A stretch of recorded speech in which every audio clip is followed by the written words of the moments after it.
Can you feel the excitement in the air?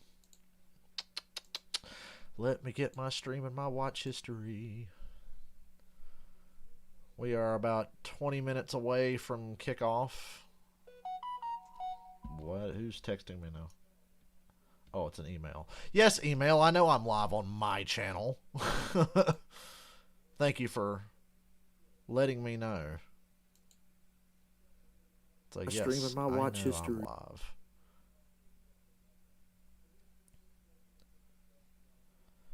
Let's see if anybody stops by, because I haven't streamed in like 2 weeks and I could have been dead for all we know.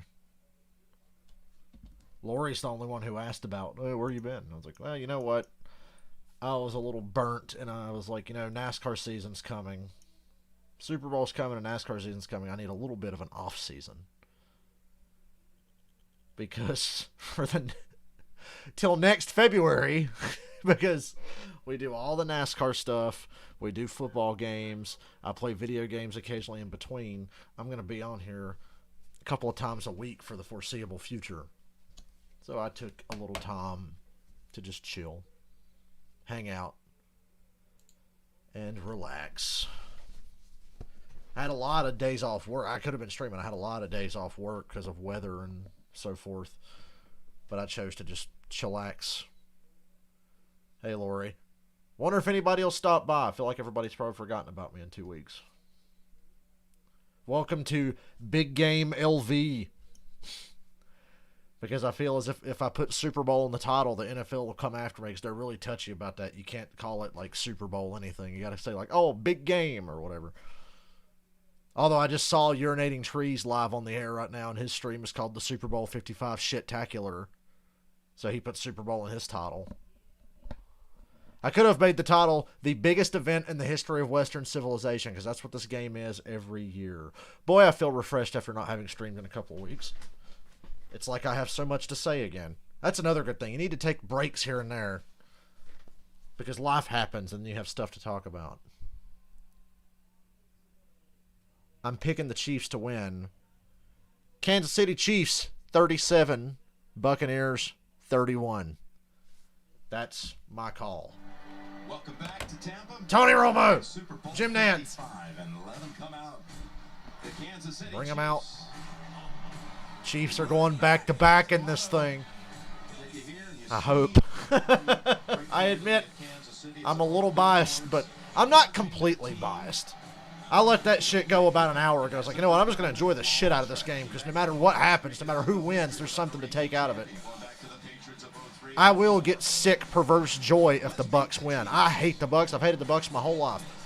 But if the Bucs win, I will get some sick, perverse joy about Brady winning another one and people having to hear about that. Hey, Doom. Hey, Jeff. Yeah, Natalie Decker's got a fucking Xfinity ride. Ugh. Why? 2021 is off to a terrible start for whoever owns that team.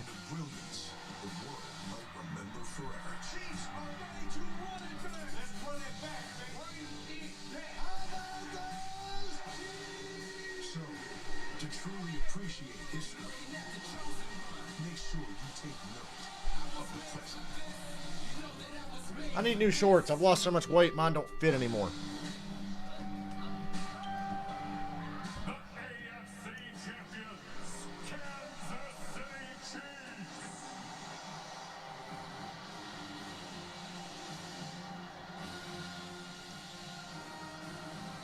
And because the media won't say it, let me mute this and get this thought out. Because the media won't say it, can we show some fucking respect to Shaq Barrett, Jason Pierre-Paul, and Devin White? And Levante David, he's been there a long time. Can we give them some fucking credit for the Bucs being in this game? Because all I've heard all week is Tom Brady, Tom Brady, Tom Brady, Tom. Oh, you mean the guy who threw 3 interceptions in the second half of that championship game? How about the fucking defense with those guys that I just mentioned that set you up with a lot of short fields against the Saints and won you that game? How about the defense that did the same against the Packers, forced turnovers, set you up on short fields? Fuck off. They're not getting any credit. They're just talking about Brady, Brady, Brady, Brady, Brady, Brady, Brady. When the Falcons played the Bucs in the regular season last season, 2019 or whatever, I looked at the Bucs because they were kicking our ass in the first game, and I was like, Jesus Christ. I was like, the Bucs are good. was like, they're really good. Just Jameis Winston's throwing 30 interceptions. All the Bucs needed was a leader and a guy to not turn the ball over 100 times. They got it, and now look, they're in the fucking Super Bowl. So I saw this coming a year ago. I was like, this team's really good. They're very talented. Brady chose to go there for a reason. They were already good. So, you want to talk about history? He could have went anywhere. Colts, Panthers, Chargers, 49ers. He chose to go to the Bucs. Is Tom Brady the greatest ever? Yes. Is he the greatest leader ever? Yes. But he's not the reason they got here. All I'm thinking about is all those fourth quarter interceptions he threw against the Rams in the regular season, the Chiefs in the regular season, the Saints twice in the regular season, and then 3 in the second half against the Packers in the championship game. So tell me once again how he's the reason that they're here when Shaq Barrett, JPP, and Devin White are getting takeaways left and right. Can we give them some credit? Brady deserves credit for molding this team and this offense in his image, but Devin White, JPP, Shaq Barrett, give them credit because the media doesn't seem interested in giving them any credit whatsoever. That's my rant to start this off as the Bucs take the field. This is a great atmosphere for a Super Bowl. Tom waves to family and friends in the stands. His parents are here for the game. Looks and feels like a Super Bowl to me. Let's go down to Evan Washburn. Jim Banks covering the Bucs. Was The Bucs had everything they needed to be great last season. They just turned the ball over too much. They got a guy that doesn't do that a lot, but he will do it. I've been taking a vacation, Andreas. I was a little burnt out. I needed a short off season. He just said the Peckers. He suffered a shoulder injury against the Peckers. Well, thanks a lot, Evan. Patrick Mahomes remained on the injury list this week, still dealing with that turf toe. He told us he played through. That is a lot of people at that game. That looks like more than they said was going to be there. 2 weeks to rehab, and he's close to Sammy Watkins was Sammy Watkins and Damian Williams were the unsung heroes of the Super Bowl last season. I think Damian Williams should have been Super Bowl MVP last year. He's obviously not here tonight. He opted out because of COVID. But Sammy Watkins could be a key here. I have some concerns because when the Packers and Bucs played, David Bakhtiari didn't play, and the Bucs defensive line just killed Aaron Rodgers repeatedly. The Chiefs don't have Eric Fisher. The Chiefs are a big play-dependent offense. They have to score fast. They got to score quick, big plays. But a lot of those plays take time to develop, and if they're not going to protect, if they can't protect Mahomes and they can't hit the big play over the top, they could be in trouble. The Bucs defensive line has been playing so well, they've covered up how bad the secondary is because the Bucs corners are not very good. I think, you go back and look at the first game that they played against Kansas City where Tyreek Hill had like 270. He had like 200 yards in the first quarter alone. But the Bucs pass rush is really heated up. And like I said, their defense is why they're here. It's not Brady. The defense got them here.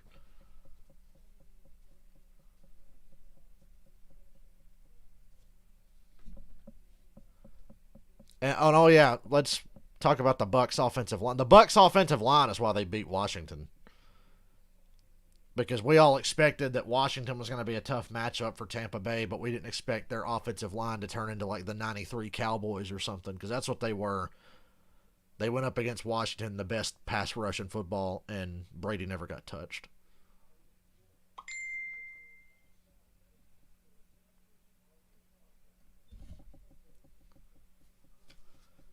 That was Brady's best game in the playoffs because they protected him. And I don't think the Chiefs' defense is not dominant at any level. Steve Spagnuolo, defensive coordinator for the Chiefs, was the coordinator on the Giants in 2007, but the Giants' defensive line was so good they didn't have to blitz to get pressure at all. The Chiefs, to get pressure, generally have to blitz a lot. That's what the Chiefs do. When in doubt, blitz, blitz, blitz. And it's been working. That's what they did a lot late in the season. They would just blitz like crazy because they're not very good at doing much of anything else. They're one of the worst. The Chiefs have one of the worst red zone defenses and one of the worst red zone offenses. It's weird. It doesn't really make a lot of sense.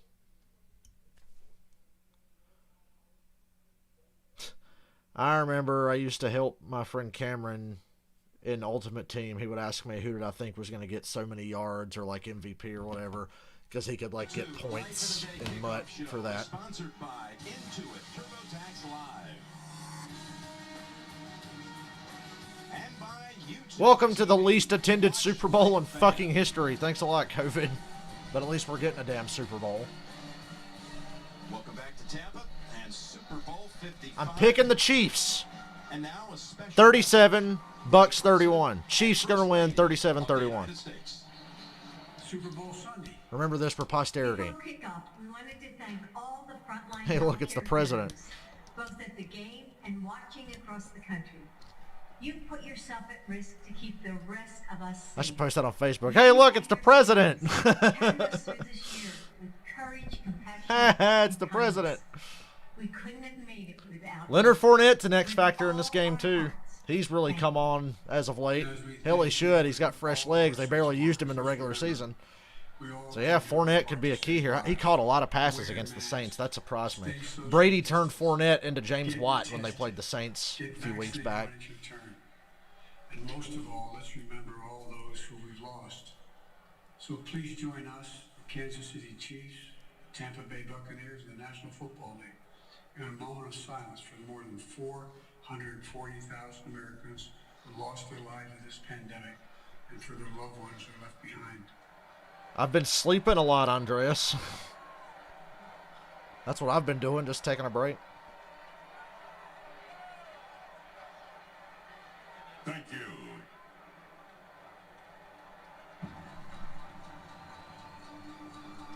Let's get to it. 10 minutes till kickoff, just about. Well, they gotta do the coin toss and all that good stuff. It's been rough.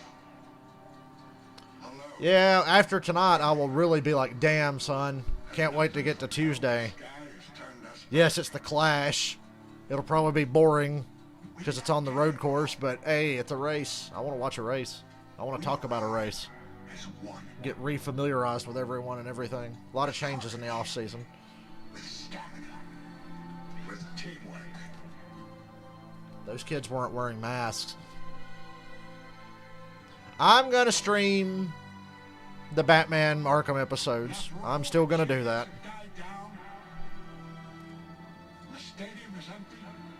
After the headlines have been Maybe tomorrow. I can't promise because I work tomorrow and I got to work early, so I don't know how tired I'm going to be. But I might do it tomorrow. You're going to see a lot of me this week. I firmly believe in our finest hour. Okay, that's creepy. Hologram Vince Lombardi. We all did. Is that moment when we work Hey, play the clip of him talking about how the AFL teams just can't compare to the National Football League teams. field of battle victorious. Yeah, the Clash is on the road course, dude. Because it's not whether we get knocked down, but whether we get knocked up Clash is on the road course. as one. Yeah, and the week after the Daytona 500, there will be a points race on the road course. I'm excited about that. I love the Daytona road course. Obviously, I cheer for Chase Elliott. I want all the road courses. In celebration of our country, performing America the Beautiful, Whitney Houston from Beyond the Grave. wedding artist, Her. Who? Oh, Her. Hey, guys, it's Her.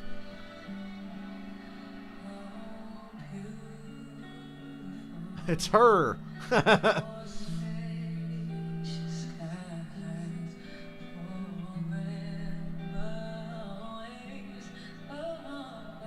Well, we made it to the Super Bowl without a big COVID outbreak on either team. Although the Chiefs did have a scare this week when the team barber tested positive right in the middle of giving everybody haircuts. I admit, my heart sank when I read that news. I was like, oh, God.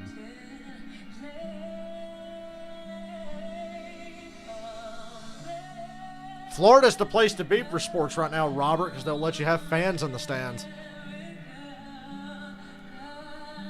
A lot of Tampa Bay jerseys in the crowd. Of course, I expected that. I wonder if this will be a straight up home Tampa crowd, like if it's going to sound that way. There's a lot of people there. So I'm wondering.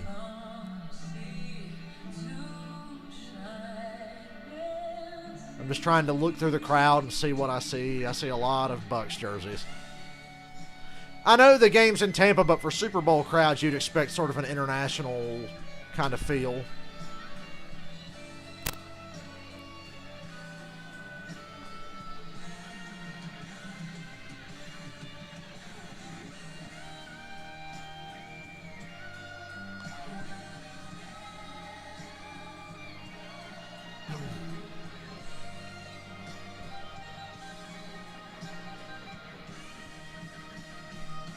Pretty impressive, America the Beautiful.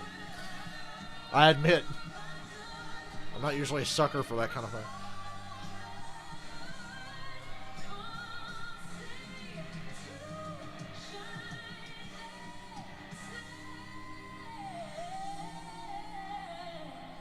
She kind of looks like Ashley Banks.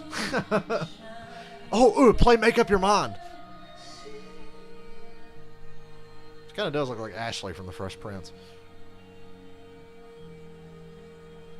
Shit, she's getting it, and she can get it. I'm just saying.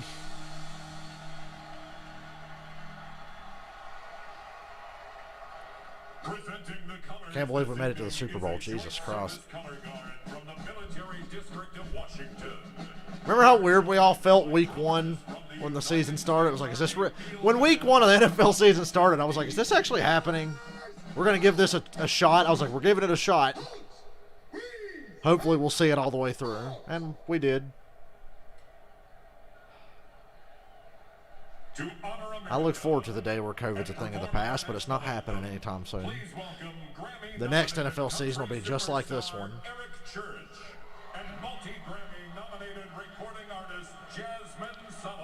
I don't usually start streams this early, but it's the Super Bowl. I wanted to get on here.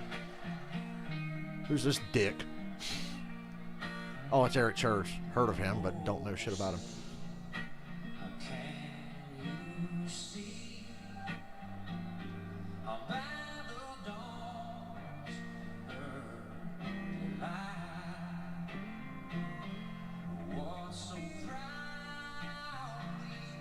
Tell you one thing that does not work without a crowd, and that's wrestling. I watched the Royal Rumble last week.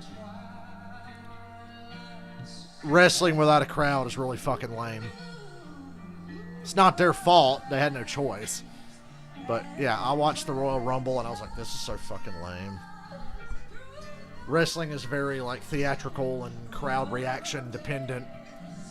And it was just taking me out of it a lot watching that show. Yeah, I watched WWE again for one day. I watched the Rumble. It's like the first show I've watched since WrestleMania last year. Metallica's playing the Colbert Show tonight after the Super Bowl. For anybody who's wondering, I'll probably try to force some sleep. I made the mistake of sleeping late today, but I will probably try to force some sleep tonight after the game, because I got to get up at 5:30 to go to work. Not looking forward to that. What? We ain't? Okay. Cool. I've just been informed I'm not getting up at 5:30 tomorrow. Everything around here is going to be icy, so I don't have to get up early. Yay! Give it up for me. I was just bitching about getting up at 5:30. Now I don't have to get up till well after daylight.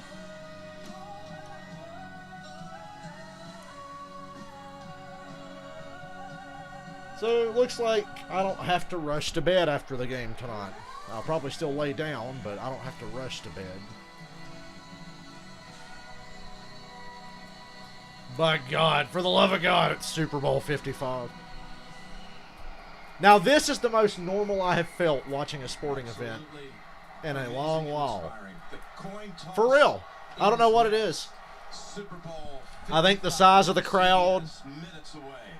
and all the national anthem stuff and all that, it's like it's the most normal it's felt. So that was cool. Feels good. Feels good, sirs. Feels good. Who's picking who? Tell me now so I can hold you to it later when you're wrong. Just like you can hold me to it later when I'm wrong. Because I'm picking the Chiefs. And it begins.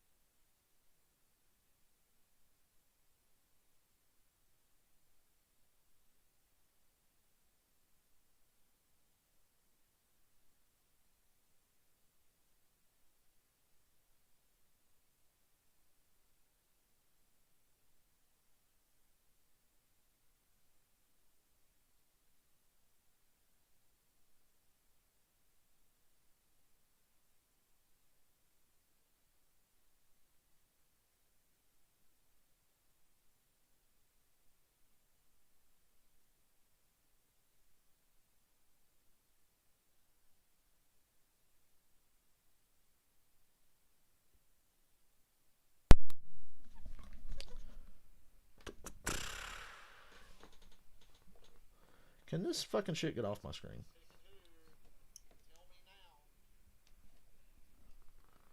Robert says Chiefs 42, Bucks 35. I would be hard pressed to believe that this game is going to hit the 40s for points. The first game was 27-24. Both teams have gotten significantly better since then. The Chiefs against the Bills in the championship game look like they're back to their old selves because for the last half of the season they were winning their games, but not in impressive fashion. They beat the Panthers by 3 on a last-second field goal. They beat the Falcons simply because Young Koo missed a field goal. They only beat the Broncos 19-13 in a slugfest. Mahomes straight up played like shit against Miami. Now, Miami's good, but Mahomes played like shit against Miami. They barely beat the Raiders. Like, the Raiders beat them once, and then the Chiefs barely beat them the second time around. So, that's why a lot of us were jumping off the Chiefs bandwagon. But against the Bills, it's like, holy shit, that's the Chiefs. That's what they're capable of. Welcome back to Tampa and Super Bowl 55. Suddenly they're forced to be reckoned with again. So So, if you're into Tom Brady hype, which everybody seems to be because that's all I've heard all fucking week, Tom Brady in his 20-plus year NFL career, 2 teams have beaten him twice in one season. The 2011 New York Giants, the 2020 New Orleans Saints. So if the Chiefs were to beat him again, that would be kind of surprising. Was it a Patriots thing? Was it a Tom thing that nobody could beat them twice in one year except the Giants that one time? For their actions and impact in a time of uncertainty. I think it was more of a Patriots thing. But obviously Tom is very much a Patriots thing himself, and he brought a lot of that to Tampa. Into neighbors as leaders, healers, and educators. James has felt the wounds of warfare, but this warrior still shares his home with at-risk kids.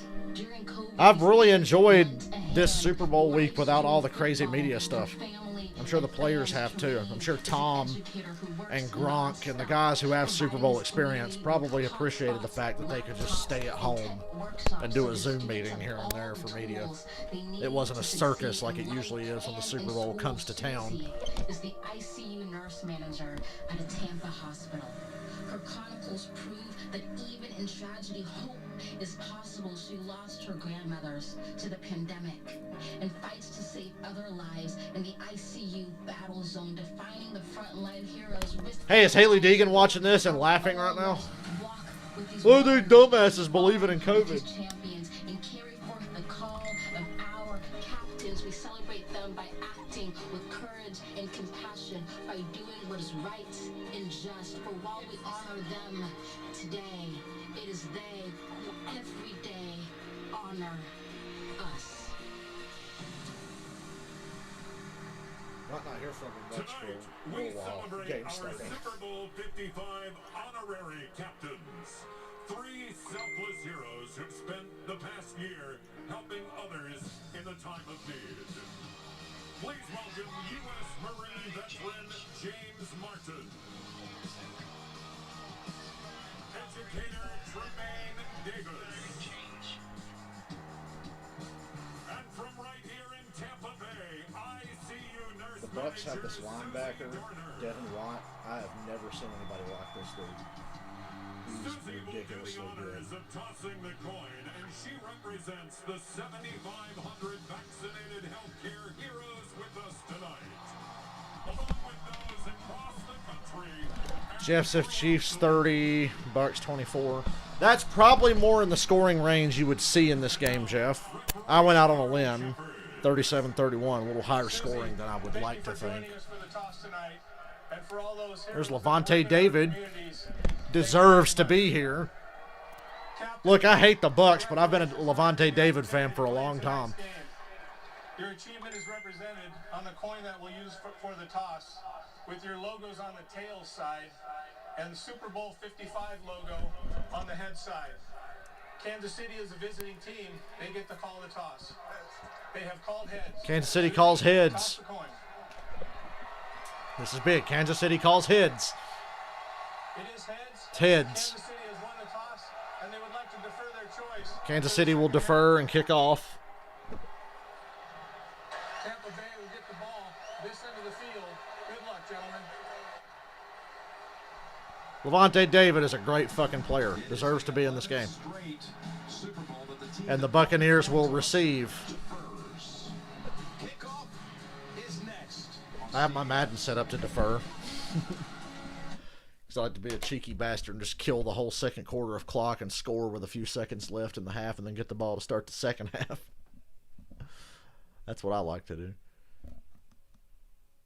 So when they come back for commercial, it's on. What would I have called, heads or tails? Oh, shit, I don't know. I probably would have called tails, so I would have lost the coin toss because Kelsey called heads. Ooh, I bet there was a bunch of prop bets just now on the coin toss. Wonder if anybody won any money there. Travis Kelce will call heads. There's prop bets for everything in the Super Bowl. More than any other game. Wonder if there's any good prop bets for the Daytona 500. Like, so-and-so will lead this lap. Or whatever. I'm sure there is.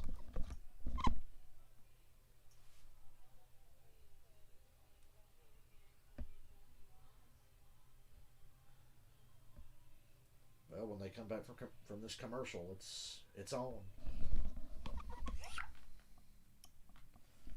And the great Tom Brady gets the ball first. I hope he throws a fucking pick six on the first play. Could you imagine? Oh my God. No, I don't want him to throw a pick six because then if they get back in the game later but they still lose, people will still say, oh my God, what an effort by Tom.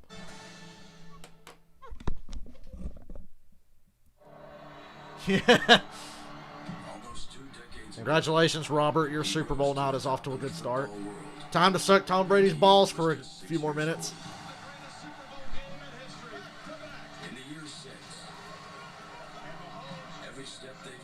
There's Mahomes at Texas Tech. Has served to define this unprecedented moment. The greatest of all time against the greatest. Remember to repost your scores later. We'll see who got it right or who was the closest. In one title game. Brady. Well, Robert, we'll just have to see. This is why we play the game, to find the fuck out what's going to happen. It has all led to this. Super Bowl 55. Are you ready yet? Here we are. Tony Romo, the first Cowboy to be in a Super Bowl since 1996. Of course, he called the Rams Patriots Super Bowl a couple years ago, but we'd all rather forget that one.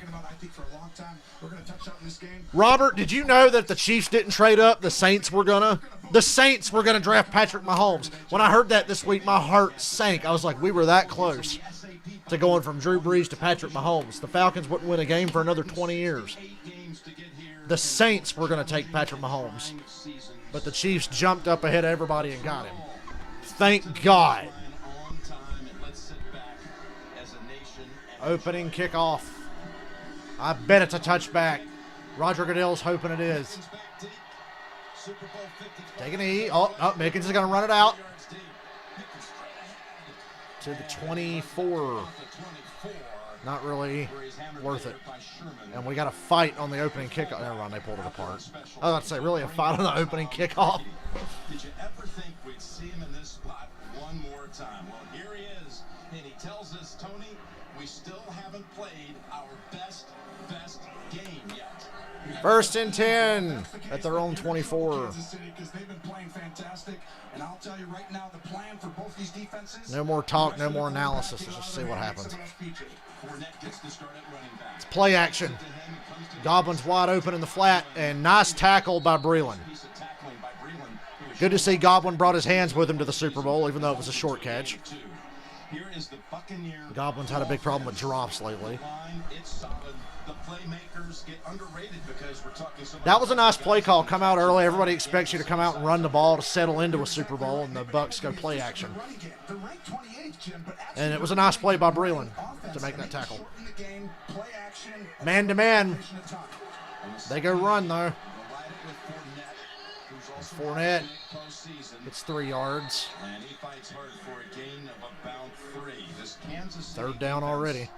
Steve Spagnuolo, can they get pressure today? That's his specialty. Oh, yeah. Drop chart. My bad. Forgot to refresh the page. Trying to watch a football game, goddammit. I always forget to do this. Spagnuolo also had Justin Tuck, Michael Strahan, and Osi Umenyiora.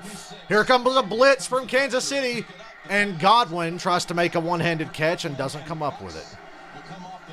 4th down.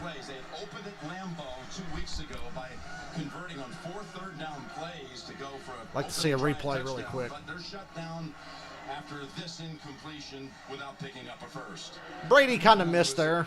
A little out in front of Goblin, but Goblin, I think, should try to get both hands on the ball next time. And yeah, the Chiefs blitzing already. It's just that 10th of a second you got to get out of that. Bradley Pinion is the punter. So if you're cheering for the red team, you're happy with those first 3 plays. They had both a punt and a kickoff return for a touchdown.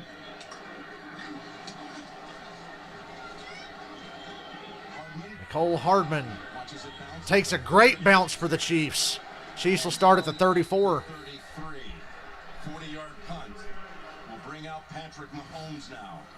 God, I'm so nervous. I get nerves during the Super Bowl every year because I'm nervous for both teams. I'm less nervous for the Chiefs this year because, I mean, they were here last year and they won it. But I still get nerves. You can feel the tension. Imagine what I was like when the Falcons were in this shit a couple of years ago. I woke up at like 5:30 that morning and had to sit around all day and wait. I didn't want to wake up that early, but I did. Couldn't sleep.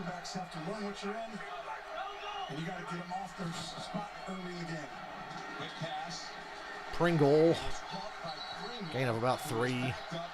Devin White's all over it. Doesn't matter what you do on defense. If you're the Bucs and you win, Brady's getting MVP no matter what. Even if he throws like 3 interceptions like he did against the Packers, he'll still get MVP. And a lot of the great offenses in history in the Super Bowl, Jim, it's the front 4 has to create pressure.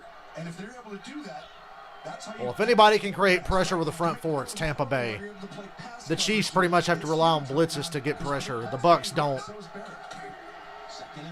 Ooh, Shaq Barrett just crushed Patrick Mahomes. There you go. 3rd and 7.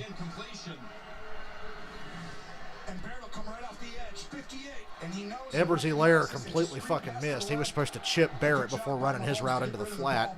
And he just didn't do it. This is how you beat great offenses in history. Your front 4, Pierre-Paul right there. Jason Pierre-Paul knows.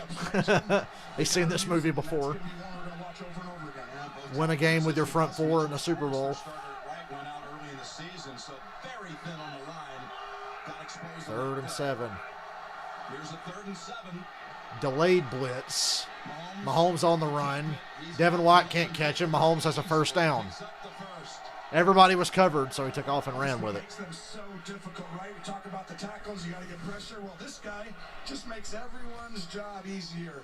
Oh, yep, they get up. Mahomes finally broke that nasty habit of running backwards. Once again, runs for a first. He has a habit of just turning around and dropping so deep that his tackles can't pass protect. You've got to stand up in that pocket. Makes it easier on the tackles to protect. And lately, Mahomes has done a much better job of just going side to side or stepping up and, not backpedaling 25 yards. Although that won him a Super Bowl last year. Good protection here. Nobody's open. Coverage. Mahomes has to run again and get a couple of yards. Well, this is a great job. This is the plan that you have to have. You're looking, these are their two best players. I'm impressed with the coverage that the Bucs played here. Tyreek Hill, and then you two guys underneath, you guys take Kelsey. That's going to make everybody else have to beat you. That's the plan to beat the Chiefs. So they've run 4 plays. They've called 4 pass plays. 2 of them, though, Mahomes had. Yeah, the Chiefs have not attempted to run the ball yet. It was just Mahomes running when the coverage was too good. Oh, he goes up the sideline. Nicole Hardman just out of reach.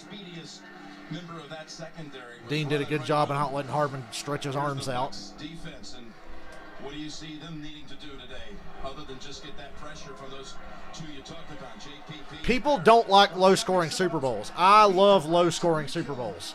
I love the drama of who's going to break out first and get a big play and score some points. That Rams-Patriots Super Bowl had me entertained for 3 quarters till the Patriots pulled away in the 4th, and it was like, wow, this game was boring. But a close, low-scoring Super Bowl, this has the feel that it could turn into that for a long while. Oh, and he overthrows Nicole Hardman. 4th down. A little bit of pressure, but he had time. 1 Mississippi, 2 Mississippi, 3. That's like standard NFL, 3.5 seconds of being able to look and throw. But the pressure did just enough. He couldn't step up into the throw and he missed. I mean, both these defenses getting stops against these 2 quarterbacks and offense is impressive. I wouldn't have been surprised there if the Chiefs had run a fake punt. Ooh, touchback. I expect a lot of tricks. I don't know which coach is going to be. I think Bruce Arians would be quicker to pull out some wild trick play shit, whether it's a fake punt or something else bizarre. We know Andy Reid and Eric Bieniemy are very creative. Like that Rose Bowl play they ran last year. That was interesting. They're both coaches are known to do that kind of thing, but I think Arians would be quicker to be like, you know what, let's just do some off the wall shit that nobody sees coming.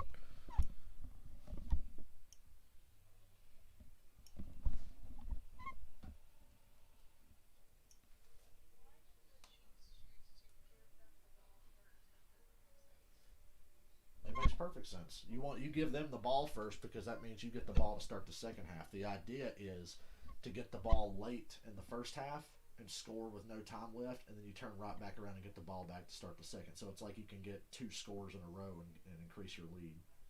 That's the idea behind it. I prefer doing that when I play Madden. I kick off and give them the ball because in Madden I'm really good at just chewing clock and controlling the ball and scoring at the very end of the half. And then, oh look, I get to start the ball. I get to start the next half with the ball again. Look at me, you know. Girl I know just asked me, why did the Chiefs give them the ball first? That doesn't make any sense. I had to explain that it actually makes a lot of sense.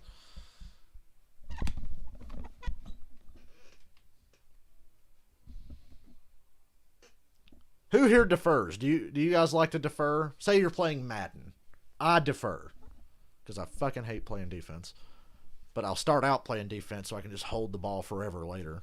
Like I said, end of the first half, into the second half, getting the kickoff or whatever. That's the idea. But the lady didn't know. Women don't know sports. I'm kidding.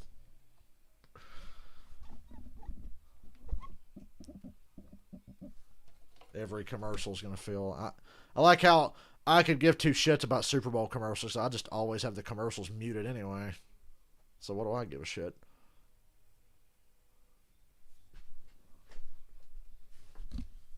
Oh wait, Beavis and Butthead. They were in that commercial. Now I care. What is this? Snooki off the Jersey Shore. This sucks. I'm too hungover for that. Beavis and Butthead are in this commercial. Okay. Maybe next time give Beavis and Butthead more lines and I'll pay more attention. Downtown Tampa. Hey, we're back to the game. There's a football game in here somewhere. So much talk about Tom Brady's 10th. Is 19 years ago this week when he first played in a Super Bowl game. February of 02. Tony, you were a junior at Eastern Illinois. LeBron was a junior in high school. Mahomes was 6 years old and in kindergarten. First down play is going to be Ronald Jones, who's through to the second level. Gain of 14. That's the first big play of the night. Fournette doesn't. In fact, had a 98-yard touchdown sprint this year in the game against Carolina. Breaks that one for 13. Oh boy, slip through there. They've done a really good job. They've got as simple as the season is going on, and they run it very efficiently on first down, and they can shorten these games and run it, screen it, play action it, Jim. That's what Throw to the running back. Run it with the running back. gives teams trouble. The Brady special. Very simple for your offense. By the way, Antonio Brown, who's been questionable over the last 2 weeks, he's up. Scotty Miller on a reverse, but Frank Clark just blows that up. Frank Clark was not fooled at all. Bucks on offense. Well, and you go against this Seahawks should have deferred. Remember that time the Patriots deferred against the Jets and fucking lost the game? and make the game simple. We just talked about it, Jim. Just run it, throw some screens, keep the pressure off, and then play action it and take your shots downfield. Because they've been a big play threat team all year. And then Matt Slater was like confused as to why he just told them he wanted to kick off in overtime. Third and long. Nursing a back injury, and he was questionable coming in. They're thrilled to have him up. He's having a huge postseason. 11 catches, make that now 12 in these postseason games. Tom Brady was the first man, by the way, to walk on It's the better field to start today. the Came second off the half bus with the and ball just in didn't go case to the you're locker room. He walked out on the field, just kind of gazed around, looked around, went back in. Third and 8.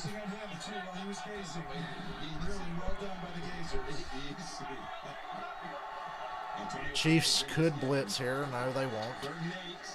Oh, but they don't need to. They crush Brady, and he goes down. Fourth down.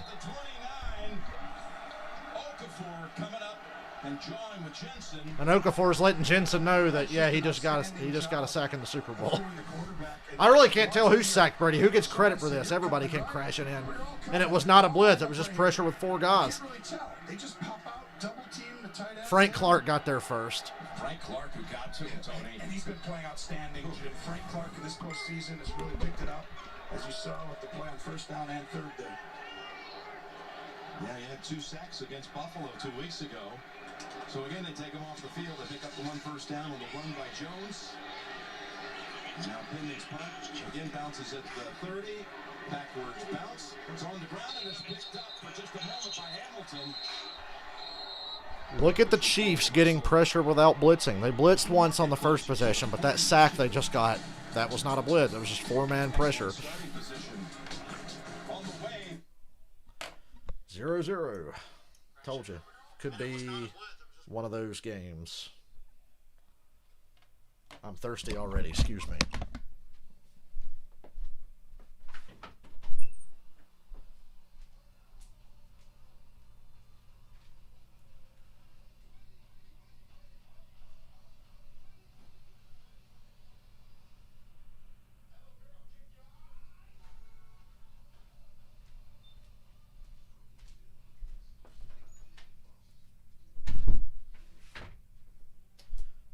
Back. It's always good to see Brady hit the dirt in the Super Bowl. If the Falcons had won, Grady Jarrett would have had a strong case for Super Bowl MVP. Oh, how many times tonight am I going to reference Super Bowl 51? How many times? You can set your clock to me making a, well, remember when the Falcons won the Super Bowl.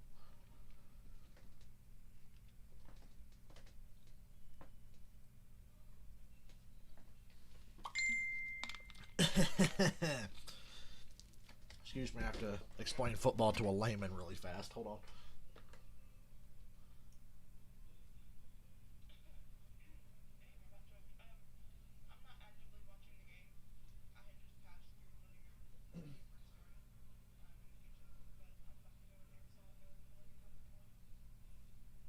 It's been very interesting so far.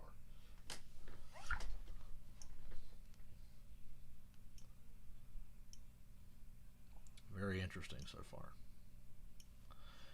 How long until Twitter starts bitching about the game being low scoring? Because everybody's like, I think the Bucks are going to win 48-45 or whatever the fuck. It's like, dude, the odds of seeing a game like that in the Super Bowl are very low.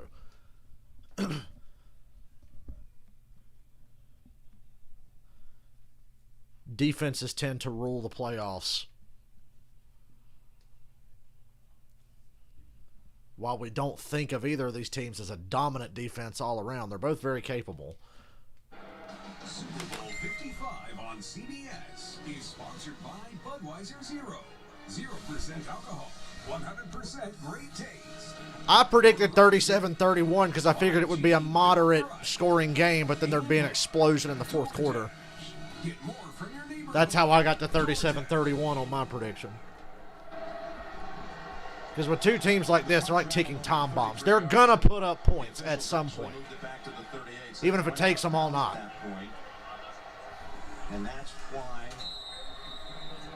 Hamilton was unable to pick up the ball and advance it, as Chiefs fans were hoping. Eric Bieniemy, which a big part of getting this offense to click, the offensive coordinator on first down. Reverse Tyreek Hill. Kelsey was out there trying to clear a path. I think if Hill had cut back inside of Kelsey's block, he might have had a better shot. But that's just what it looked like from my point of view. Your two tackles are out. This team's provided pressure up front with their front seven. So make sure he gets it out, feels calm, collected, gets into the game. Defensively, where's Tyreek Hill? He's right here. He's lining up on the bottom of your screen. That guy, somebody over here the entire game. One of these two better be watching him over and over again on every play, Jim. Davis is Now they go run up the middle. And they're still going. First down. Edwards-Helaire. So that would be a big deal for the Chiefs to have a running back step up here and play at a Super Bowl MVP level. Whether it's Edwards-Helaire or Bell, it would most likely be Edwards-Helaire. All of a sudden you're like, hey, let's go ahead and keep it simple on the ball. You see Devin White, 45, make the play. That was great offensive line play. always around the football. He's played outstanding in the postseason, too. And a young leader. Just in his second year out of LSU, 5th pick in the draft in 2019. First down. Play action. Mahomes running around it was right like a madman. He's free. Gain of 8, at least. Boy, Mahomes is not afraid to use his legs. The lady ref gave him a first down. Wow.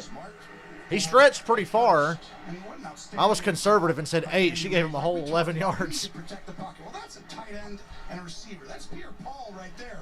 They're going to block him and move the pocket, which means I'm not going to put you on these tackles. That's a double team and an automatic quarterback movement. Okay, yeah, I give him the first time. My perception, my depth perception was all wrong there. By the quarterback for 24 yards. Unused set of downs, and again, Another nice run up the middle by Edwards-Helaire. And 6. I'd love to see the Chiefs settle in and just fucking power run up the Bucks' ass if they were capable of it, because I know that's not what the Bucks were game planning for. You don't game plan for power run game against the Chiefs. That's not what they do. But I think back to that regular season game they played against Buffalo. Brady watching after 2 stalled drives. Now they go empty.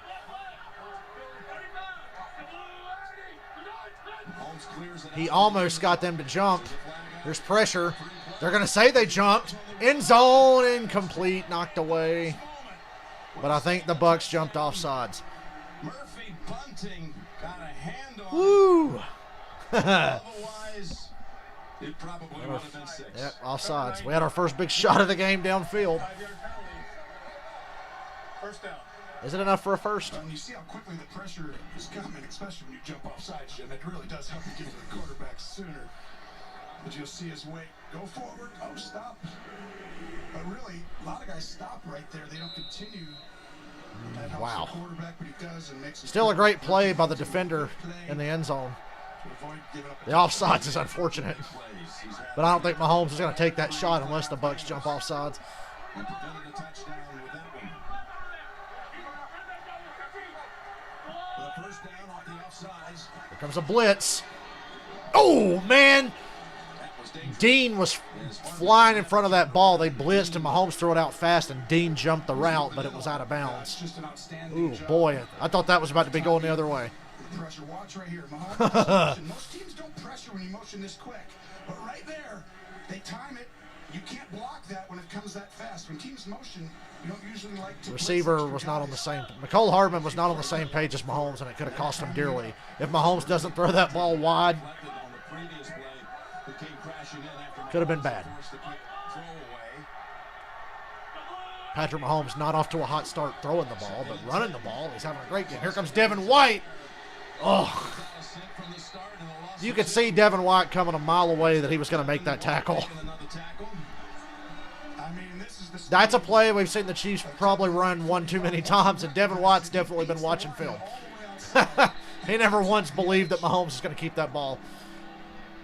And that just shows you his skill set. I mean, to get there that quickly, and Edwards-Helaire. Jim, he runs a 4.42 40 for a linebacker. Okay? 3rd and 11. Fast, just like me. I mean, we're about the same. I mean, really small. 3rd and 11. Bucks are playing nickel. Oh my God, Mahomes eluding the pressure. Oh man, incomplete. God, Tyreek Hill almost made a circus catch in traffic. 4th down. Here comes the field goal unit. Oh my God. First of all, what a job by Mahomes to elude this pressure. It's a blitz. But guess what? Patrick Mahomes isn't known, and he's getting great defense on the back end. Usually that's a touchdown when you get Tyreek out Hill, like it hit him right in the helmet. Face guard. Did you see how he flicked that pass? Sidearm, off balance. and then you got a little dork. So Harrison Butker. So it was an accurate throw right on the money. 49-yard field goal. It is good. 3-0 Kansas City.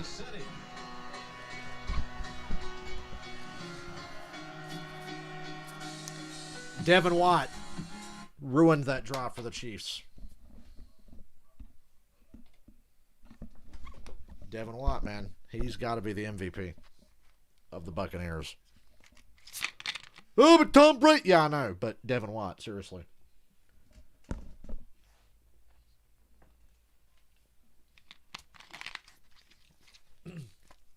I would trade almost any Falcons player to have Devin White on my team. He's that good.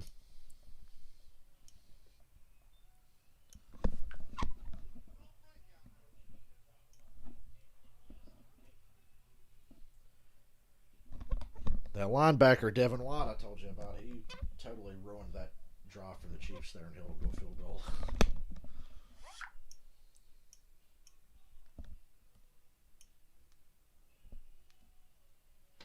Okay.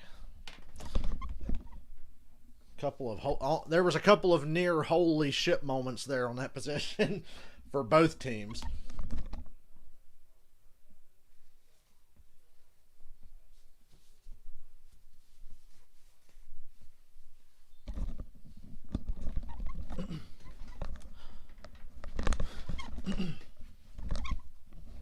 Let me look at Twitter, because I haven't done that the whole fucking game.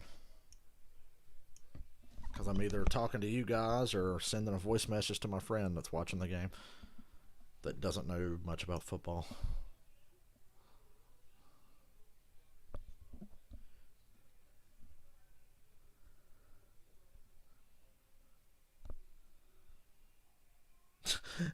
This game has real 13-3 energy. Shannon Sharp, please stop throwing to McCole Hardman. Fuck.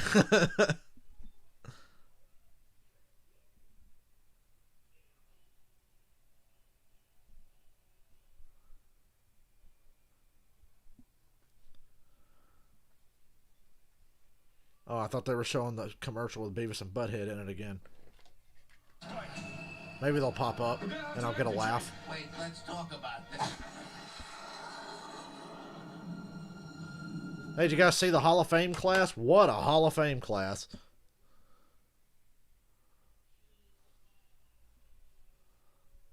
Peyton Manning, Charles Woodson, Calvin Johnson, John Lynch.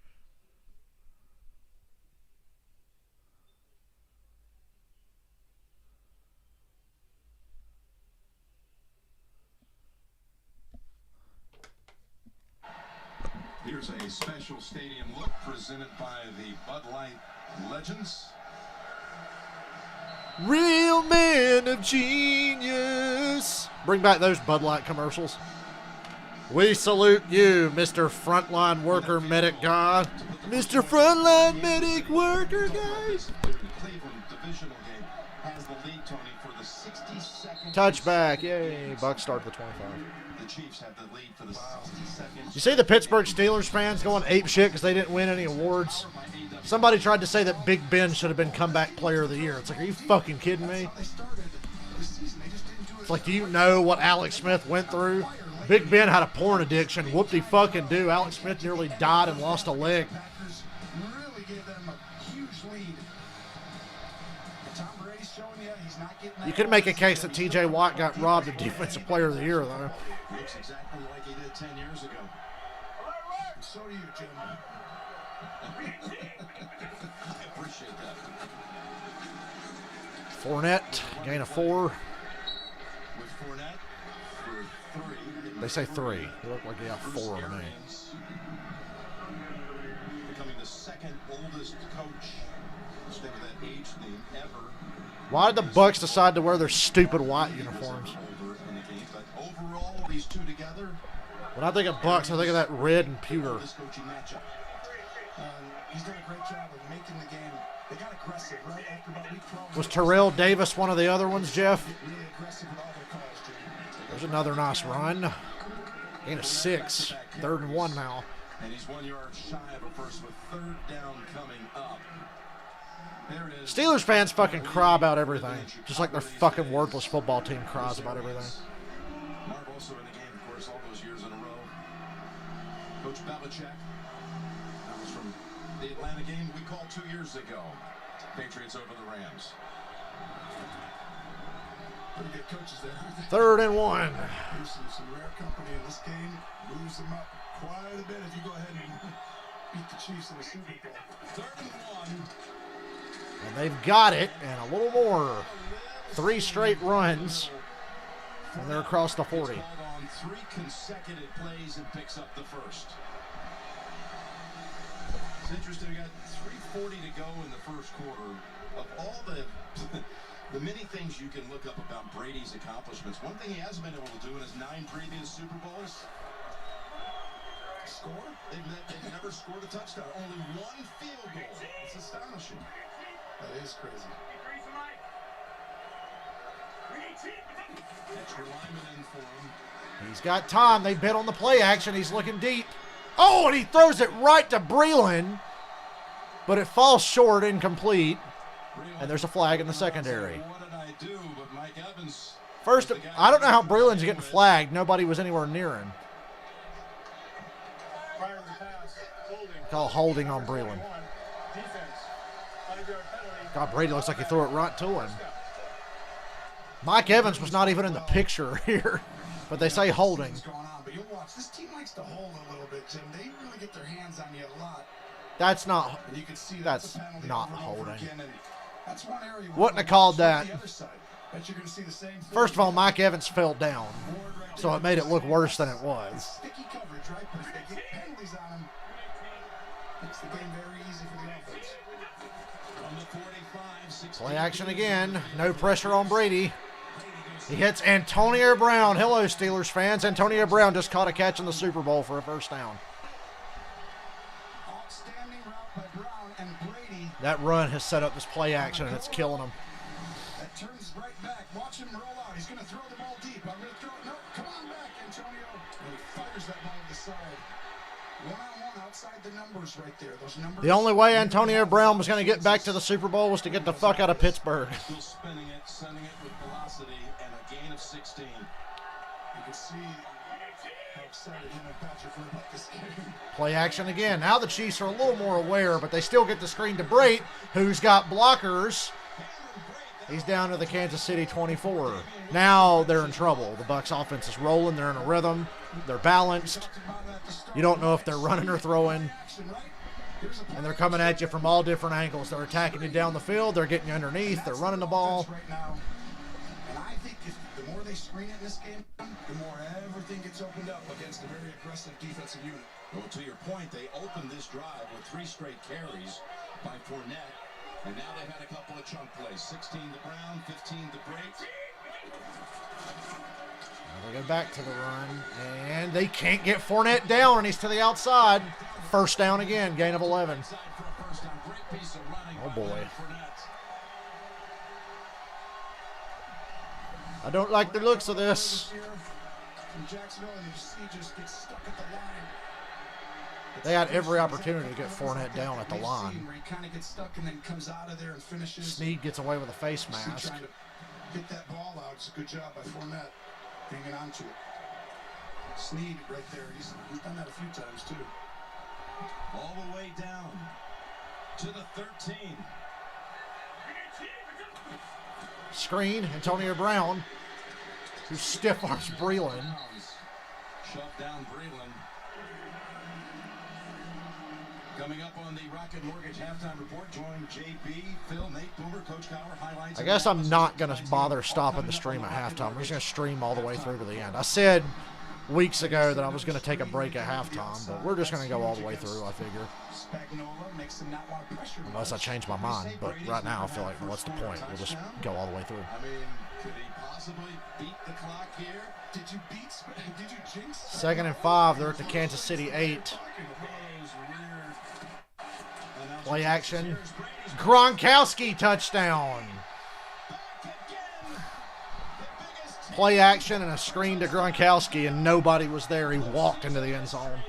The old Patriot teammates reunite in the Super Bowl for a score. You got to laugh about that. Kansas City, he's been in a ton, 13 touchdown, most by a quarterback receiver duo all time in the postseason history. Gronk is back, Jim. And another screen pass right there to him. They laid the foundation with these screens early. Remember the first play of the game was a little screen to Godwin.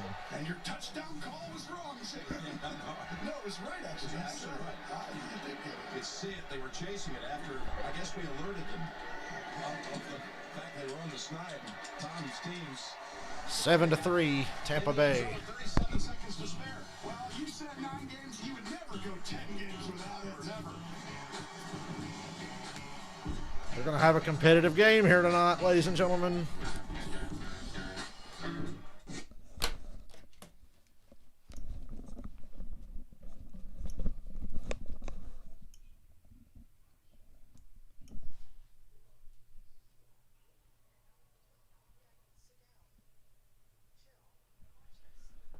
As soon as the Bucs established a run there and got the Chiefs second guessing themselves, that was all they needed to do. So now the Chiefs are not getting any pressure at all, and they're playing for the run because the Bucs set up the run and then they go quick pass. Like, that's all it took. A little bit of doubt, and now the Chiefs defense is fucked. They're completely lost.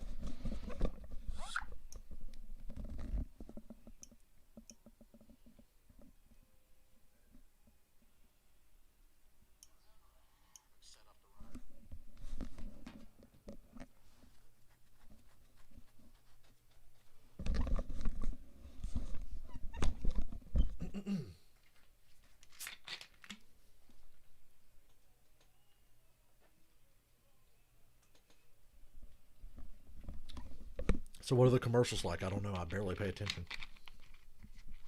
I'll see it's the Bud Light guy. Dilly Dilly? Is Dilly Dilly back?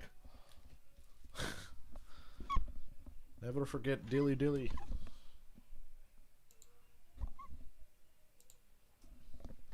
Ben Roethlisberger likes to play with his Dilly Dilly way too much. That's probably how he fucked up his elbow.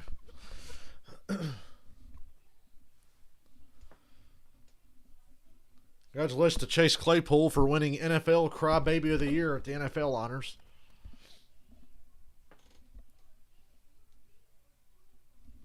I had to say I love that nobody likes the Steelers. You just had wings, you lucky bastard. I went out to eat at Chili's yesterday, so I decided I just won't buy wings today. I spent money on food at Chili's yesterday, so I'm just chilling. I'm going to stream Tuesday, Thursday, Friday, Saturday, and Sunday. NASCAR's back. Might throw in a Batman stream somewhere this week. CBS is sponsored by T-Mobile, now America's largest and fastest 5G network. And by General Motors. We're coming, Norway. Everybody in. The Bucks have just completed their longest touchdown drive of this postseason, 4.5 minutes. Gronk and Brady, we showed you they have the record now. Tom has his first ever touchdown drive of an opening quarter in his 10th Super Bowl. 7-3 Bucks. 37 seconds to go in the first. 4 touchdowns in the Super Bowl, but the 13 overall breaks the mark they were tied with of Montana and Rice. Tampa Bay lost to Kansas City, right? Since then, neither team's lost all year, Jim. Why did Pringle run this out? Okay, good run back. He's across the 30, at the 35, near the 40. Good run back. Okay. I questioned that decision. Anytime somebody fails a kick that deep in the end zone, I'm going to question it. They lost in week 17, but they didn't play their starters. But this is why they're explosive at all 3 levels. And just look at Pringle, who started his college career as a quarterback, has really come on. Let's bring in Jay Feely. Well, Jim, Yeah, but according to the Boomers, nobody watches the NFL anymore. It's dying. They have to cut off the wide side of the field. They didn't do it there. In the history of the world. 41-yard return.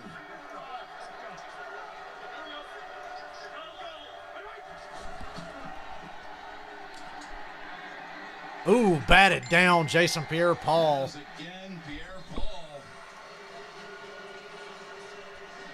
And this is Pierre-Paul's got really long arms.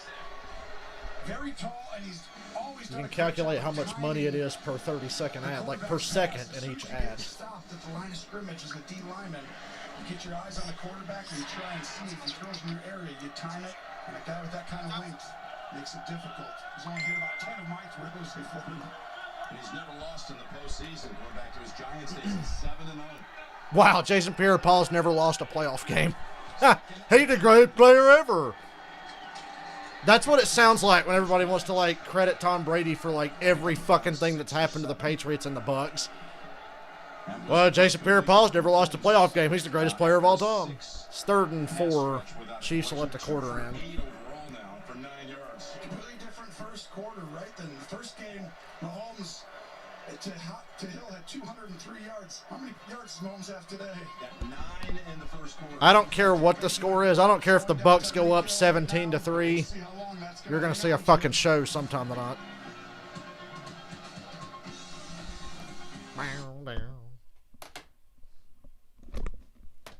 I'll be right back.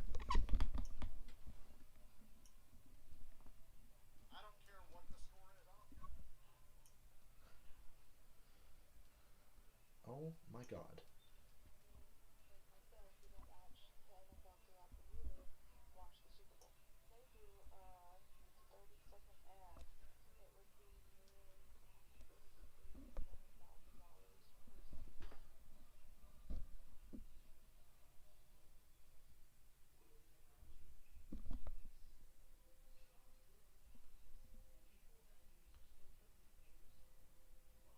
No, they take knee for the anthem. Nobody wants to watch no more. Yeah, right.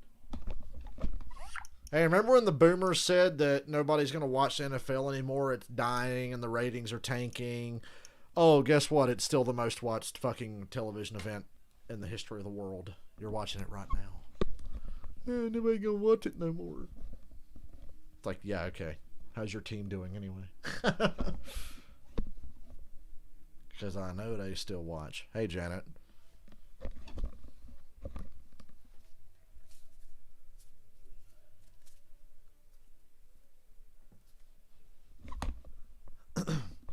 Just making fun of the boomers that were saying, oh, NFL's dying. It's like, oh, really? Well, be sure to let me know what the television ratings are for this game.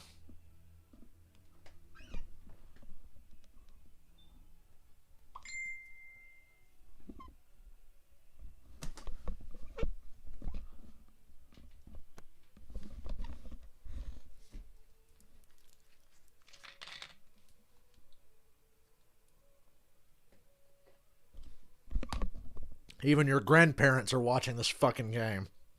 Your grandparents that don't even give a shit about football are watching this game. I'd be willing to bet that my grandmother, my grandmother from my mom's side, is probably watching this game right now. She doesn't watch football.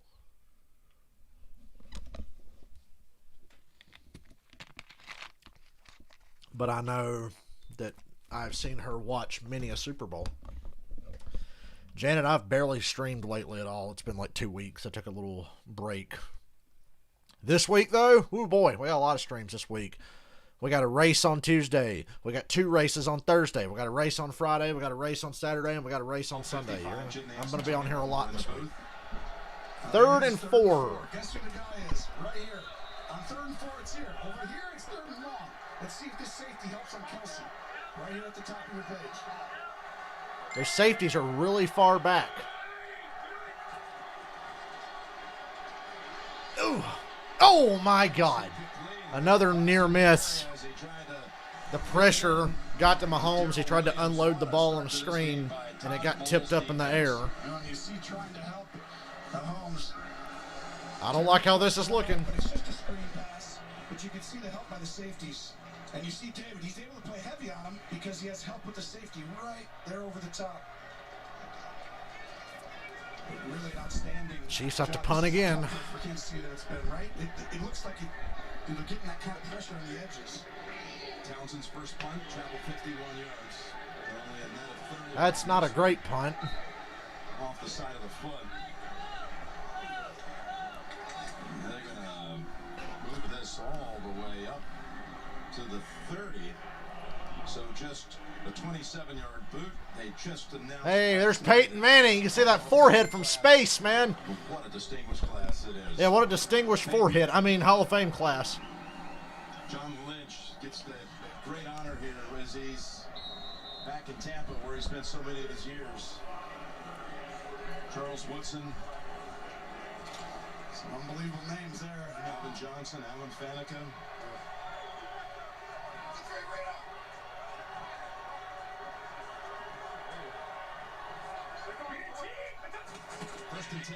Just a straight drop back from Brady. Hits the dirt. Incomplete. Wow, straight drop back from under center.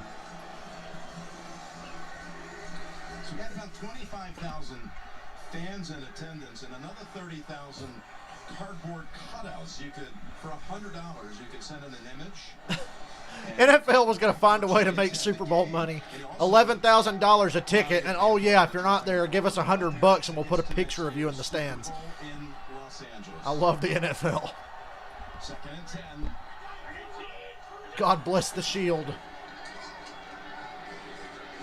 There's Gronkowski again, just a short gain though, about 3.5, 4 yards. Seeing that shot of Peyton Manning makes you realize we got all-time 3 quarterbacks who threw for 50 touchdowns in a season.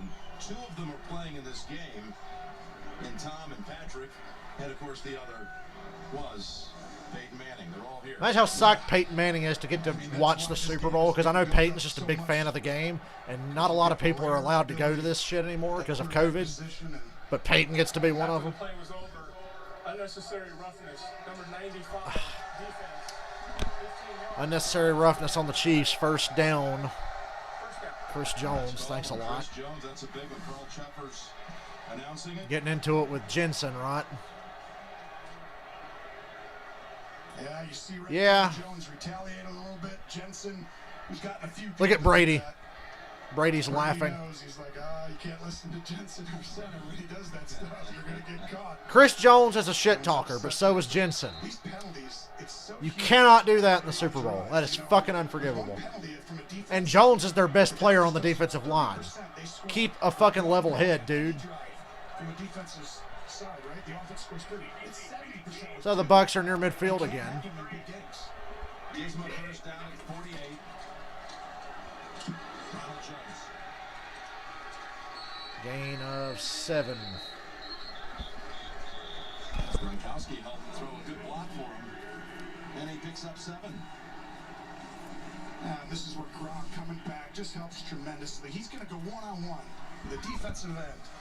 That way they can double team other guys inside and block all these guys down.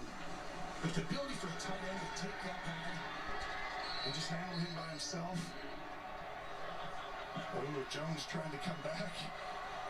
Jones tried to get in the pile there and bury Jensen. You better be careful. Second and 3. I'll have to pull that dude aside and coach him up, somebody. Ronald Jones to the outside. Another easy run for a first down. Run, he rips off. And again, Gronkowski had a lead block on that. Yeah, guess what? Go right at him, right? Lead block, he said. He's great at it, Jim. You've seen how many games? You bet the Chiefs win even if the Bucks go up 21-3. Would not surprise me, Robert. By the way, how many games have you done, Gronk? Would not surprise me. I don't discount anything when it comes to the Chiefs. I'm told this is the 100th time I've called a It is. I his checked. career. That's unbelievable. Of course, Gronk missed time, so it wouldn't be quite that high. Of course, the career not as long either. First and 10. Play action down the middle. Mike Evans is open. He's at the 10. He's at the 5, out of bounds. First and goal. Kansas City defense on its heels now. Look out. Running and throwing. You're exactly right. The game is getting simple, right? You're running through up and look at Evans. Just runs. Breland got smoked here. It was play action. And using that length. A little banged up this year, but really that's the type of stuff he's great. And he has interior breaking routes.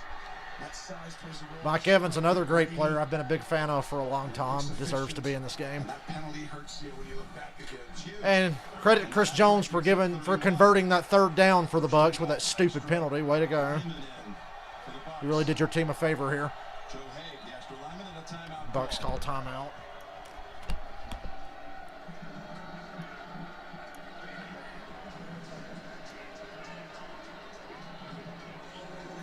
So we were here November 29th. They were a tired team. They've told us that several times this week. And when they lost, More on that experience of having Thanksgiving watched Sunday, it for was so their long. third consecutive loss. I They know lost to where the to look Saints, the on those Rams, and then the plays. Chiefs. Then they had the bye. They were the last team to get a bye in the league. They needed it. They came back, and they've won every game since. And look at Brady's numbers. We know the Chiefs are a fourth quarter team, but I'm just saying. Well, and here's what happens. The bye week, I don't want to have to rely on that if I'm a Chiefs fan or if I'm with the Chiefs. I don't want to have to rely on that.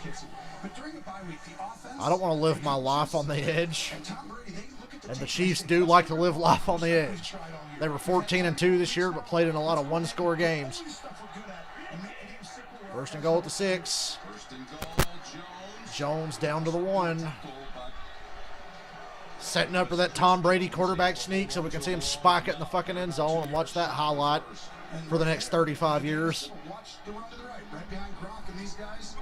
They're just running straight forward. Chris Jones does a great job coming off. Chris Jones saved a touchdown They're just there, kinda but going right at you. And that's what they do. They got rid of all the extra cool runs and said, let's just hammer them. I'm calling a Forward, play action, run screen, after and run take here. their feet. second and goal. Great moves out. Jones is the running back. Play action. He's looking at, Over the top. and oh, incomplete. Nice play. The extra lineman we had just Nice play by the linebacker there, chance to make Hitchens. the catch. Holy shit, that should have been a touchdown. It's really an See, the Bucks got a little cute there. I said I would just stick with the run and pound it in. 53. But good God, You're Hitchens. gonna throw the ball to the guy who lets it hit his Great helmet. fucking play. Just get his hand in it. It's not really a drop, right? He definitely didn't catch this clean. He almost got wedged right in between the top of the face guard and the bottom of the helmet. This is definitely a run. This is a run. All the way. Jones is stuffed. He doesn't get in. Did the ball come out? Kansas City goal line stand. It's 4th and 1. It's 4th and less than a yard from just outside the goal line. What a stick. Coming up the middle. Wirfs has the football in his hands. Passanio was in on the tackle. Go for this if you're the Bucks. Tony, we've got a 4th and goal. 4th and goal from inside the 1. I bet it's the Brady sneak. You got to think it's the Brady sneak, right? They're close enough now. He's inside the 1. He's down by contact. Here they come. Get somebody over the center, I'm telling you. Get somebody over the center.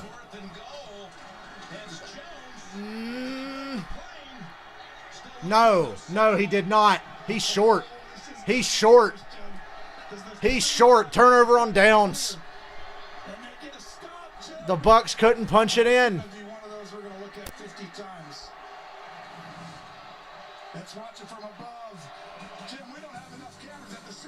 Nah, he did not get in, sir. Wow. What a stand. Remember when I said you should just run it repeatedly? They wasted a down throwing to an offensive lineman. There's no way the Chiefs were going to stop a run 4 plays in a row. They should have run it on 1st down, 2nd down, 3rd, and 4th, but they went run, and then the little play action throw, and then they get stuffed on 3rd down and then stuffed on 4th. They were not going to stop 4 in a row. I would have run it every down. I think that passing down was wasted. The play action pass to the fucking offensive lineman, that was a waste of a play. So, wow. Oh, boy. Well, they took the ball out of Brady's hands, and look what happened. God damn it. You know, that's going to be the narrative now. What a stand.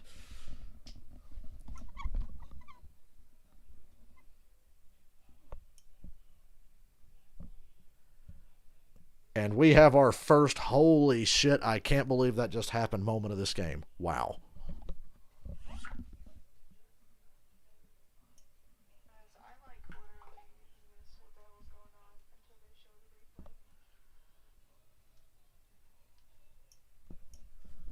Holy shit, what just happened?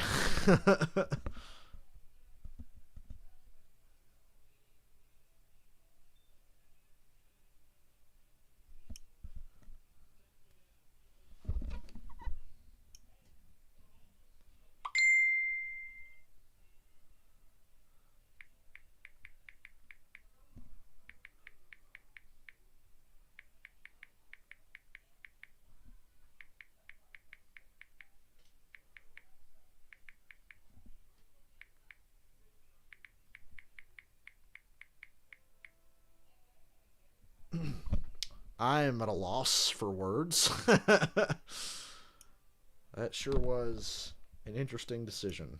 I said go for it. I'm not questioning that, but I would have run that ball 4 times in a row.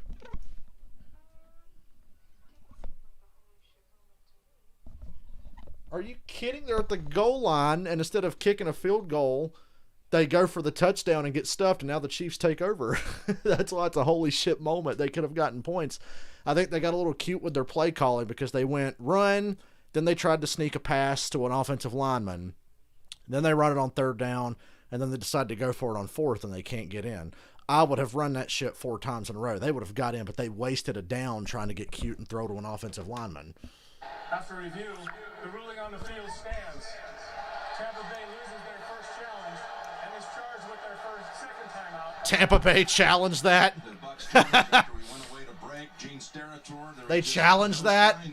Even Madden would have told you that was short of the goal line. With Jones' second effort, he just failed to be able to reach the ball out to get it across the goal line. It was a great job by Kansas City preventing him from releasing that ball and extending it forward to get it to break the goal line. Damian Wilson with a great stick, and then Ben Neiman helped shove. Now the Chiefs have to start at the 6-inch line. Their opponents have been 9 for 9 on 4th and 1 against them this year. It's the first time they stopped anybody on 4th and 1. And even more, Jim, Ronald Jones. That's going to come back to haunt the Buccaneers later. 3rd or 4th one this year. And just statistically, for the Chiefs to stop you twice, it's just so difficult. Chiefs' red zone defense is terrible. That stop defies logic. You get to the red zone on the Chiefs, you're usually going to score.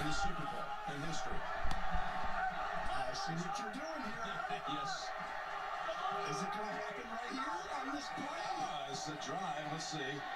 Now it starts. Woo! Tyreek Hill. Tyreek Hill. Making guys miss. He gives him working room out to the 15. He gets to the 15. Gain of 14. I mean, his speed and short area bursts is just terrifying for defensive players. I mean, look at this. Excuse me. I'm like, you took okay, now I gotta go down. Big people. Look at that throw. So many arm angles Patrick Mahomes uses. Great shot right there by our guys. Good truck getting that one. I was hoping Hill would make just enough guys miss to still be running.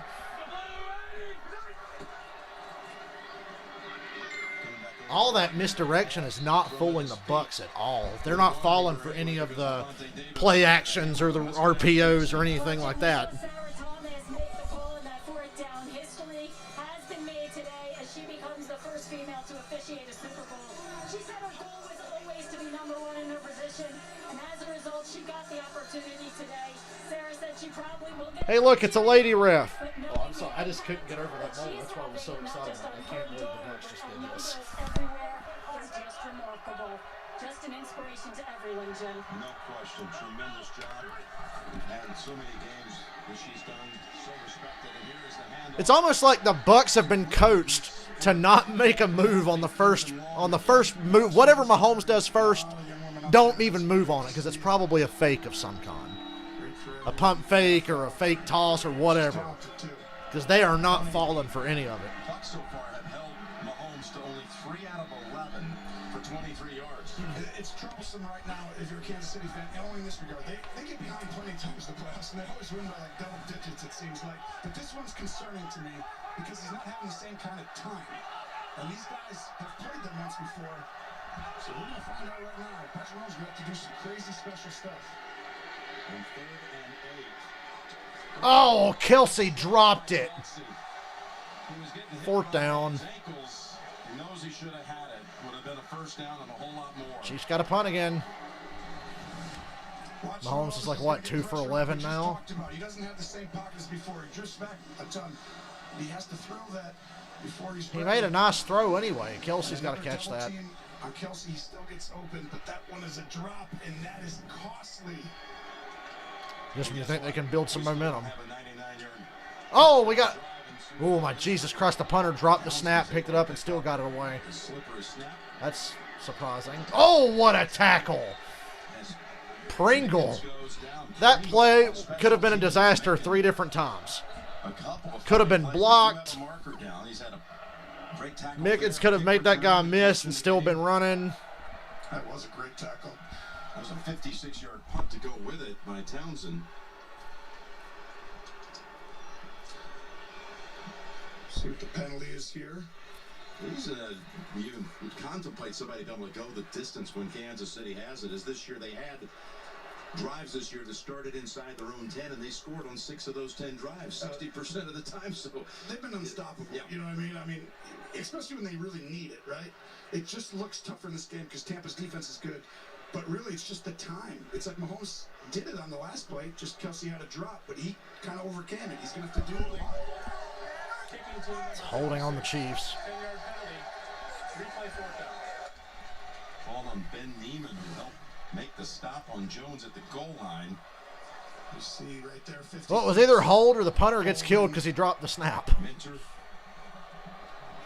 Jay Feely, tell us about Townsend, the punter for the Chiefs. Well, Tommy Townsend has a huge leg. He punted the ball great in warm-ups, but you can see the rookie having jitters out there. He had a 27-yard punt, and he drops this punt, and you're in the biggest stage. You're playing in the biggest game of your life, and you have to be able to keep your proposal. Pat McAfee would have fucking banged that thing into outer space, boy. Just a mile and a half. Tell this rookie to get it together. Stadium at Jesuit High School. Of course, magnificent long career as a NFL place kicker. Yeah, as a mayor, does Lady Ref have a really nice body? Has his best punt taken off the books with a penalty from the end zone. What a dog shit punt! Nervous. What a fucking lousy kick! This guy sucks. Kinda? That's the worst fucking punt in the Super Bowl history. 9-yard punt. 42-yard difference. Okay, maybe not. I'm sure you can do some digging and find a worse one, but Jesus Christ, dude. Get over yourself. You're a fucking punter. Here's the part where I bitch at a punter for being nervous. Like, what the fuck are you nervous about? You're a fucking punter. You cannot do this. They caught such a break with that fourth down, with that goal line stand.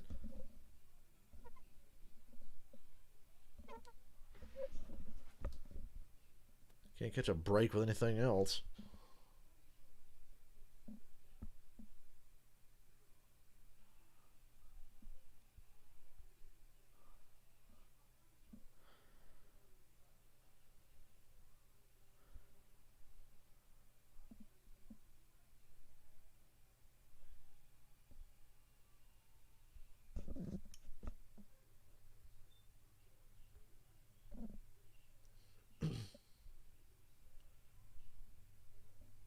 We are 1 week away from the Daytona 500. And allegedly the 500 starting at 2:30. We'll see.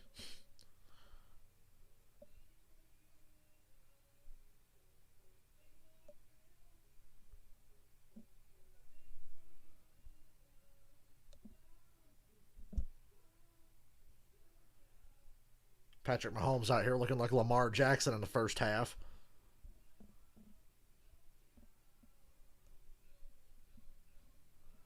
That's big facts right now.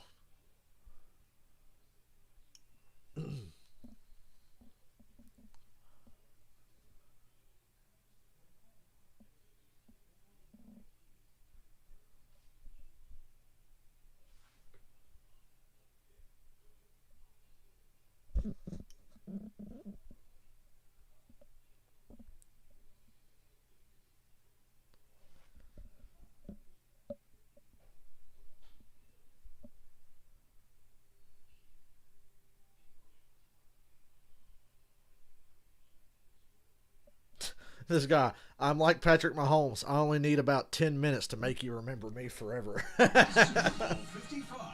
Well, if the Chiefs are going to win this game, it's looking like it's going to have to be something that crazy. Andreas, you need to not worry about what I like. I will never get out of NASCAR. I've watched every race almost every week for my entire fucking life. You're not going to convince me to not watch it or stream it. Jim Rickoff, Mike Arnold, Brian Galvin, Brian Kozowski, down in the trucks. Our thanks to our entire crew, production and technical teams. Short field coming up for Brady and the Bucks. Oh boy. Hey, good pursuit there by the Chiefs. It was one of them little forward screen passes to Antonio Brown. It looks boring because you don't get it. That's why it looks boring, Andreas. You don't get it. Of course it's going to look boring. You don't know anything about it. Football looks boring to people who don't know anything about it. Just looks like a bunch of people running into each other. Oh, I'm getting a sinking feeling in my stomach about this game.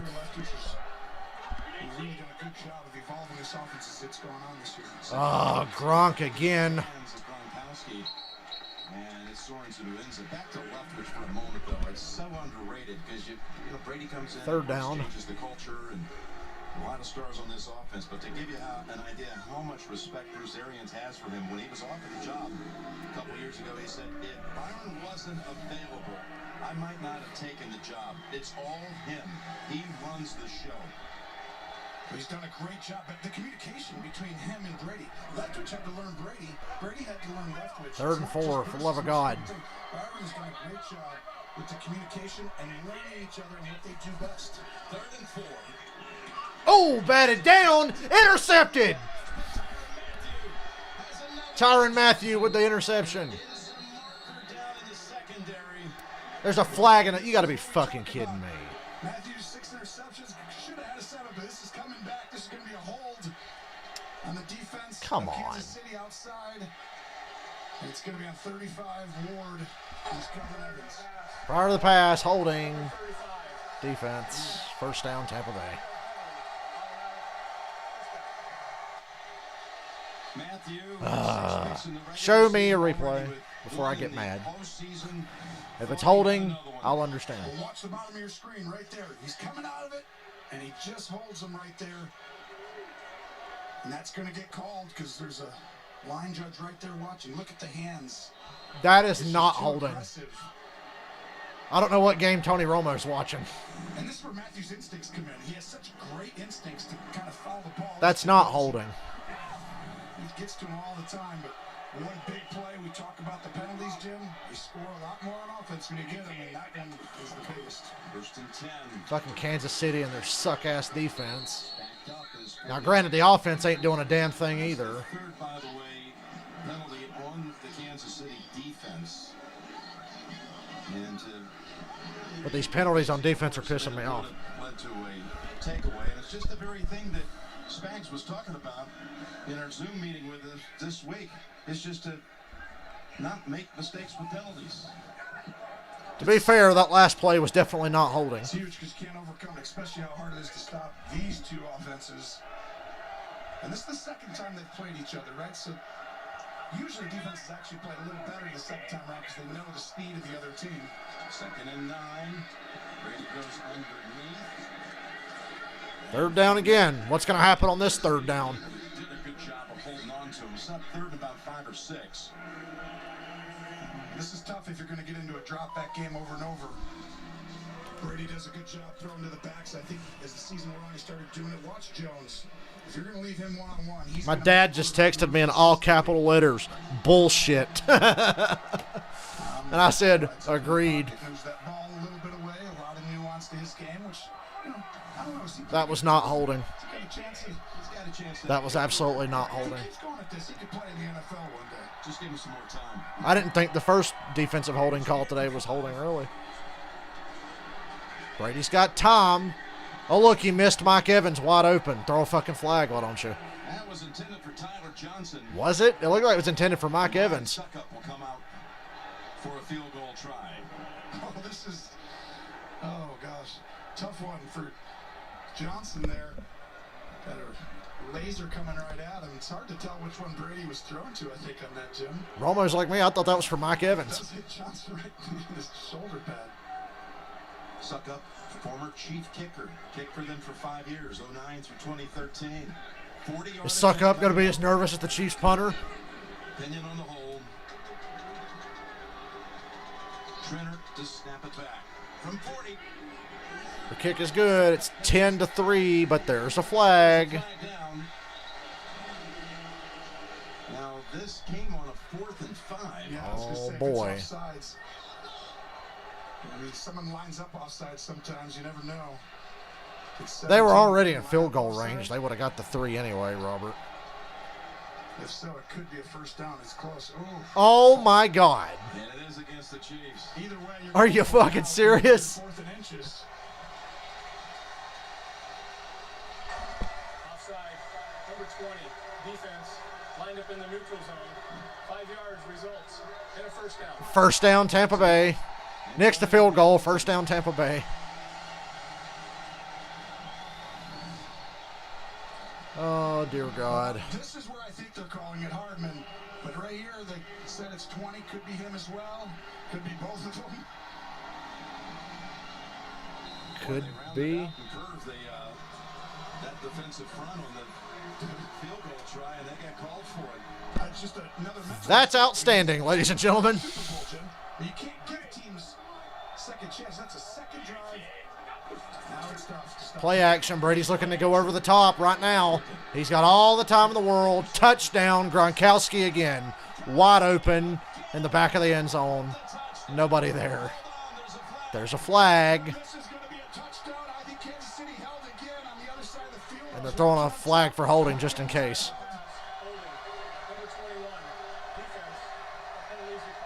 Touchdown, Tampa Bay.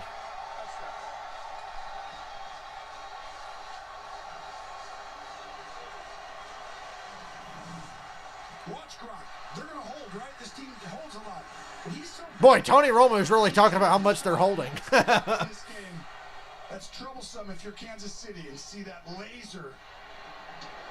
And the time Brady. Remember that time Tony Romo told Tom Brady he'd see him in February? Remember that? That was like 2015, I think. He totally planned that, didn't he? He retired after the Super Bowl. Oh, man, I got to go to social media for this. He was at the Super Bowl game last year, being honored with the top 100 players as their league celebrated. It's 14-3 Tampa Bay. Activity before the game. Decided to come back. Oofa. It's the Brady Gronkowski show. Gronk's got 2 touchdowns.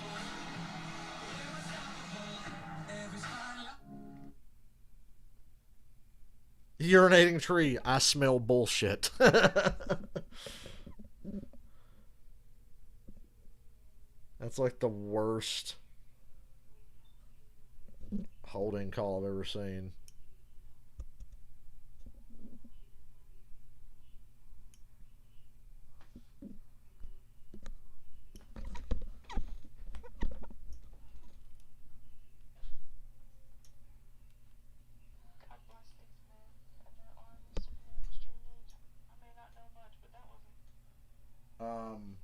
The Chiefs are getting fucking robbed. This is bullshit.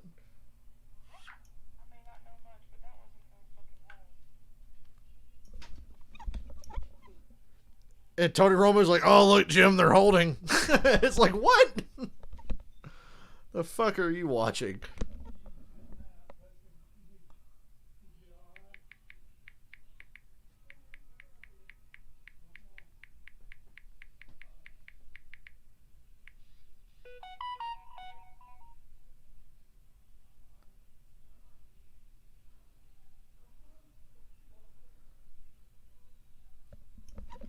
The offsides, it was hard to tell because the camera angle was weird.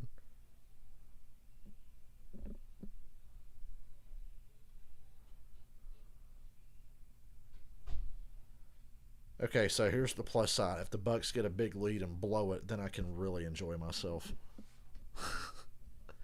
It'll be worth it in the end if they somehow blow that lead. If the lead even gets a little bit bigger and they blow it.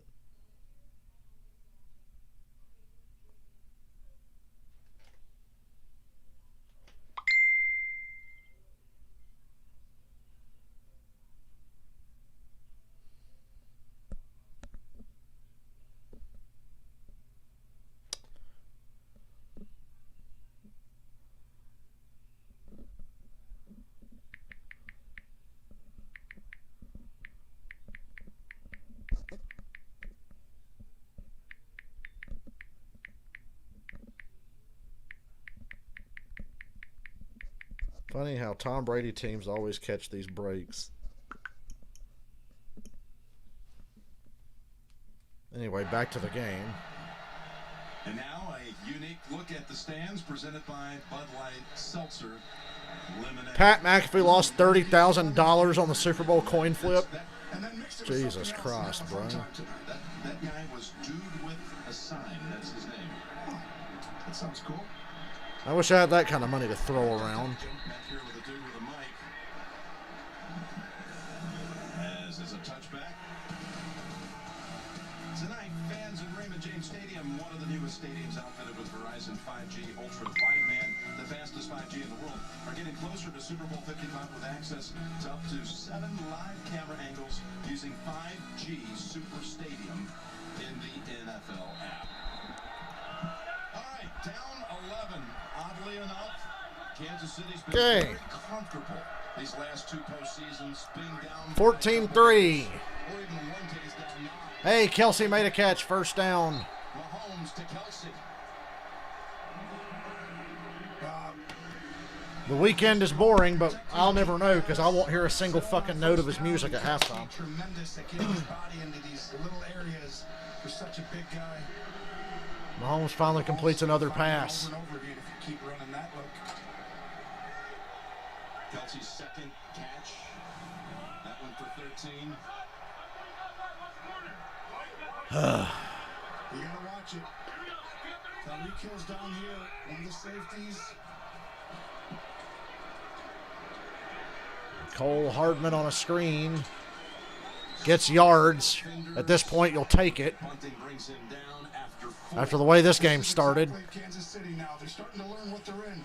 And Tyreek Hill's taking 2 or 3 guys deep. Have a guy underneath him. If you want to double him, Jim, you probably got space underneath wherever he's at.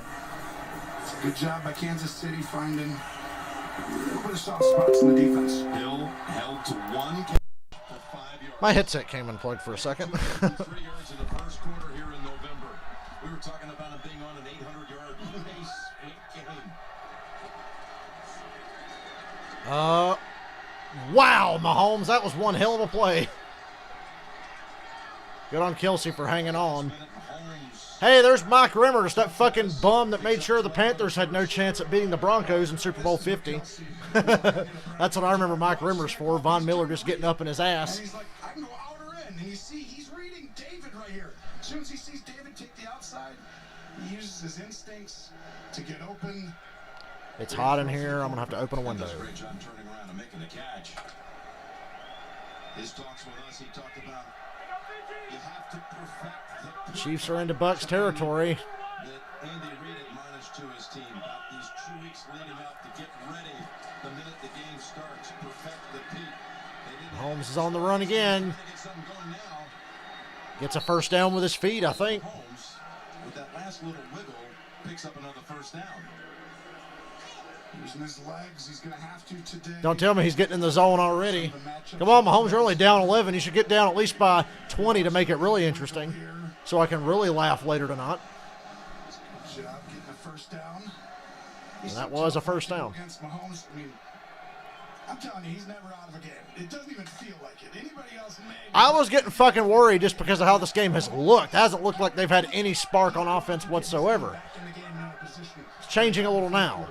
And that guy right there knows it. Nice run. They're in field goal range. Across the 30. Picks up 7. So they have 58 yards rushing, Kansas City, but 34 of it is on the legs of Mahomes when he's had to run out of the pocket. And they really need to have a little bit of a running game with the way that they're playing soft today on the back end. They're still playing physical, line of scrimmage, which I like Tampa-wise. But the safeties are deep because they got to protect. As you see them right here in your screen, look at these two guys. They keep backing up. They'll come down on these short yards. 2nd and 3, come on down here. Oh, wait. We're marching it. Get back. Mahomes having to duck and dodge pressure again. Kelsey stays on his feet. Down inside the 20. Now here's where the Chiefs might get into a little trouble because they've not been a good red zone offense, if you can believe it. Mahomes just playing a little backyard football. See how deep they are back there? Mahomes just finding the soft stuff underneath. That's where running the ball, throwing underneath. Keep the game simple right in front of you, and then take your shots when that safety and those guys start to come down. Mahomes 4 for 4 on this drive. No need to snap it before the 2-minute warning. 2-minute warning and a half. Too much time if you score to give Brady a chance to do something before the intermission. You're watching Super Bowl 55 on CBS. We can't really relax until they get this thing in the end zone. Boy, they caught such a break making that goal line stand earlier. Really, that's apparent now.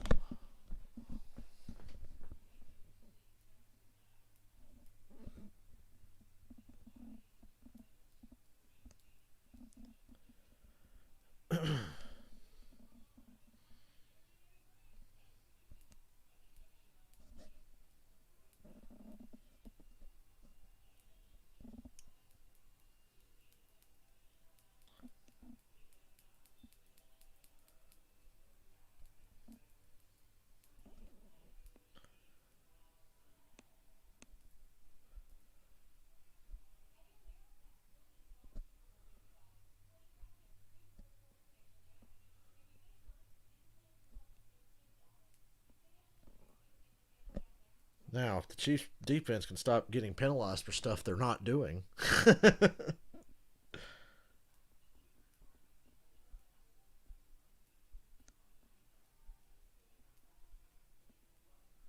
Shout out to Beavis and Butthead for saving the Super Bowl.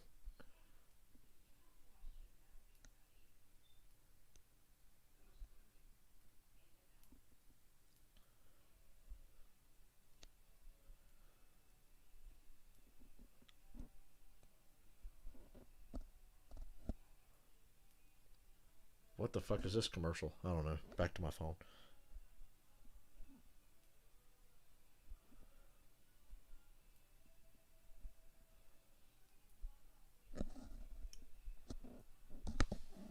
Anybody watch WandaVision this week? I fell asleep at like midnight Thursday night into Friday, and I woke up at 4:30 a.m. and was like, "Oh shit, new episode of WandaVision." I got up and watched WandaVision, and then went back to bed and slept till like 1 in the afternoon. I legit woke up at 4:30 because in my sleep I realized, oh shit, WandaVision comes on at 3 a.m. on Friday mornings.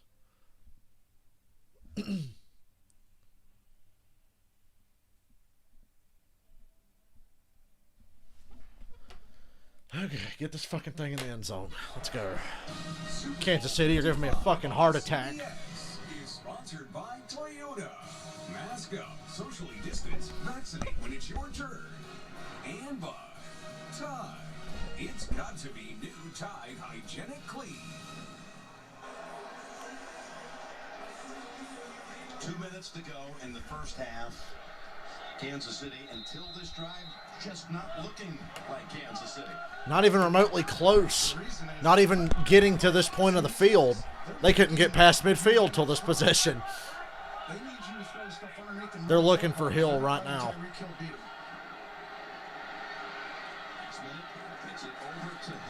It's not going to work. Devin White runs him out of bounds. Has a word or two with Hill, and officials will come break that up. Just watch. They have people around Tyreek wherever he goes. Look at the communication by Devin White and everybody. He goes back, forth, back, forth. Took too long to develop. Mahomes took too long to pull the trigger and get the ball out to Hill. He was wanting to go deep. Look at that. The last time they played, this is the second time he played against a Todd Bowles type defense. He was not going to let him beat him. He lost a yard with that last one. Second and 11. Damn, Kelsey made a great catch with Levante David hanging on his back. Funny how no flag came out there. Not saying there should have been, but good God, it looked like Levante David was just latched onto him. He's used to looking right, coming back left, and firing, but now he's got to throw with a guy in his face. Let him play. Right, guys? 4 receptions on this drive. And it's a 3rd and 6. 3rd and 6. Against Buffalo. Yeah, in the last game, which is a postseason record. Big play here. 4-man rush, and this is fucked. Mahomes barely gets the ball back to the line of scrimmage. Shaq Barrett came crashing through and chased him all the way back to fucking Kansas City. Well, we talked one of the biggest parts in this game was the ability one-on-one. If you can get them in passing downs, 4th and 6, where you know they're having to drop back. Oh, look, JPP and Shaq Barrett. Comes flying in. It's one-on-one against backup tackles. Patrick Mahomes is having to play faster than he's played all year. Keep an eye out. The punter is the holder on this field goal. Probably dropped the fucking snap. For Tampa Bay, making life difficult. Harrison Butker was good from 49 to open the scoring in the first quarter. 34 yards. Townsend on the hold. And that kick It's good. and good. 14-6. With a minute and 1 second to go in the second quarter. 14-6. Mahomes and Kansas City still haven't found the end zone. Your soap? My dad said they should have ran a fake field goal. This man must be drunk. Said too early for that.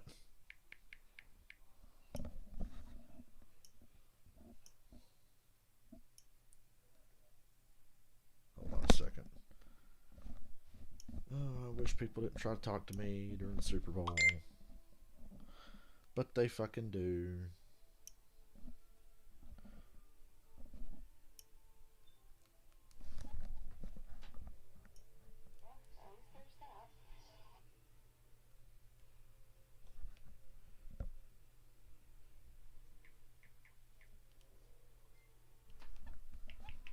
I know the field goal is nothing to celebrate, The field goal is like nothing to celebrate, but they needed something there to keep this close.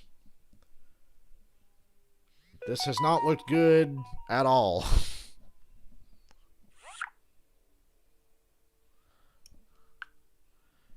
Yeah, and my dad just pointed out what I said. Levante David's all over Travis Kelce's back.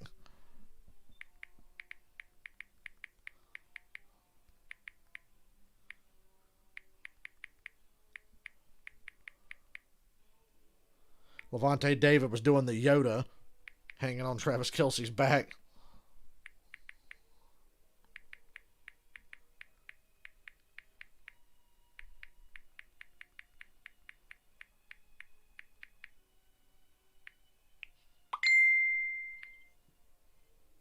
Shut up.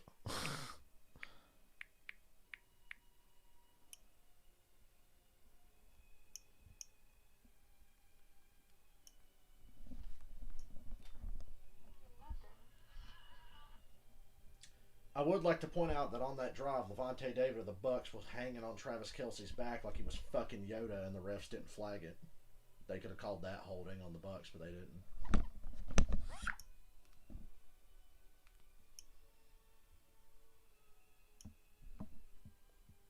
Let me see if anybody else noticed that, because it seemed pretty fucking apparent to me. But I'm not one to over officiate and throw flags for every little thing. But them 2 flags they threw on Kansas City for holding, it's like, give me a fucking break, dude. Coming up on the Rocket Mortgage halftime report, JP, Phil, Nate, Boomer, Coach Coward, our great teammates over in the studio of a halftime highlights analysis. Coming up, Rocket Mortgage halftime report. The Bucks to get the football with 1 timeout.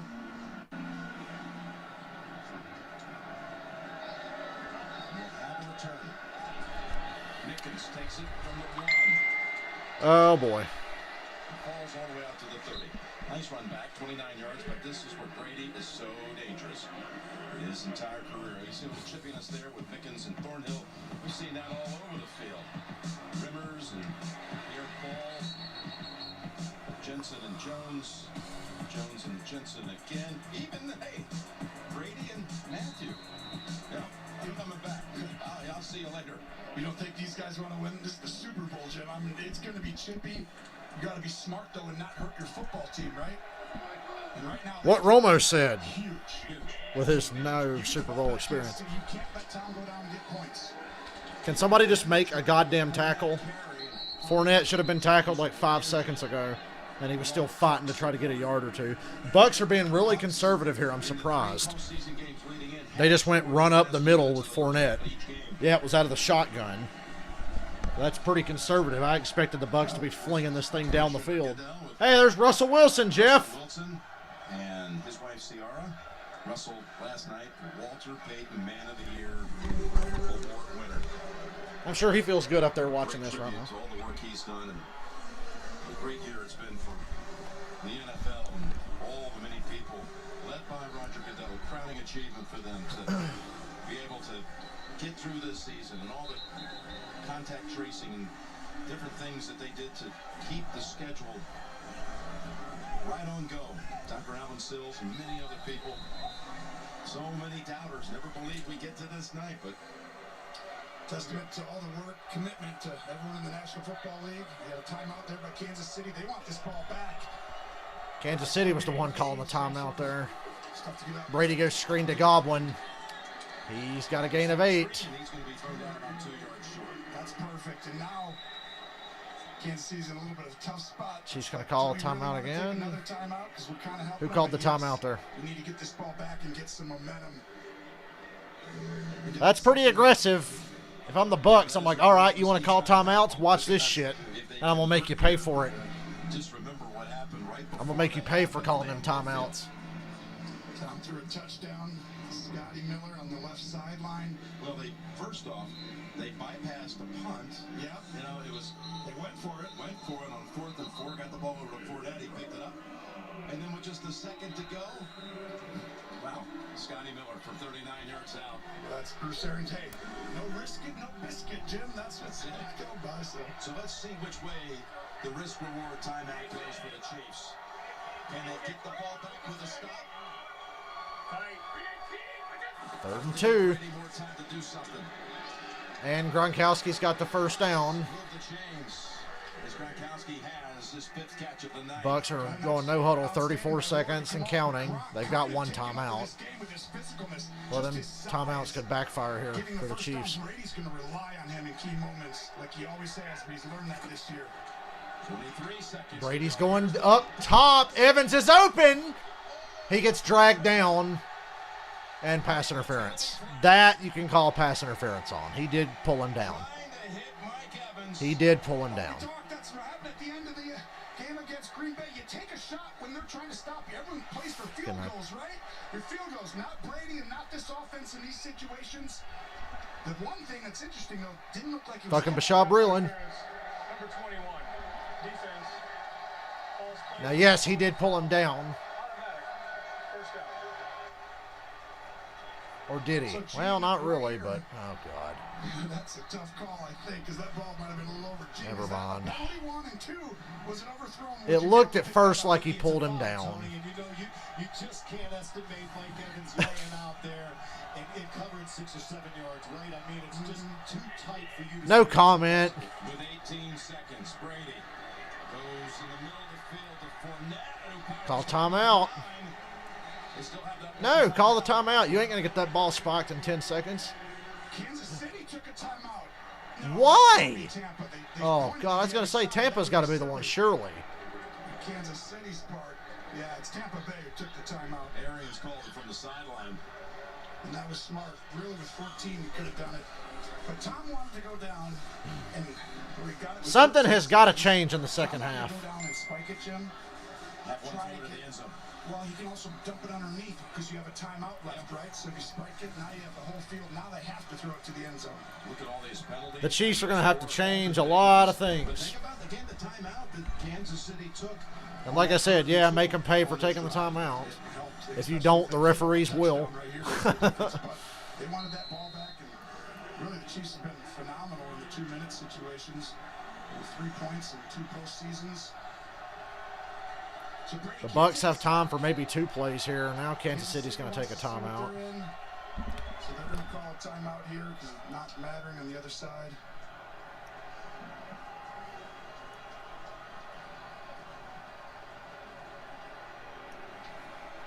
Crazy things happen right before the half in Super Bowls in Tampa. You remember in 08? Last play of the half? The ref behind probably thought he pulled him down. When I first saw it, I thought he pulled the wide receiver down. Then you go back and watch the replay and see, oh, he didn't actually pull him. He just kind of fell behind him. Watching back home in California, we said Brady's been here 1,000 times. He knows he can't take a sack, can't throw the ball inbounds. You don't have time to clock this. You got to take a shot to the end zone. I hope this backfires. Hope Brady gets sacked right here. Fuck it, blitz. There he goes, a blitz from Kansas City. And a flag in the back of the end zone. this one's on Matthew. That'll set the ball at the 1-yard line. No, this one's a penalty. I mean, they get caught because Brady's taking advantage. Pass interference. Foul occurred in the end zone will be placed at the 1-yard line. Brady can't take the sack. He knows it. He finds Matthew one-on-one, but I'm going to go on a limb and say that's uncatchable. But I think that's still a penalty down there because it's pass interference. Oh, boy, this one you can't get any worse. No timeouts. Penalties destroying Kansas City tonight. Fournette has come in. Do you dare run it? That would be... Okay, this is just straight up highway robbery. You fake it here, and then you run on the next one if you don't get it. There's the fake. There's the pass. Touchdown. Hey, it's Antonio Brown. Antonio Brown just scored a touchdown in the Super Bowl. Just unbelievable route by Antonio Brown, and what a job. My dad's calling me. Down low in the way where no one can get it but him. Wonder how Steelers fans are feeling right now. Winning drive that Brady's only done throughout his whole career. Yeah. I know it's the first half, but these come back. It makes it so daunting Yeah. if you're Kansas I mean, I agree. Without your starting tackles, Jim, it's just going to be Every other play. Antonio Brown with Yeah. Super Bowl touchdown. He played in Super Bowl 45 as a rookie. Bruce Arians was the offensive coordinator for the Steelers. I have seen bullshit kind of like this before, but not quite like that. And again, Yeah. Brady and Matthew. Tom Brady just started a fight with Tyrann Matthew. Listen, after the game, if you want to hang out a little bit, I'd love to have you over. Me and Giselle would like to, keep it. No, I don't think that's what he said there. No, it shouldn't have. No. Yeah, when Levante David was hanging on Kelsey's back. Yeah. Well, that penalty won't make much effect here with 6 Yeah. seconds going to happen. It just continues just a Yeah. damaging trend. I'm shocked. Every other play, I'm just like, wow, really? Flags and penalties continue to pile up. Yeah. And this, Yeah, they're not making any effort to hide anything. Brady and Gronkowski and Antonio Brown all getting involved in touchdowns. All right, bye. See how efficient that Tampa Bay offense is doing? That's what they've solved. It's simple. That was my dad. 1 minute and 1 second. Let me message Cameron. 71 yards in 5 plays. Suck up extra point. Good. 21-6. 21-6, Tampa Bay. Brady with 3 touchdown passes. 2 to Gronk, 1 to AB. Pass interference rules suck because it's completely objective. Each referee is going to call it differently. That's why it's bullshit. It's the most inconsistently called thing in football because everybody views it differently. After your defense just gotten beat again, it's in what is a crucial last minute of the first half touchdown drive. Well, and he's telling him right here, I got help on the inside. That actually just happened, ladies and gentlemen. They've been behind before, but this one feels Brown does not have a ring. Antonio Brown does not have a Super Bowl ring. He's never won the Super Bowl. He's played in one, but they lost to the Packers. Brown does not have a Super Bowl. defense right now is going against Brady and a very efficient offense who's able to run the football at you. It's a tall task. They can do it, but this is a tall task for the second half. They'll kick from the 50 because of the penalty, so you never know with Bruce Arians. Is always good for a risk or two. Who knows if it's a little pooch kick, Go ahead and just drive it right My through dad the just called yelling about it. And I'm like, I agree. It's pretty fucking bad. into about the 10th row. I can't remember the last time I saw one this obvious. Well, they mentioned they've had deficits. They've overcome them, particularly last year. All 3 games on their way to winning the Lombardi, they were down double digits, including 10 in the 4th quarter down to the 49ers before winning. They'll have to go make Halftime. massive adjustments. God, how do I feel the next 35 minutes? I've got nothing good to say. Mahomes down, and this is Matthew and the frustration for Kansas I literally have nothing good to say about this game so far. eyes forward and just do their job. Right now, they are giving Tampa I'll be right Bay back. a lot of their stuff. That's really helped them. You can't do that in the Super Bowl as big as we've had in quite some time. Kansas City will receive the second half kickoff after deferring at the top. That's the end of the first half with the score. Tampa Bay 21, Kansas City 6. Coming up next is the Rocket Mortgage halftime report. Plus, stay tuned for the biggest performance of the year, the Pepsi Super Bowl 55 halftime show featuring The Weeknd. Grab and scan your Pepsi for unprecedented access to the action. Well, the high-flying Chiefs have been grounded here in Tampa. Gronkowski finds the end zone a couple of times. I will say this much. The Chiefs' offense is not doing their job. The Chiefs' offense is stinking up the place. But the Chiefs are getting fucked over on the other side. I'll be right back. Gotta run to the bathroom.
Jeff, what do you think? I figure you're probably still here.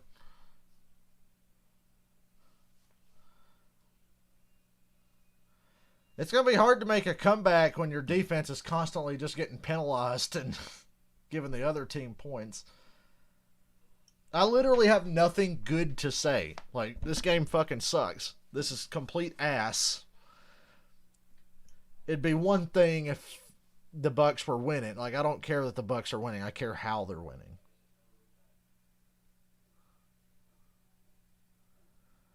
I have nothing fucking good to say whatsoever.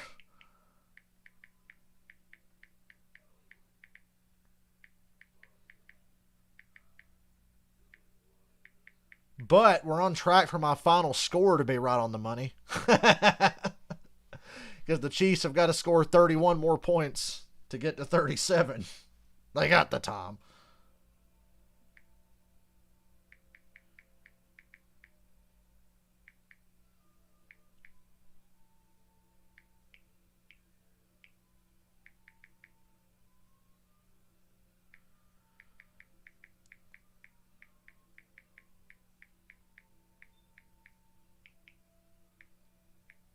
They were not even trying to hide what they were doing.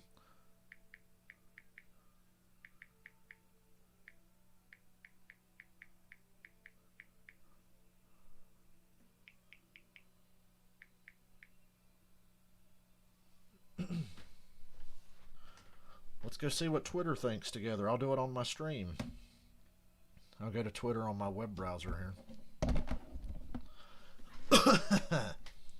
Hopefully we won't see any thoughts anywhere.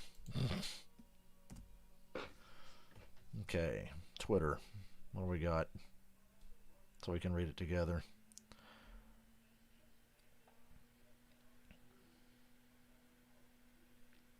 Chiefs offense is playing horrendously. I tell you one thing, the Chiefs should not have taken those timeouts at the end of that half. That's on Andy Reid. I know he was being aggressive, thinking we'll make a stop and get the ball back and get points at the end of the half and then start the next half with the ball. I know that's what they were trying to do. But, God, here, listen to this fucking halftime. Hold on. Patrick Mahomes with his eyes on the prize, the googly eyes that is, and Tom Brady, I've never seen more animated. How about this? Butker kicks it, and he hits SpongeBob right in the face. The kick is good. And Brady, who was he looking for? His BFF, his best friend, Rob Gronkowski, and that is the slime zone. Green everywhere, and then Gronk, of course, is going to spike it. And Tom Brady, for all you little kids out there, he is older than your dad. Proving that age is nothing but a number. Yep, primetime TV turns into slime time TV. Oh, very good, Nate. Well, it's been a rough first half for the Kansas City Chiefs. The mistakes they have made. Patrick Mahomes started on the offensive side. Look, this fucking meme. How are the Buccaneers beating us?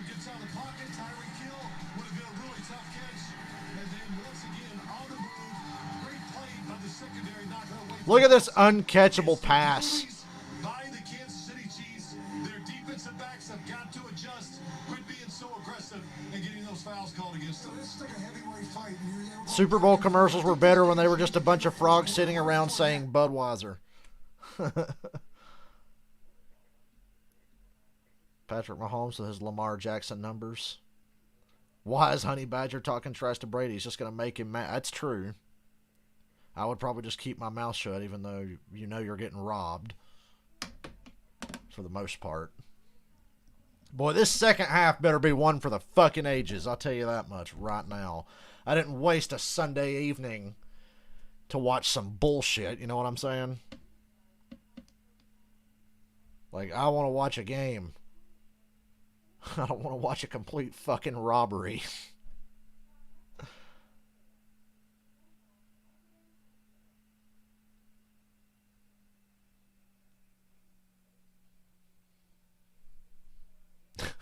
Barstool. We watched the Brady to AB touchdown. I was too pissed to really pay attention to it before.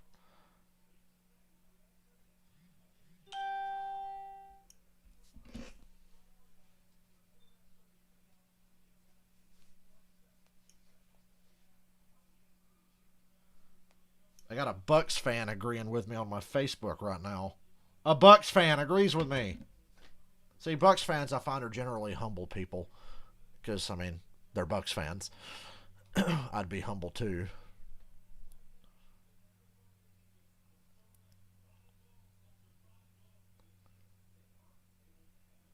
Urinating tree, fuck Antonio Brown. That is all.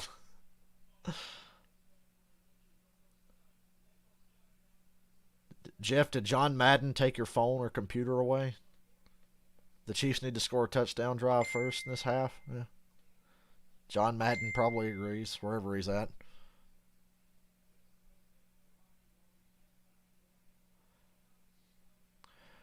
The Buccaneers' 6 first downs via penalty are the most for a team in the Super Bowl. Previous record was 4, done by 8 different teams.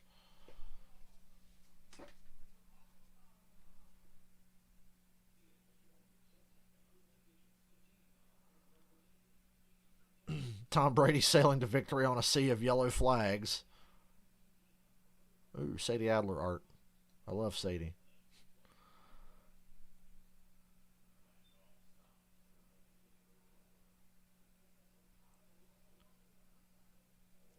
Looks like Pat's going to get some money back on Gronkowski and Antonio Brown having good games.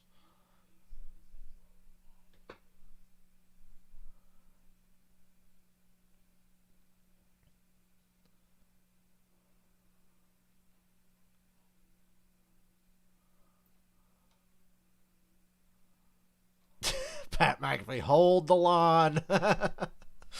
Hold the lawn.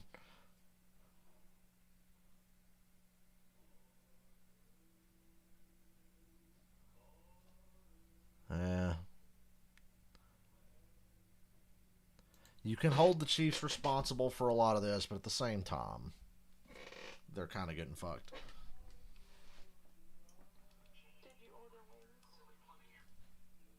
No, I didn't order wings. Hey, did you see cocky ass Tom Brady talking shit to Tyrann Mathieu from the Chiefs?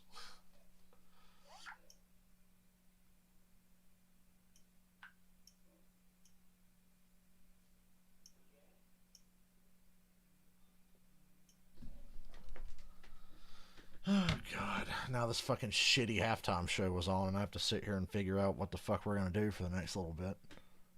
I think I've refreshed Twitter again. That's all I know.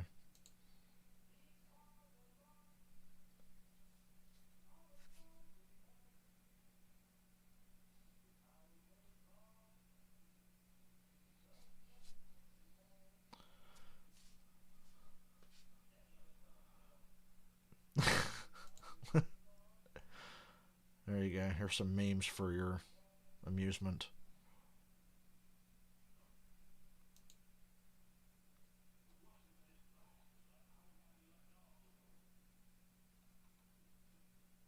Ooh, wings. Looks good. Boy, I'd sure like some wings.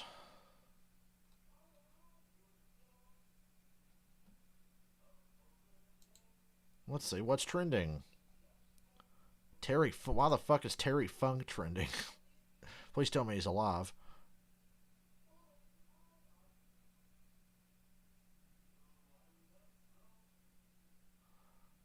Terry Funk's in a lot of pain. Is he alright?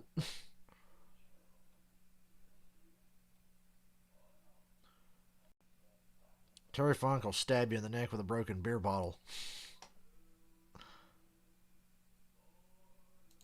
Get well, Funker. Saw one of his greatest promos the other day. It's when he told Mick Foley that if he had a head like his, he'd have it circumcised. Terry Funk's voice is so funny. He goes, "Hey, Foley, if I had a head like yours, I'd have it circumcised." Tyrann Mathieu breathes. Refs, wait, that's illegal.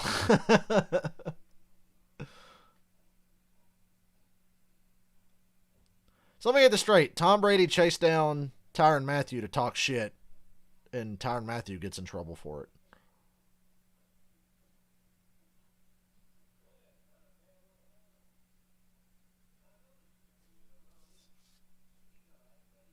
Make it make sense.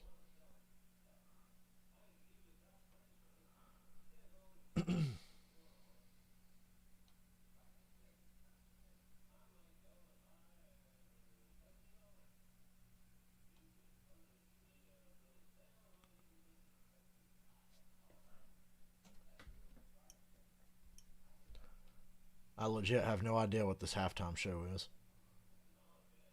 Looks interesting.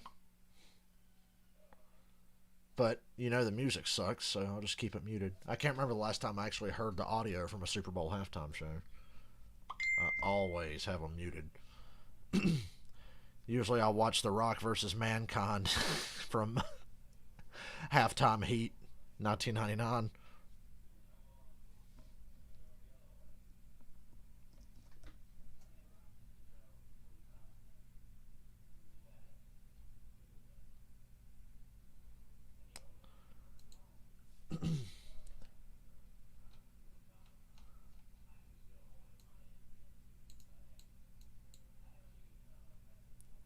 This dipshit gonna stop singing so I can unmute the TV? Right now he's just making everybody dizzy. Help me, I'm so disoriented and dizzy. Oh wait, I know why. That's to distract from how bad the music is. It's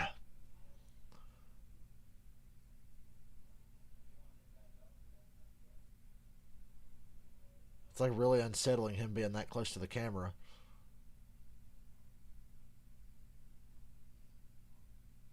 Okay, that's not socially distanced. At least they have masks on.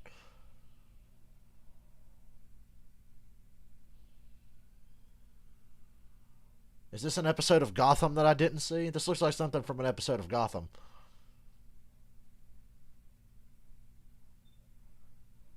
Is that the Court of Owls? Looks like the Court of Owls. And they all have headaches, and they're drunk, or something.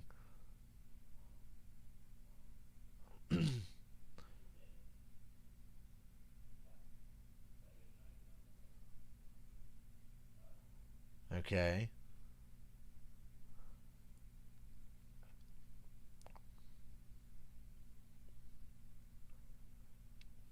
I like that the halftime show stage is set up on the pirate ship. Isn't it not on the pirate ship? Yeah, it is.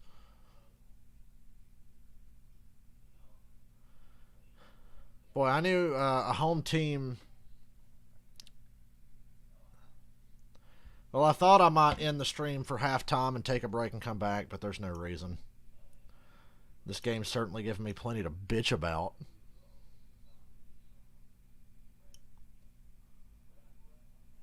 And then just watching this halftime show with no sound is bizarre.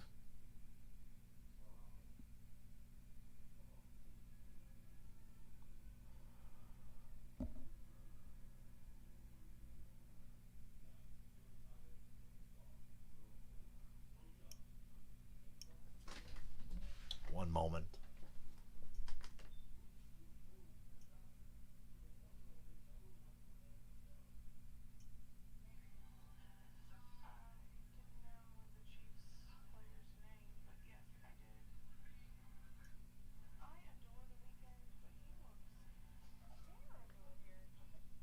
I have this shit muted. I can't remember the last time I actually heard the sound at a Super Bowl halftime show. I mute it every year. You know, maybe if they got somebody worth the shit, I wouldn't mute the halftime show. Why don't they get the biggest fucking metal band in the world, you know, Metallica, to play the halftime show or something? I mean, they're like the biggest metal band in the world still to this day.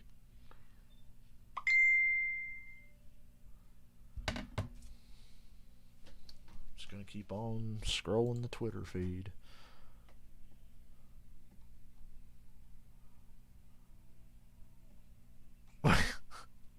Watching this Super Bowl halftime show.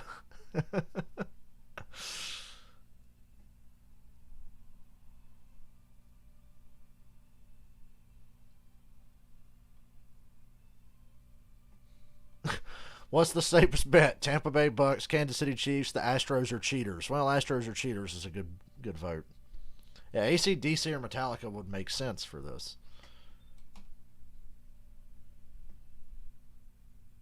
Because like it or not, the two biggest rock or metal acts in the world are old as fuck. And they would make sense for this. I tell you, the Metallica guys would not want to lip sync like everybody else has to when they play the Super Bowl. When you play the Super Bowl, they make you lip sync. Or at the very least, they'll let you sing live, but they make all the instruments be pre-recorded.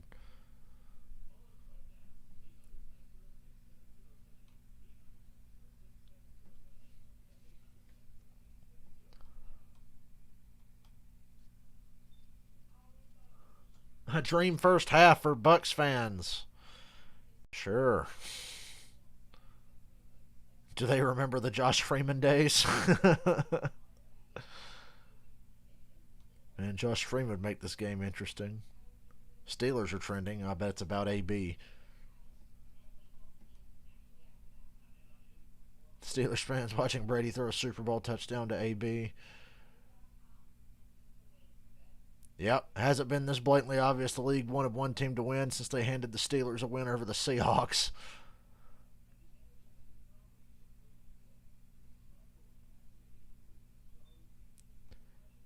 Let's get fucking fired up in the second half and cheer Kansas City on to spot the NFL.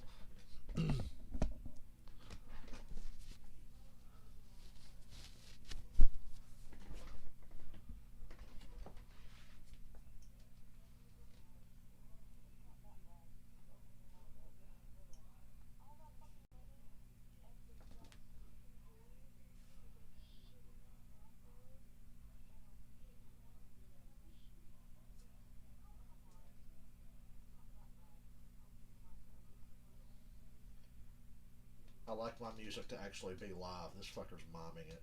So lip sync.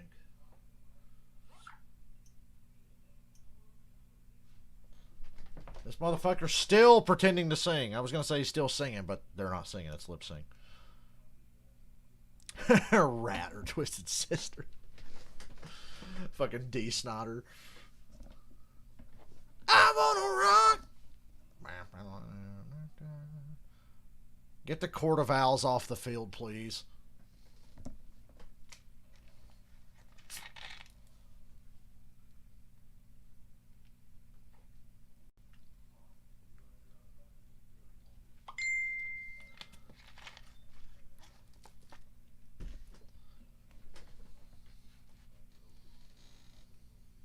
Well, it's not an actual concert, so...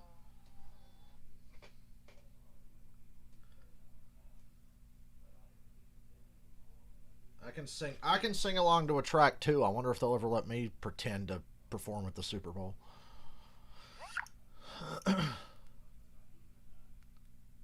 I'm a goofy goober. Rock.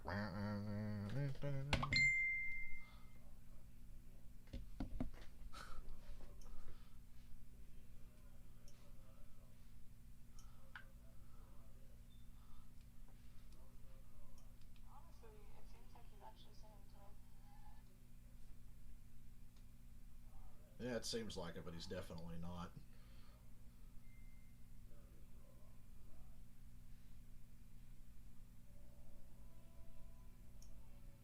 I can sing along. Honestly, it seems like he's at... Yeah.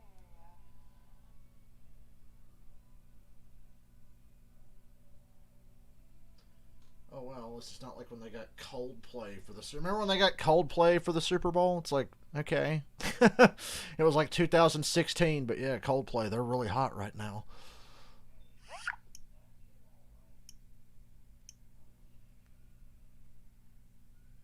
Can we get back to this blatantly rigged football game? Do I watch SpongeBob? Of course I watch SpongeBob. I'm a man of taste. Of course I'll watch SpongeBob.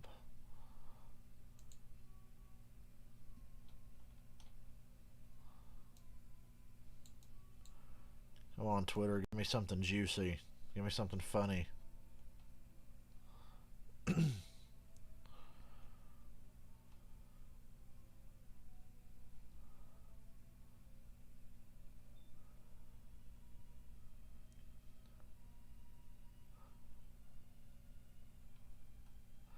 Eric Jones said Creed should play the halftime show. Well, this is why Eric Jones got fired from Joe Gibbs Racing.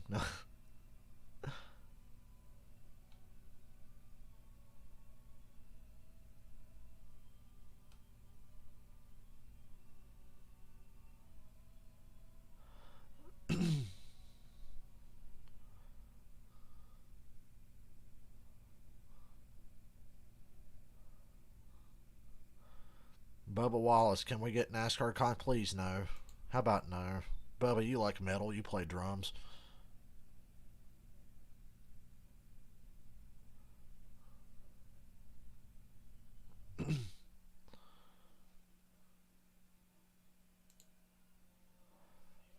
Can this fucking halftime show just end?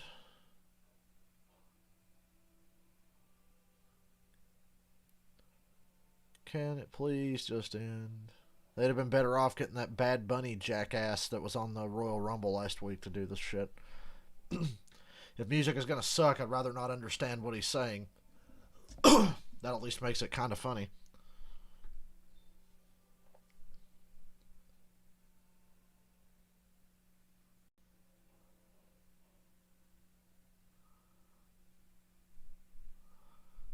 I remember doing my homework during the Super Bowl when Janet Jackson's boob came out, and I missed it because I was looking down at that time.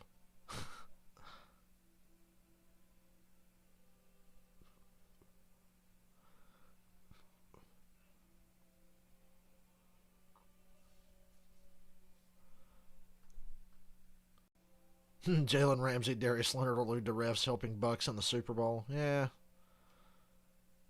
They're definitely being aided.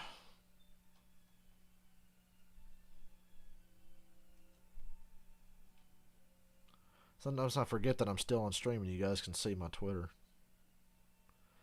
I don't feel like scrolling on my phone. It's easier to just do it on here.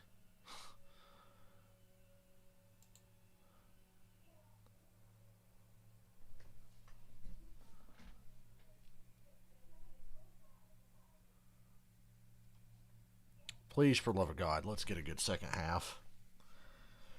Please, let's have a good second half for the sake of entertainment. And please let it be a more balanced, officiated game than that first half. Please. I'm fine with the Bucks winning, but can they at least have to earn it in the second half?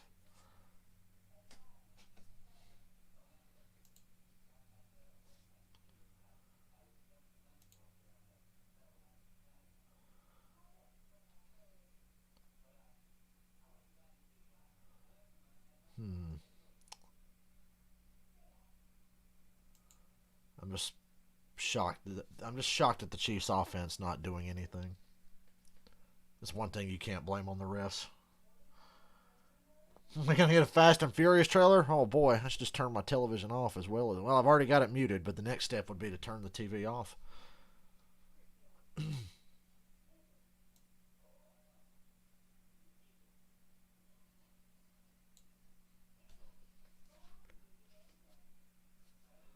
Tell you what, if this game ends up boring, it'll make it easier for me to sleep tonight and be ready for work tomorrow. Matter of fact, let's take a look at the weather forecast. You're going to see me do it right here on my stream. I just want to see the hourly temperatures, and we're going to find out together. So, ooh, nice. It's not going to be above freezing till like 10. Very nice.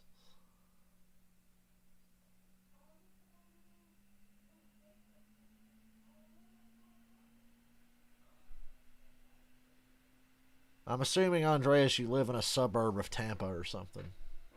If you're that close.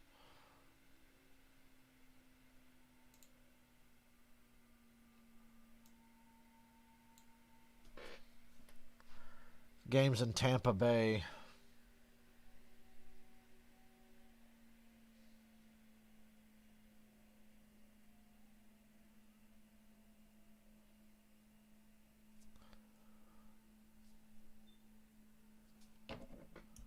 I was all excited to sit down and watch the Super Bowl and go on the roller coaster ride of momentum swings back and forth, and then they just had to fucking ruin it.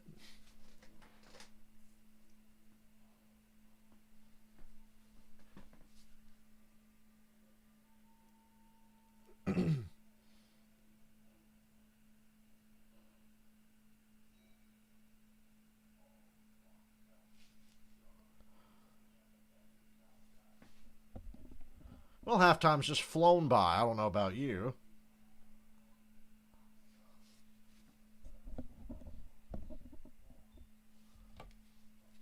Can I unmute my TV now?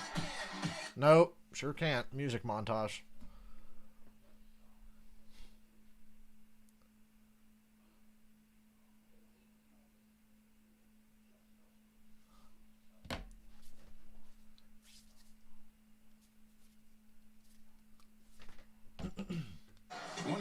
36. You heard Jim Nance. Over the Chiefs, just silencing that Kansas City offense, holding them to 124 total yards.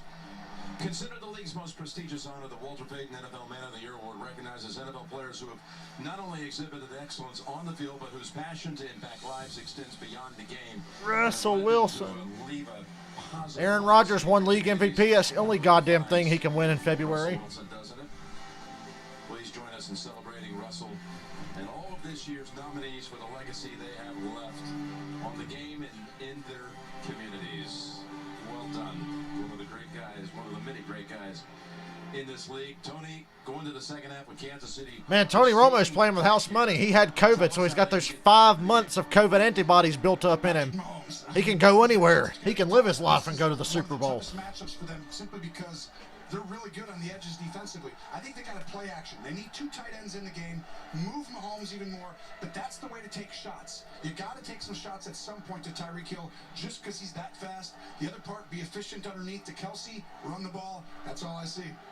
Well, the longest play they had in that entire first half, just 14 yards. A 14-yard pass play from the 1 to Hill. That's it. This is a big play team. And there was nothing to speak of in that first half. It'd still be a closer game without all the penalties, right? But it looks like it's gotten tougher because the efficiency All right, second half. Being able to keep things going. That was like the fastest Super Bowl halftime I can remember. Kansas City, Jim, they're never out of it. It's 8:45 p.m. on the East Coast. The Chiefs are receiving the kickoff. Comes out of the end zone from about 2 yards deep. Not a great return. And he runs out with a lot of others. Let's go down to Evan Washburn. What did you learn at halftime, Evan? Well, Jim, Bruce Arians is well aware of the team he is facing. He feels like and knows his offense has to keep scoring. The magic number for Bruce Arians is 40. He feels like they get to 40, they win a Super Bowl. It'd be funny if they get to 40 points and the Chiefs score 50. In that area, tackle well and keep getting after him. I don't know, Robert, this one feels different. This doesn't feel like Super Bowl 54. We'll see. I'm hoping that it has a similar result. Well, sure, you'd like to get to 50 if you why keep yourself down? They go run, and they get a big run, 35-40. Devin White makes the tackle across the 45. Nice run to start. Surprised there wasn't a flag for holding. Biggest play of the game for Kansas City. You'll see, this is what we're talking about. You want to stop the big play, you got to run the football. You have numbers in the run game. Just watch. See, these guys, they're so deep because this guy right here is so dynamic. Just hand the ball off, get on the offensive line, and you'll have a chance. Out to the 45 he goes.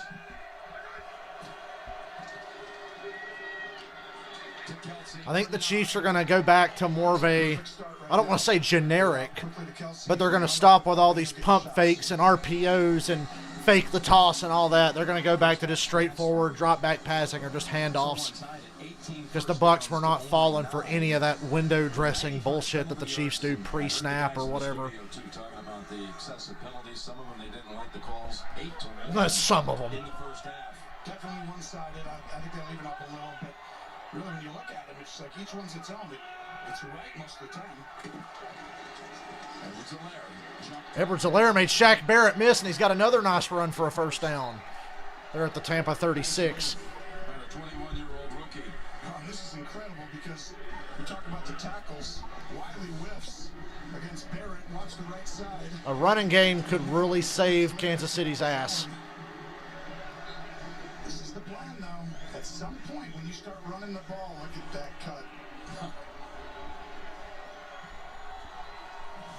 At some point, they're going to have to bring those safeties down and Tyreek Hill. We haven't seen Le'Veon Bell at all. From Tampa, I resist the urge, Jim. Make them keep doing it. After 37. It's Darrell Williams. Gain of 2. Devin White made the tackle. For his first career start, and Devin White is a tackling machine. Comes out of LSU just like his fellow backmate Edwards-Helaire.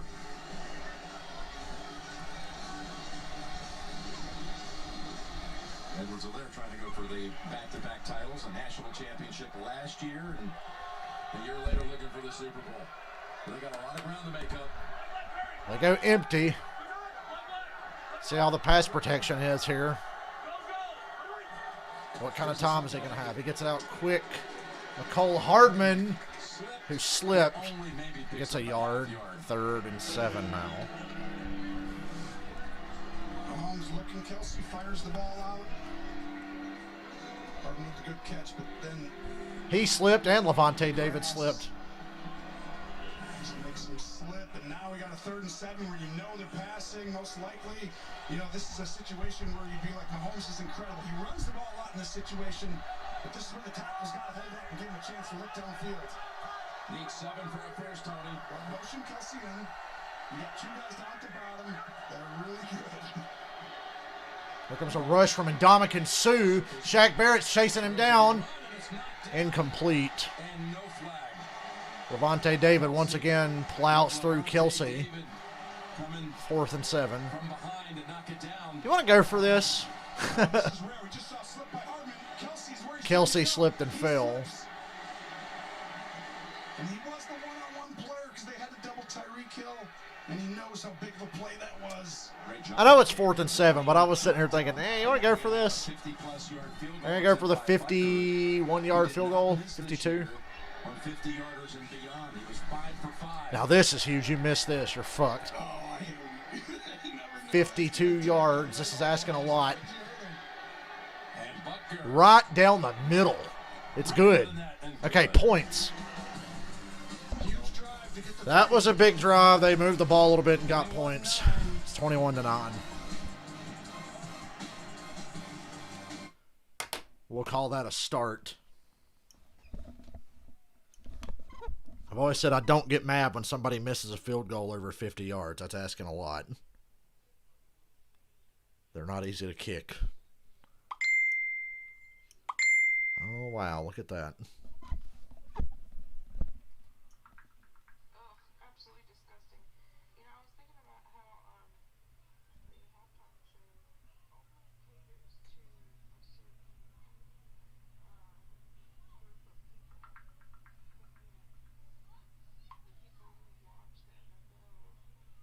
I guess that's the whole point, right? Yeah, nobody watches football for a music video. People take a piss or take a nap at halftime.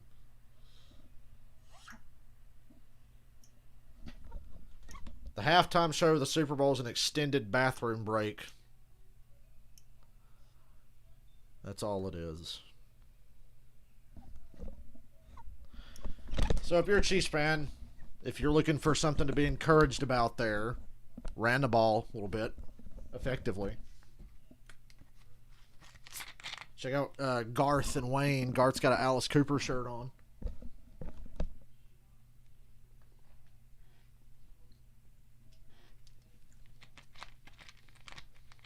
Good God, Mike Myers looks old. Love that man, though. Ew, it's Cardi B. Ugh. I'm ashamed I even know who she is.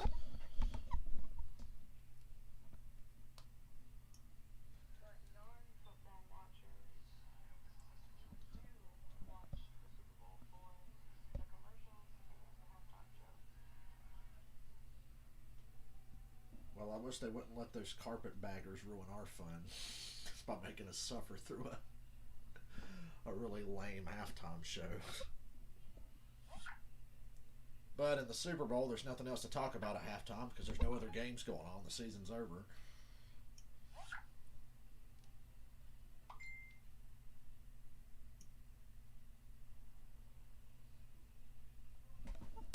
Super Bowl 55.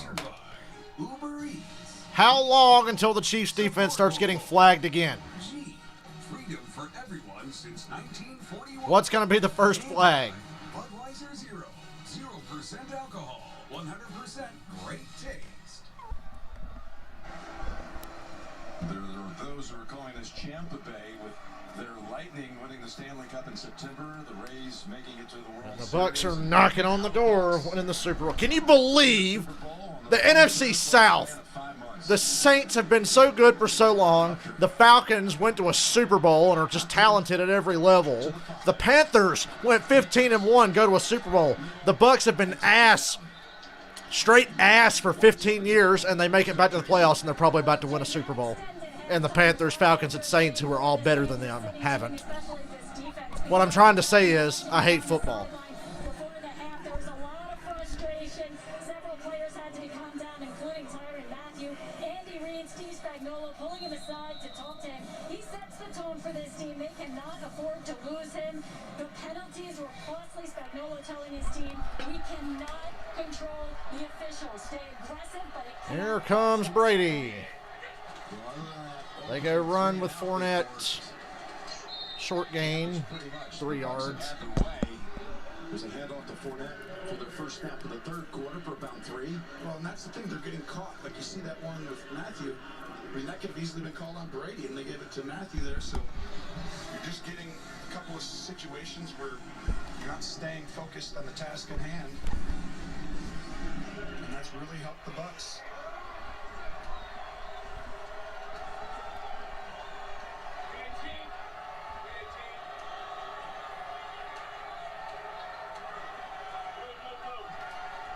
I'm just looking for anything positive from this Chiefs defense.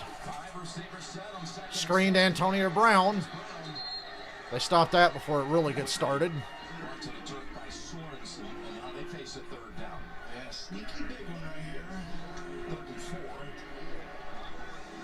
Boy, Andy Reid's a fucking idiot for using them timeouts at the end of the half. That sucked. Basically slowing down Spagnuolo's play calls, Jim. He doesn't want to pressure because they keep doing these simple things and getting the ball up. What Brady did in that first half, 16 of 20, 80%. It's the first time a quarterback in any half, in any Super Bowl, completed 80% and 3 touchdowns. He's got to get this. They're coming after him here. No pressure. And he finds Fournette underneath. First down to the 45. They didn't blitz. Nobody got to Brady, and he just threw it underneath. Spagnuolo, he's coming after you. You're ready to get this ball out. Here they go. They're going to blitz these guys, but as soon as they pop out, they throw the ball to the back. And Brady, instead of trying to read and decipher what they're in, he's gotten the ball to the back. Really good in the last part of the year. And that's helped this offense. Instead of trying to be the big play threat over and over, he just moved the chains. Fournette was 64 total yards in the game. Oh, no. Well, I thought once he got past Breland, he was going to be running down the sideline, so that's good. No flag there on the Bucks for shoving somebody. Just like to point that out. After the game for exclusive access to the show. They always get whoever reacts, and a Bucks player shoved Wilson, and no flag. Then you got to scan, too.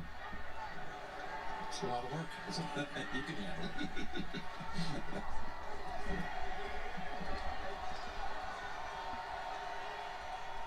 Antonio Brown in on this snap. 5 catches for 22 yards and a touchdown.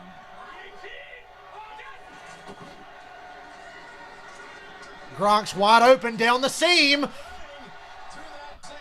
Just gets tripped up down near the 26. Gronkowski looks like he's 5 years younger. The way the Chiefs are not covering him. Fake comes in, and he's reading Brady's eyes. Brady's looking right, left, and then he comes back right. That's the one area. Mathieu tries to read, and he's got great instincts, but right there, he's going, oh no, shoot. Yeah, Robert, I told you, it just feels different.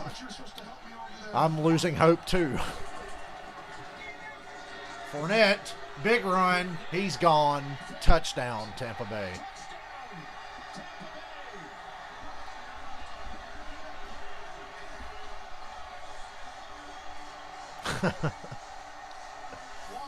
Brady's starting another dynasty with a new team. Efficient football, like we said, just screens, no runs, play action, gets the big play, and then they run and watch Mark.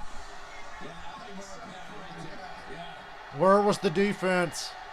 They had an extra lineman in on that snap. But Marpet Not to be found. clear the way, and Fournette, who has found a comfort zone in this playoff run that has made him look like the player that Jacksonville drafted long ago in the with the fourth pick overall. Suck up. Pick up. And Fournette, you remember they wrote Fournette that 1 year all the way to the AFC Championship game and had the Pats down 10 in the You see Garth wearing a Alice Cooper shirt? waiver wire to the Super Bowl and to the end zone. 28-9. I know a certain other team from the NFC South that came out in the third quarter of a Super Bowl and scored a touchdown to go up to 28 points. It didn't end well, is all I'm saying.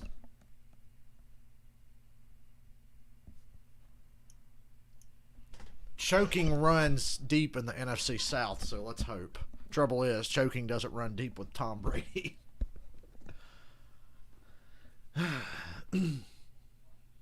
Hang on to whatever hope you have.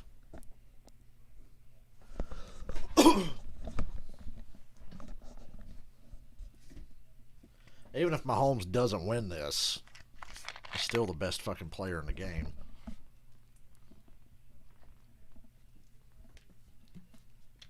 Just like when Tom Brady lost to the Eagles, it's like he's still the fucking greatest ever.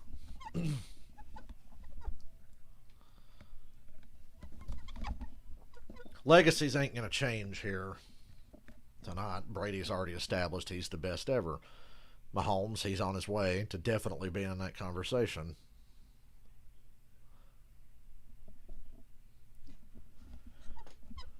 Chiefs defense just isn't built to be in these kinds of games. The Chiefs need to keep the games close and hopefully get the ball last. If they fall behind, I don't think their defense is anywhere near good enough to pull them back in. Andreas, he's better than anybody the Eagles have ever had, and you know it, and that's why you're jealous. You're jealous because Andy Reid went to another team and got a better quarterback and won a Super Bowl. Gets out of Philadelphia, gets a real quarterback, wins the Super Bowl finally.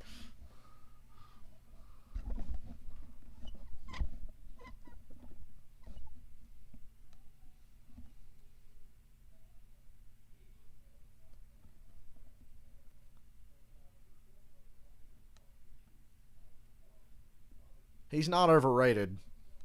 That's for damn sure. He's as advertised. I wouldn't be surprised if he comes back and wins this game.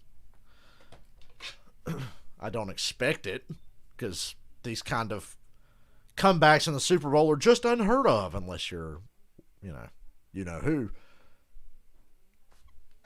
Welcome back to Raymond James Stadium. Jim Nantz, Tony Romo, along with Tracy Wolfson, Evan Washburn, Jay Feely, Gene Steratore.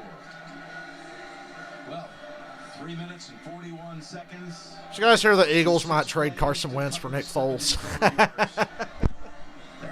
Fucking 1 step forward, 10 steps back. They're going to trade fucking Wentz for Nick Foles. Yeah, you're obviously incredibly nervous as a Chiefs fan because this is just so difficult. 28-9. 5 drives, they scored a touchdown, and the one they were stopped at the 1. That's right. It's Pringle across the 25. flying to about the 26. Joining us tonight at the game as guests of the NFL, boy. 3 of the brave officers from the Metropolitan Police Department, all of whom played heroic roles at the Capitol on January 6th. Along with them is the family of fallen officer Brian Sipnick, who lost his life in the line of duty defending. I'm so nervous for the Chiefs because I feel it slipping away. Begin a drive with a handoff to Edwards-Helaire. Pierre Paul holds him to 3. This 19-point deficit that the Chiefs face right now is the second largest deficit of Mahomes' career. You and I were there for the biggest deficit when he was down 24-0 to Houston in the divisional round a year ago.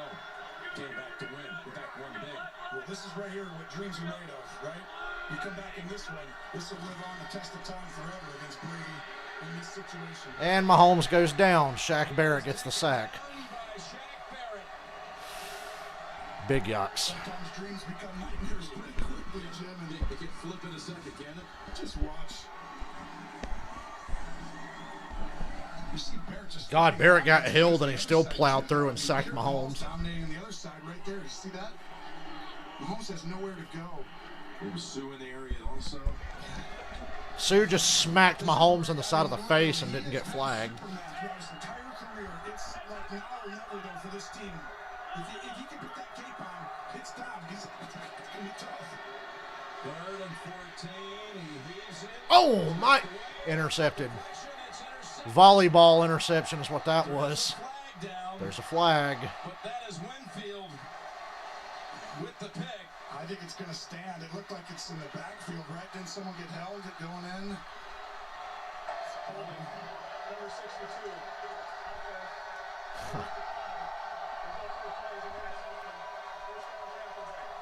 That was one of them Madden arcade mode interceptions.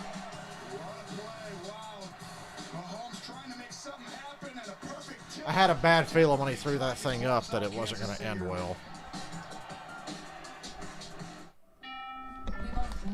When he heaved that up, I'm like, that's desperation. That's not like, oh, somebody's open. That's just, oh, fuck it, throw it up, and hopefully somebody will make a play.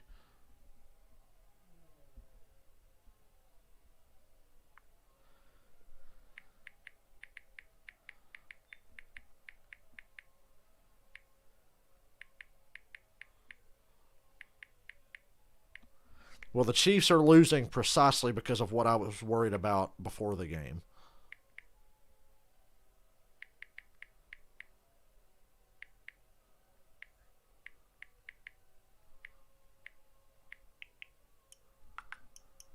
I said I was worried about their offensive line.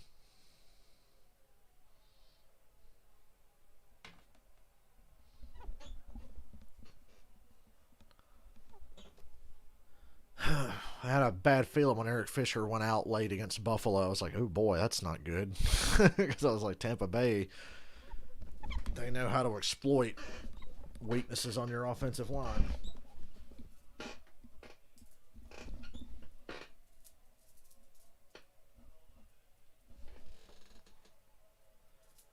Nah, I mean, the first half you can put a lot on the refs, but the bottom line is Chiefs offense, especially the offensive line, has not performed.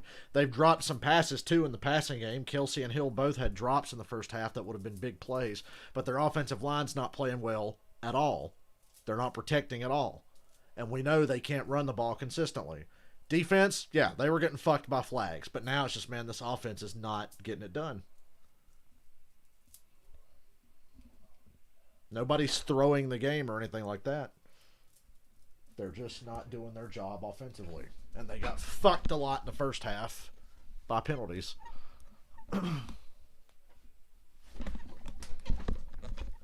That's just the way it is.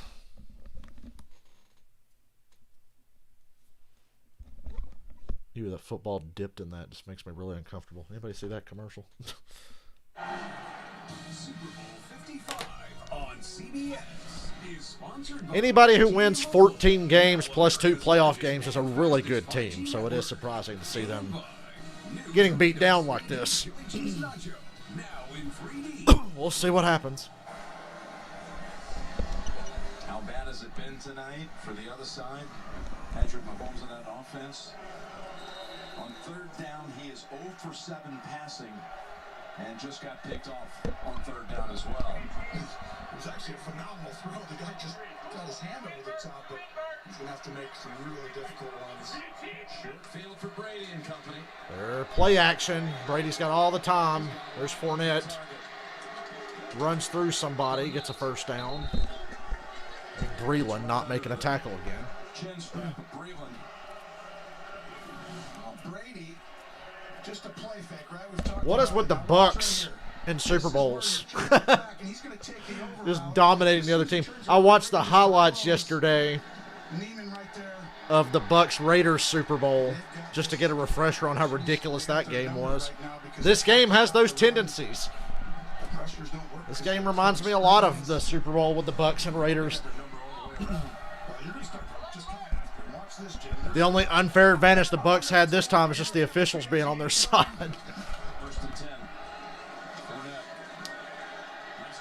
Can anybody make a damn tackle? Nah, you ain't going to win. This defense ain't going to win shit.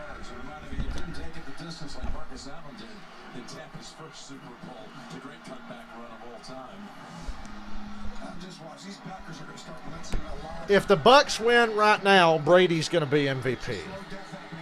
You can make a case for Gronk.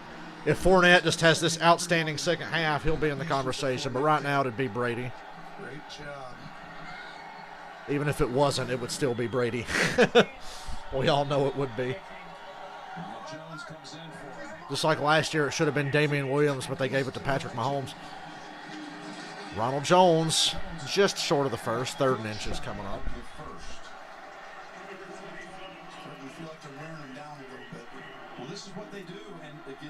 Fast-moving third quarter, which is obviously what the Bucks want. They want to run this clock, keep Mahomes on the sideline, and get the fuck out of here. No lead is safe. We know no lead is safe with Kansas City. That's why you got to bury them. It's impressive how efficient they've turned, as the season went on. They just learned themselves, and they line up here in this right formation, hand the ball off right. If you don't like it, play action. They go toss on the 3rd and 1. Jones gets just enough for the first. Wasn't much there, but new set of downs. And with the score being what it is, the clock is now a factor. The clock is definitely a factor now. Less than 5 minutes in the third, you're down by 17, about to be down by more. Now it's a problem. But that could open things up for the Chiefs. Obviously, you don't want to get down by 20 or more. But when you're down by that much late, you're going to come out swinging. You're going to come out no-huddle, up-tempo offense. The Chiefs haven't been doing enough of that. The most success they had in the first half was when they were up-tempo. And from here on out, it's going to be like 2-minute drills the rest of the day. Ooh. Brady just missed. Trying to connect with the backup tight end there, Tanner Hudson. Tanner Hudson was wide open. With the number 9. What kind of sense does that make? Tanner Hudson. And he gets a lot of yellow Chiefs paint all over his jersey. Yeah, Super Bowl star. Well, Tanner Hudson gets actually wide open here. But Brady just overshoots him. He should have really flattened that route a little bit because they really got the Chiefs guessing. That was Brady. Yeah, I'm surprised. No flag, Robert. Sure, the NFL even told him, all right, tone it down. You guys were being way too obvious in the first half. Empty backfield. Ooh, Brady hit as he throws, but he finds Godwin out of bounds. Ooh, Godwin made the catch, but he didn't bring anything down in bounds. He landed out of bounds. 3rd and 10. You'll see the catch. Great effort, but clearly out. See, Godwin wore number 2. Surprised they didn't come in and rule that complete. I was waiting for him to do it. He was ready to wear number 7, but Godwin said, you know what? I can't do that to you, so he gave him his uniform number. And maybe Tom ends up with number 7 tonight anyway. Well, usually there's like, listen, I'm going to give it to you. Brady is on fire in this game. He's doing a great job. The balance of the offense helps, and the protection they're getting because of how balanced they are is helping. But Brady's doing, oh, it's a bad snap! Woo-wee! The snap flew over Brady's head back to the 35. It's 4th down. It'll be a long field goal attempt now. Man, that could have been a big moment. It's still nice for the Chiefs to make that stop and force a long field goal, but jeez, man. I was wondering where credit to the fucking Bucks O-line. There wasn't a Chief jersey in that backfield for a mile. Brady had all the time in the world to stumble back there and fall on the ball. He could have picked it up and threw it or ran with it. That's how good the offensive line did. This is 52. 52. It's good, damn it. 31-9. God, that was a clutch kick.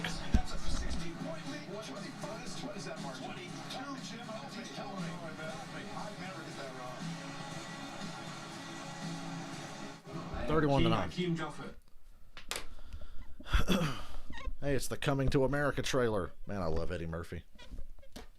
How can you not love Eddie Murphy?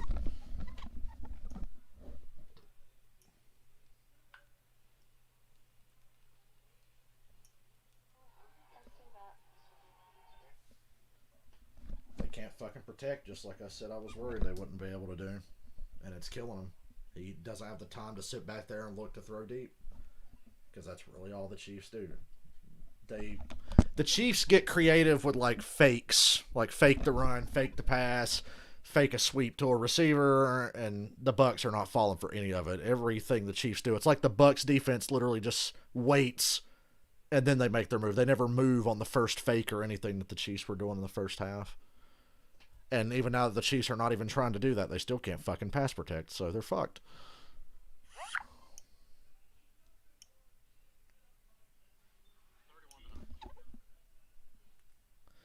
Yeah, this game is not out of reach. It's a long shot, but that field goal, holding them to a field goal there, keeps it in reach. Man, Mila Kunis has pretty eyes.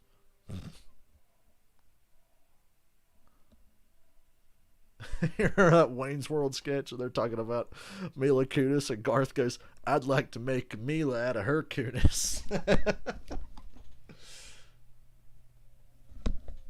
The Chiefs are at their best when they're trying to score quick, but sun's getting low.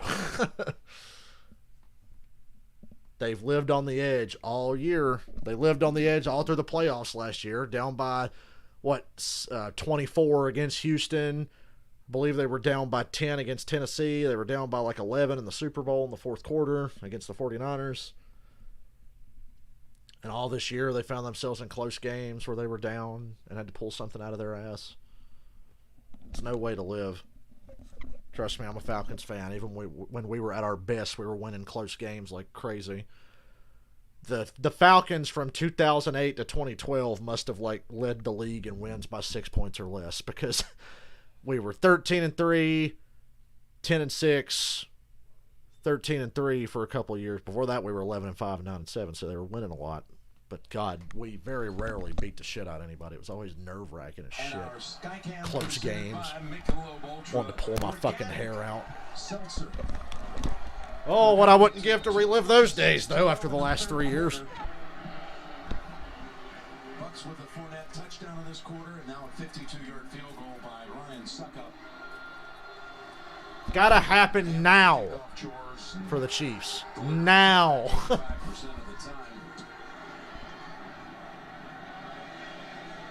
And that time as well. When will the Chiefs look like the Chiefs? Will they look like the Chiefs? Winners of 25 out of 26 games with Mahomes at quarterback, but today he's having to play so much faster than normal with the backup tackles. He's not able to get through the... So, if my final score prediction is to be correct, the Bucs can't score any more points. I said the Chiefs will win 37-31. For the ability in short spaces to cut and make those guys miss in that backfield. But he's now down to the wire, Jim. This is getting close to getting out of hand and not being possible. Mahomes buying time. He's going for it all. And a flag is down. Incomplete. There is a flag back at the line of scrimmage. Well, this was holding 24. Prior to the pass, holding number 24. Oh my God, a flag on the Bucs defense. Automatic. First down. You know, we're going to mention Carlton Davis's name because he got flagged there, but I got to give this guy some props. We talked about him so much when we were here on Thanksgiving Sunday. He got torched going up against Hill. He was targeted 9 times, covering Hill. Yeah, that's a fucking hold. Catches on that night for 204 yards and 3. They got to even it out now, so by the end of the night it looks okay, you know. Brazilier for a gain of 5. This is one of those moments. This is for like anybody playing any sport or doing anything. He just is learning. He learned why I got beat. Todd Bowles says, hey, there's Todd Bowles with an incredible job tonight. He deserves a ton of credit for this plan they've come up with. But he's had him stay aggressive. And he's like, listen, this is just a learning experience. You now were a little too soft in that game. Go trust yourself and get up on him and use that as a way to improve. And Davis has.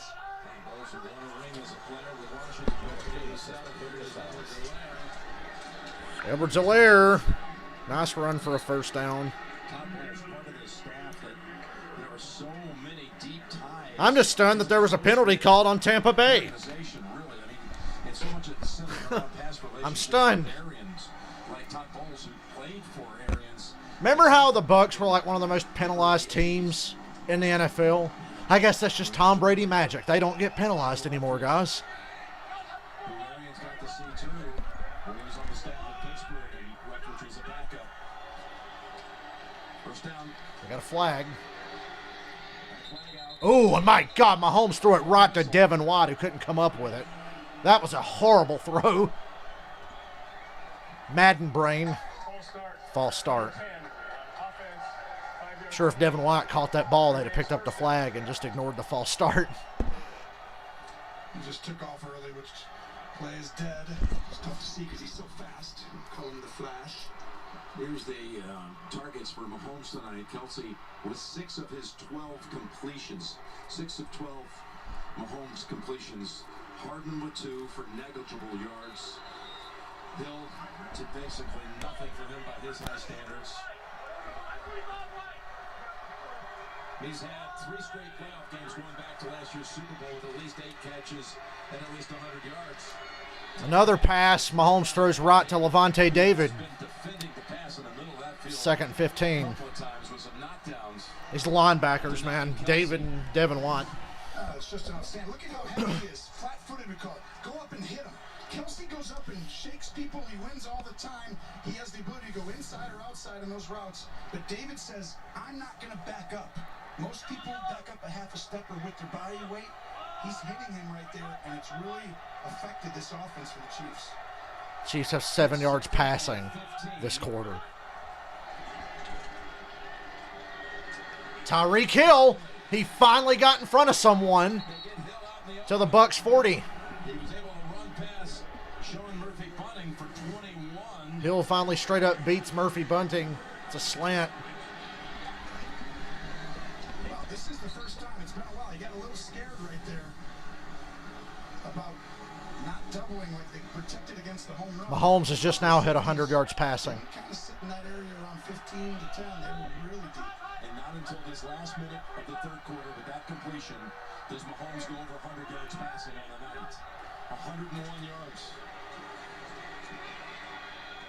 Sammy Watkins first down across the Bucks 30. Watkins first target. He's been out since week 16.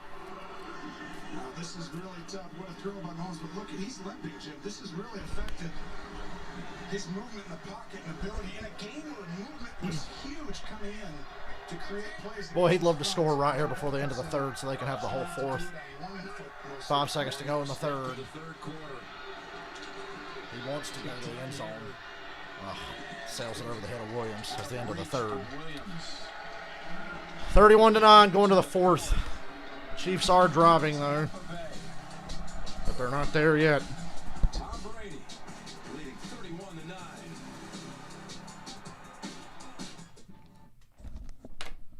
There's that creepy fake Vince Lombardi commercial.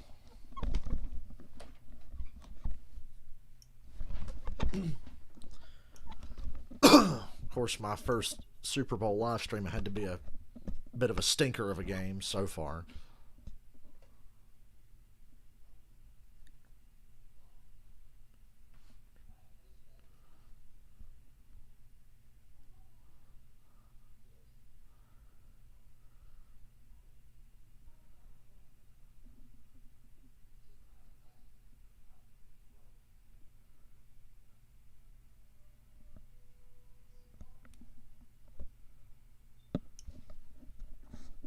I'm a quarter away from getting the Bucks point total right.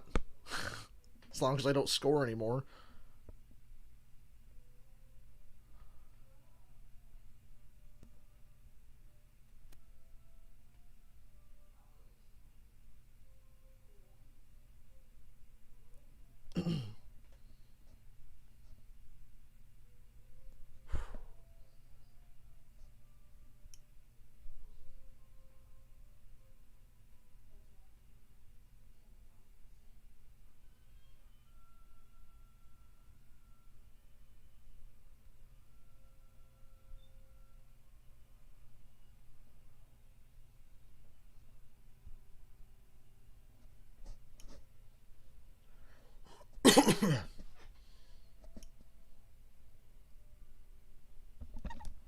You know, all I can think about is that snap that went over Brady's head earlier, and a halfway decent pass rush would have been back there and been all over Brady's ass.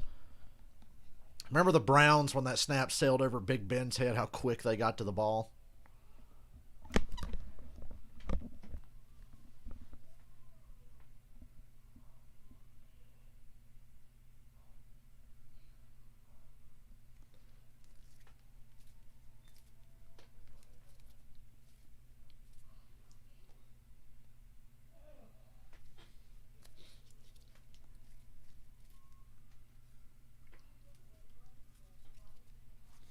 A big play for the Chiefs defense would obviously have been a turnover. Somehow, some way. Strip sack, whatever.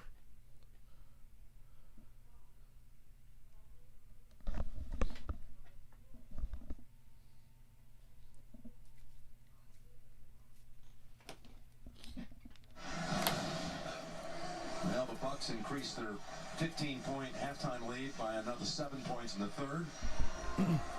0 touchdowns through 3 quarters. First time in Mahomes' career. He's never lost, by the way, by double digits. That's like unbelievable, these stats that you throw at him. He's never lost by double digits. That's like he's only played 4 games or something. Kelsey. Ooh, almost got free. He's down to the 12. That was a perfectly thrown ball that time. Right over the middle. Look at the eyes. Look left. Come back and get it right in between. Yes, things are difficult. This is the guy. Chiefs on the ball. They go run. Goes nowhere. The stop for no gain. Again, it was Devin White. Devin White, whose time is of the essence here. May not be aware of this, but his blood cousin, Kendrick West, yes, running back for the Chiefs up until last year. 5 years as a running back. All from that small town in northwest Louisiana, Spring Hill, Louisiana. 2nd and 9. Buying time, rolling to his right. Nobody's open. Here comes Sue. Oh, he tries to throw a little shot to Robinson in the corner of the end zone. Incomplete. Damn near got it, though. 3rd and 9. Obviously, 4 down territory. At least, hey, the good news is you've got 4 downs. You're only on 3rd. You're obviously going to go for it on 4th. Touchdown. That's just a little too high. It was just barely. Big 3rd down play here.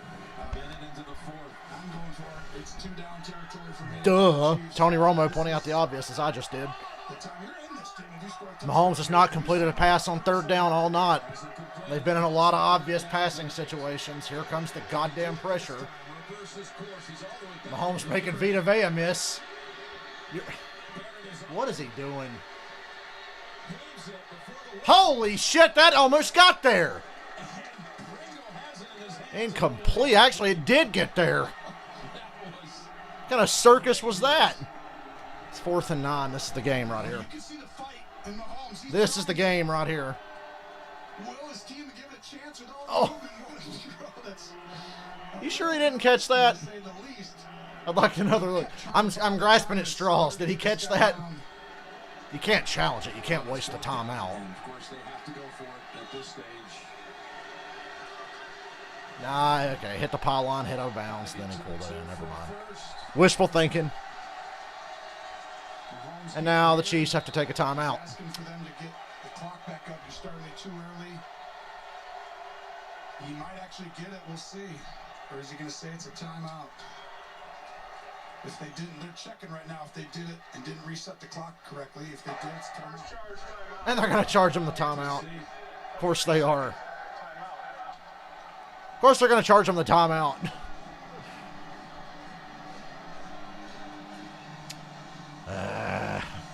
It's your best play from the 9. So this is one of those 4th and 9, but you're really at the 11. You get a first down technically, but you're really trying to score a touchdown. Got to be 87, doesn't it? Inside the middle of the field, yeah. Can Kelsey get free? I mean, fucking Levante David done a good job covering him. That's why I thought Tyreek Hill would be the key to this game for the Chiefs, that they were going to have success throwing the ball. It's like if anybody's linebackers can match up with Kelsey, it's Tampa Bay. It's all about Tyreek Hill.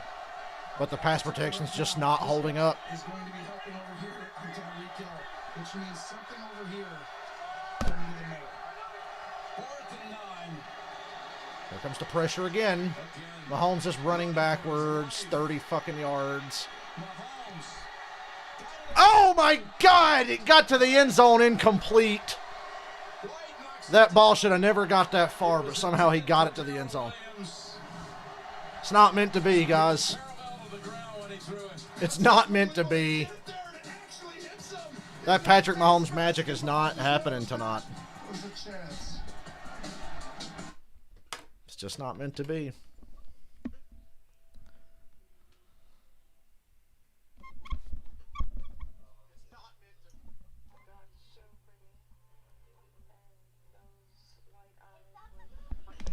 The Kansas City Chiefs have run out of magic. All them freaky, weird fluke plays they've lived on all year, they're not hitting any of them tonight. And that was one that, my God, Mahomes was paralleled to the ground and still got that ball to the end zone. But it wasn't caught because, of course, they're out of magic. They used up all their luck in the regular season. That well has run dry.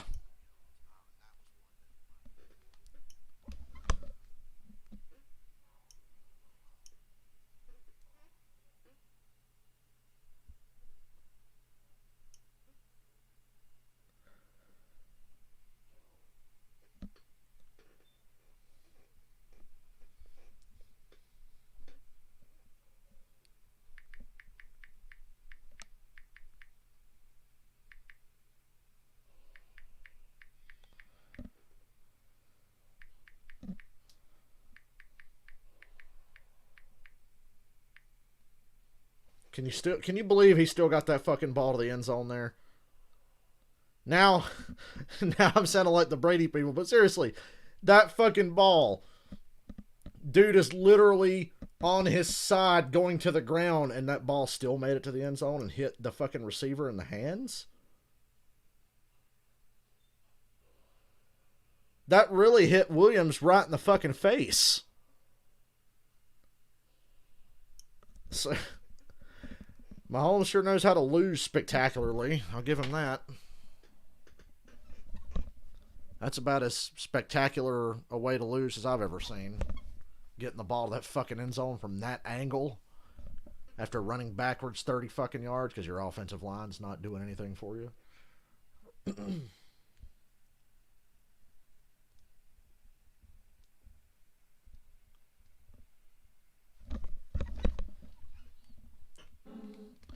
More often than not, the team with the dominant defense wins these playoff games. Chiefs have never had a dominant defense. The Bucs have certainly shown flashes, especially lately. Here to help kick off the second This is their best performance yet. Maya Brannon from Auburndale, Florida. Amaya was selected as the winner of the NFL Play 60 Super Bowl contest presented by Danimals for her dedication to helping her peers lead active lifestyles. This loss is definitely a team effort. Play 60 to get your kids moving. So the Bucs take over on downs. Turnover. It's going to have to be something big, and that's... And Ronald Jones. Got to stop him quick, or God forbid, get a fucking turnover. It's not a problem in my house. I can say that. Jameson and Finley. Let's calm them down sometimes and just hang out with Dad a little. Sometimes. That's a great deal.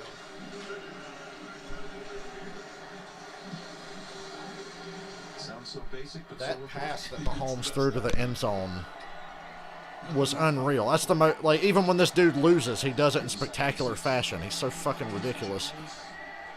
First down, Ronald Jones. that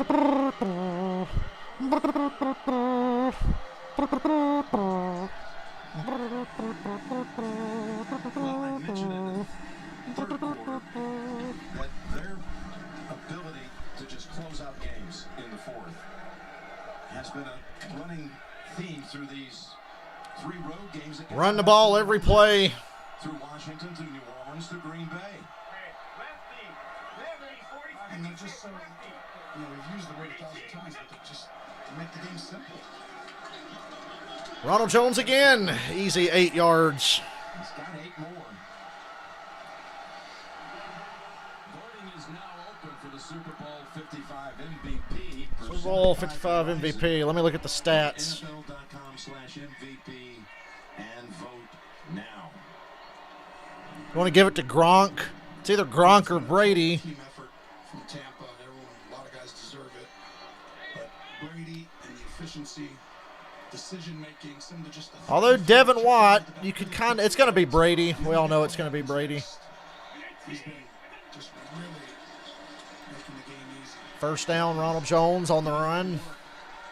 And another first down. If it was 20 out of 26, Every first down is a knife to the heart. 195, but 3 touchdowns and no picks. But that's what you want. You want balance. I mean, how much rushing yards? 128 now. The Chiefs just are not balanced enough. Big play capability. They can score. They can win shootouts, but they can't run the fucking ball. And on a night like this, when their pass protection really could have used the help, they're not a dominant running team. A lot of things could have. Hell, a halfway decent defense could have made a difference here, because they're getting fucking smoked right now. First half, they caught some bad breaks, but the second half, they're just getting straight up bullied with this running game right now. You know they're running the football. They're coming right at you. You can see the wear and tear right now in Kansas City. And it's hard to repeat, isn't it, Jim? That's why we haven't seen it in how long? Oh, it's 20 years old. I mean, it's 304. Yeah. It's the longest stretch for the Super Bowl era between times when we've had back-to-back champions.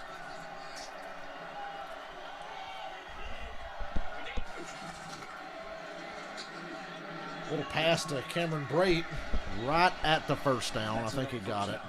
All right, Evan Washburn, down to you. Well, Jim, as we well know, we all owe it to our moms. So for Bruce Arians, that's K Arians. We'll vote for Super Bowl MVP live on the air.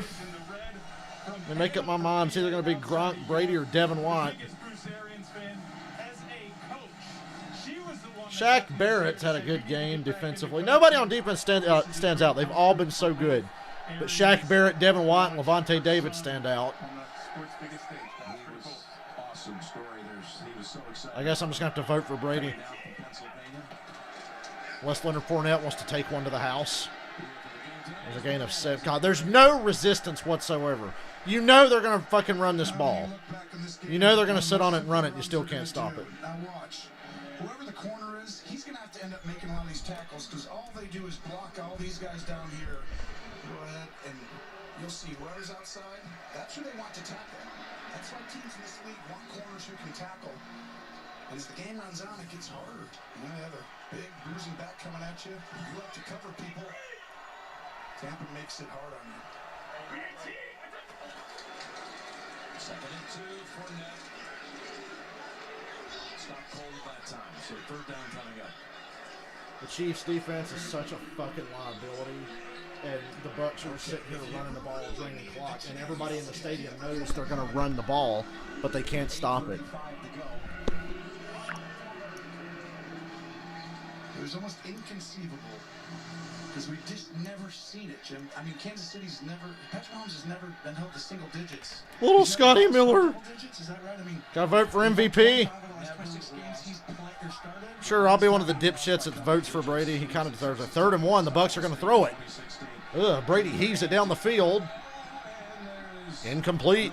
Shockingly, no flag. Matthew defending. I fully expected a flag. Right there, Brady throwing it out there. I dare you to go for it. I dare you to go for it. I think the Super Bowl MVP voting's crashed the site. It's not loading, so I'll leave it there for a little bit. There's only 8 minutes to go. Punt the ball. But I dare you to go for it. Defensively, your job is not to jump off sides. I dare you to go for it. The screen right here. Don't go past that ball on that line and give him a first down. And over here, I would try and move hard count them. as a center to try and draw him off sides. Move it back and forth. Here's Penyon. They punted on their first 2 drives of the night, and this is the first one since. Chiefs have to go 93 yards to even get one fucking touchdown. Anything that you've got in your playbook for 8:06 to go down 22, we will see. 31-9, 8:06 to go. We're trying to vote Super Bowl MVP here. Brady's hit over 200 yards, 3 touchdowns, no takeaways, or no turnovers, excuse me. There's really a lot of good I say the best candidates are Tom Brady, Leonard Fournette, Rob Gronkowski, Devin White, Shaq Barrett, and Levante David just for the way he's covered Travis Kelce.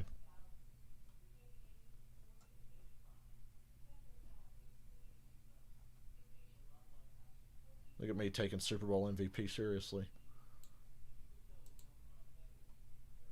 God damn it, it won't load. I guess I won't get to vote for Super Bowl MVP.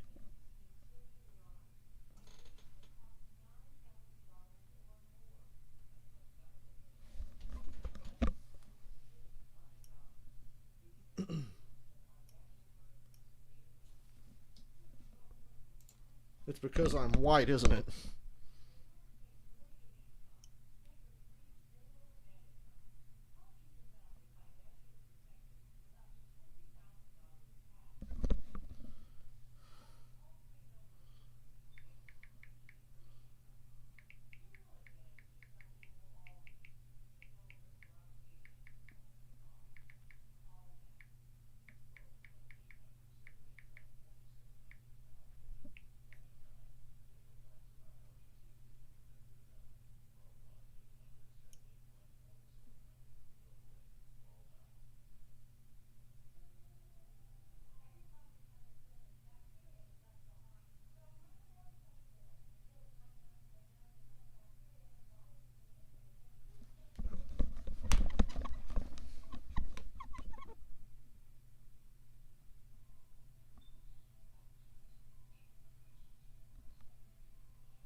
So is Tom Brady still a cheater now that he's with a new team? Or is that Brady hate narrative going to die now? See, that's the thing. I didn't want the Bucs to win, but oh, I love punching holes in the narrative that Brady's a cheater. He's caught a lot of breaks over the years, like hell, that entire first fucking half and everything, but... And a look from our Skycam presented by Michelob Ultra. Do we even bother watching now? I wanted drama late in my Super Bowl, God damn it.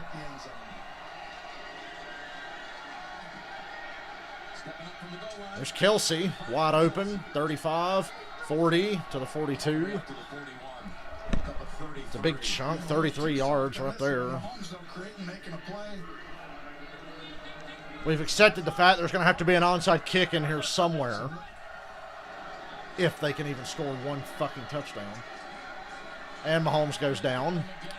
He pulled the Matt Ryan. Sat there pump faking and patting the ball in the pocket, and it just collapsed on him. It's the Matt Ryan special. Mahomes just trying to find somebody, has to eat it. Surprised he didn't just roll out there.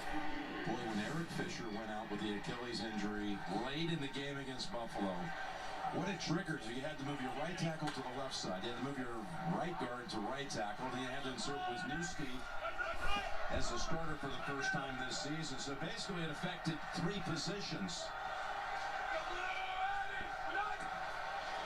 It's been uneasy all night. Here comes Pierre-Paul. Can't bring him down. Oh, he throws a wobbler over the middle. Incomplete, 3rd and 18. And we got a fight. Rough house going on down there. So it looked like Mahomes took a good shot there. I mean, you could see it, but from up here it looked like he got sandwiched by multiple guys.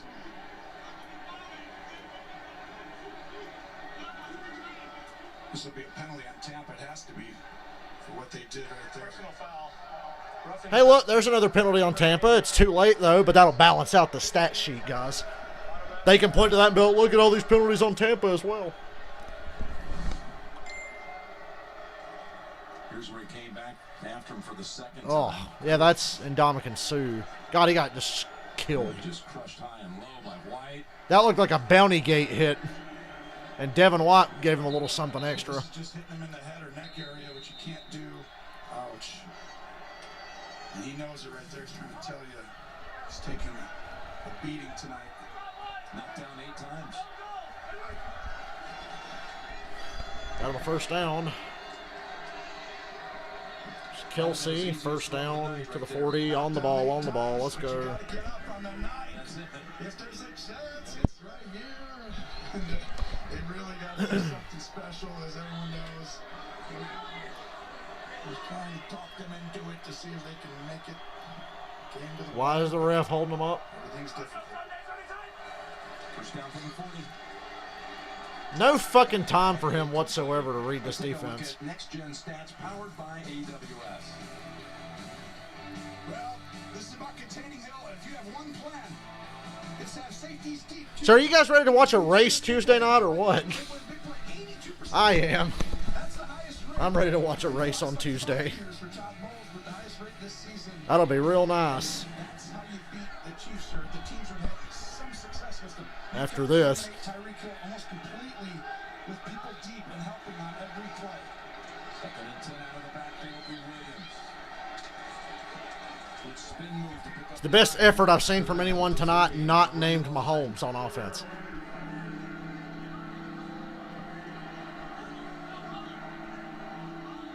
Mahomes, who first injured that left big toe in the game against Cleveland, later was taken out of the game because of concussion protocol. It has not been an easy postseason for him, and it's never been more difficult at all in the NFL than it has been tonight on any single occasion.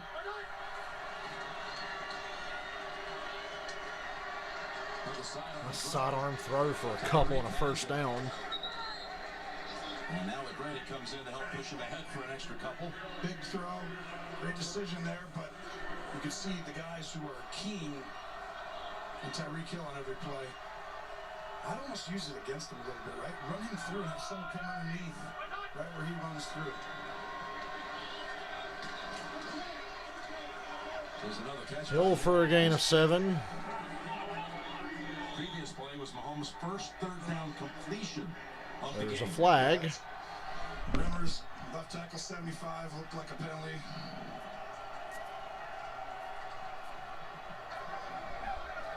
Holding. Mike Rimmers fucking up another Super Bowl like he did for the Panthers. Repeat first down. There's your backup tackle. It's just hard because now you're trying to come back, but watch him right here. He's going to ride Nelson to the edge, and I don't know, Jim. That's kind of a soft call. Anthony Nelson. Well, the refs have to make sure this game's properly finished off.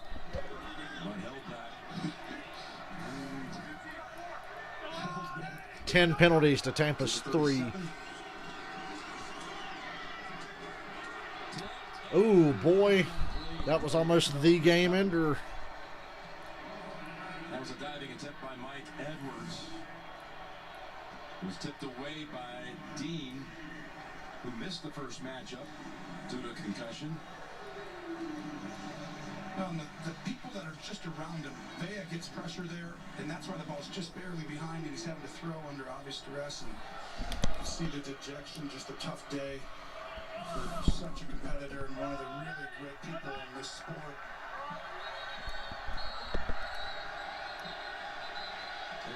We got a fan on the field.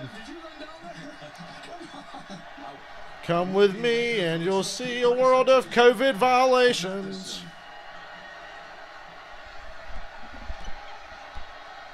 I'd say that's a COVID violation. Brady watching the action going on. One of the great runs of the night, I will say that. God damn it, Tony Romo's cursed. He's never going to get to call a good Super Bowl. He had that fucking awful Rams-Patriots Super Bowl, and he gets stuck with this disappointing pile of ass. In a game that we thought would be a sure thing that would be fun to watch. Gets stuck with this.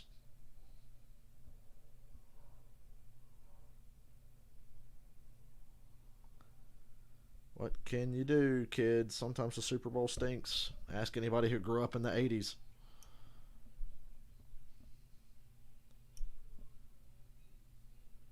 Right, Jeff? Super Bowl used to always suck because the NFC team was always so much better than the AFC team.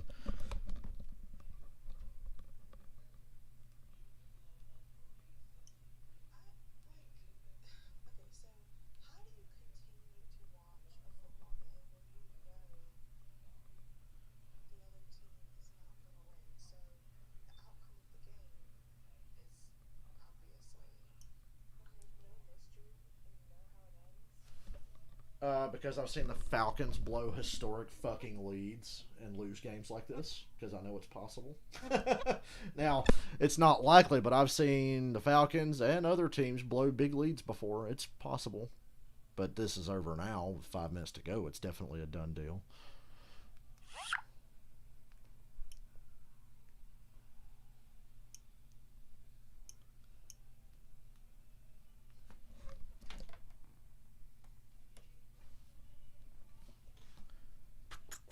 Can I vote for Super Bowl MVP now, or is...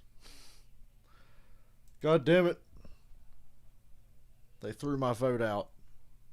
It's like voting for Trump all over again. They just throw my vote out. Oh, those bastards. Brady MVP. Stop the count. Stop the count. Well, I don't think Tom needs my vote anyway. Even if he had played like shit in this game, they'd still gave it to him.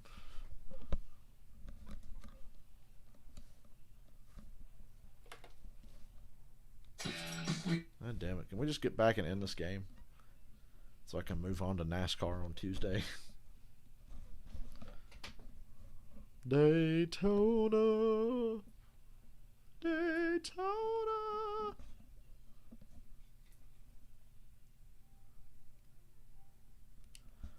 Cool, we got the streaker off the field. Coming up the Verizon postgame show, JB, Phil, Nate, Boomer, and Coach Cowher, highlights and analysis. What an anticlimax. Plus the presentation of the Lombardi Trophy. We're going to find out who's named the Super Bowl 55 MVP. That's all coming up on the Verizon postgame show. Just 5 minutes remaining. Oh, look, pressure on Mahomes just got leveled again.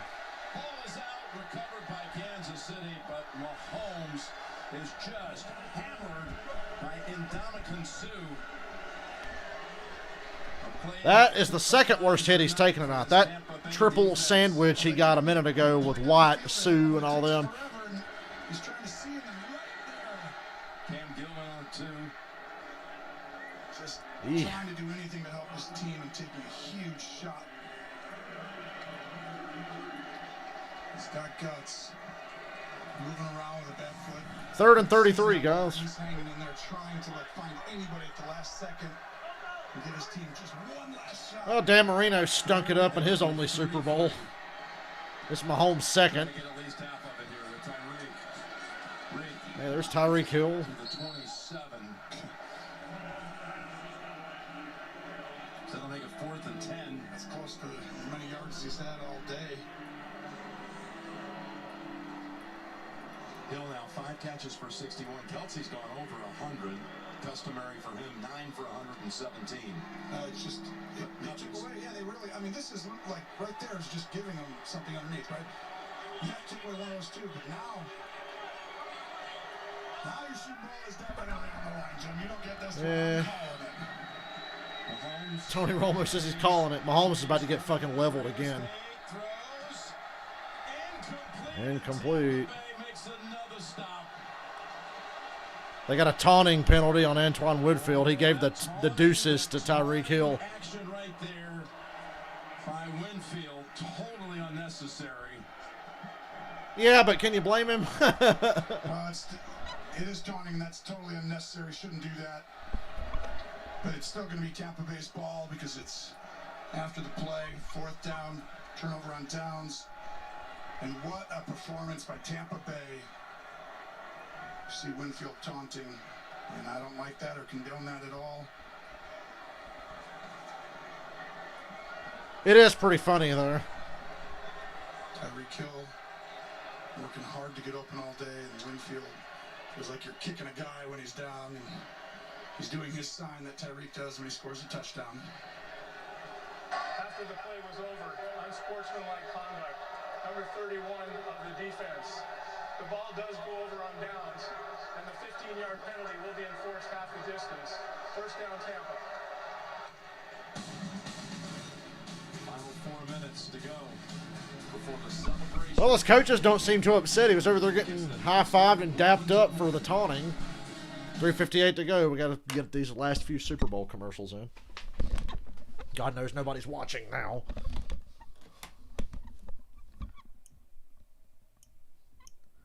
Not with a bang, but with a whimper.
Well, if, even in a limited crowd, like you said, Jeff, we still had one idiot. You know, anyone who runs onto the track is not a race fan, they're a race idiot. Who said that?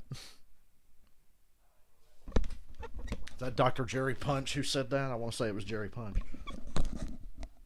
Or was it Bob Jenkins? I don't know.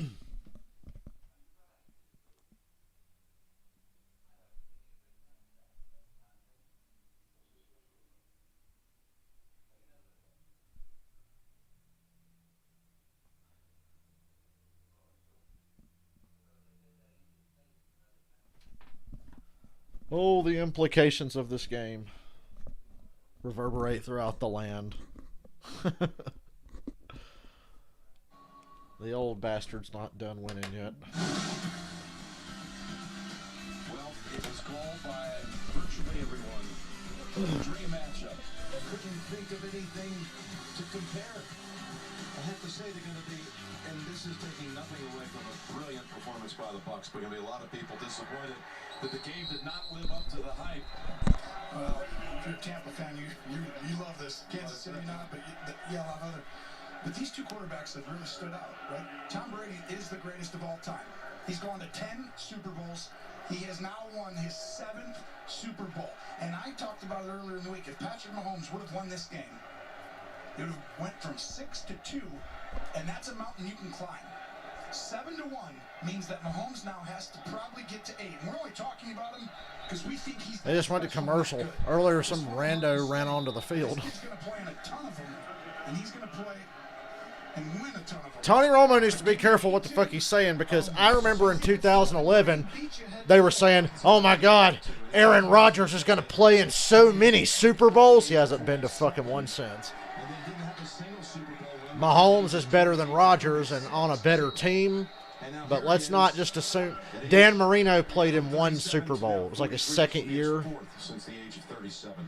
Drew Brees played in one, never got back. Nobody else is like Tom Brady. I mean, Peyton Manning got to 4. Peyton Manning's probably my favorite player of all time. I used to think Brett Favre was my favorite player of all time. He only played in 2. Again, the Verizon Verizon post-game show with JB, Phil, Nate Boomer, and Coach Cowher. Their highlights, their analysis of the game. And we're going to present the Lombardi Trophy. That's all coming up. Plus the naming of the Super Bowl 55 MVP coming up. Oh, Aaron Rodgers is going to play in so many. He's never gotten back. They said the same goddamn thing about Dan Marino. Well, He played in one. You know, I can see Year two. Teams met again next year, and Mahomes beats them then. Then he kind of closes the gap. That's not a good way to I didn't hear that all the build up. Okay. Chiefs are out of timeouts. 3:46 to go. Bucks are going to throw to get this first down. Brady trying to cement MVP, and he misses Antonio Brown by a mile, who was not open. Well, the reason they do that is the safest throw right there. Throw it deep, one-on-one. Yeah, I saw Antoine Winfield give the peace sign to Tyreek Hill. I thought it was funny. I like Tyreek Hill, but come on. You had that coming. You do that enough times, you got one coming. Brett Reed's car, he's the outside linebacker coach, seriously injured. Think about how hard it is to go to more than one of these. Jim Kelly went to 4, lost all 4, but Jim Kelly went to 4 fucking Super Bowls. Peyton Manning went to 4, Jim Kelly went to 4. Montana went to 4. Won all 4 of his. Troy Aikman went to 3. I know we're just talking about quarterbacks. I know there's a lot more to it than quarterbacks, but we're just talking about the way they were talking about Mahomes and the way I remember everybody talking about Rodgers 10 years ago. I'll see you. It has been fun.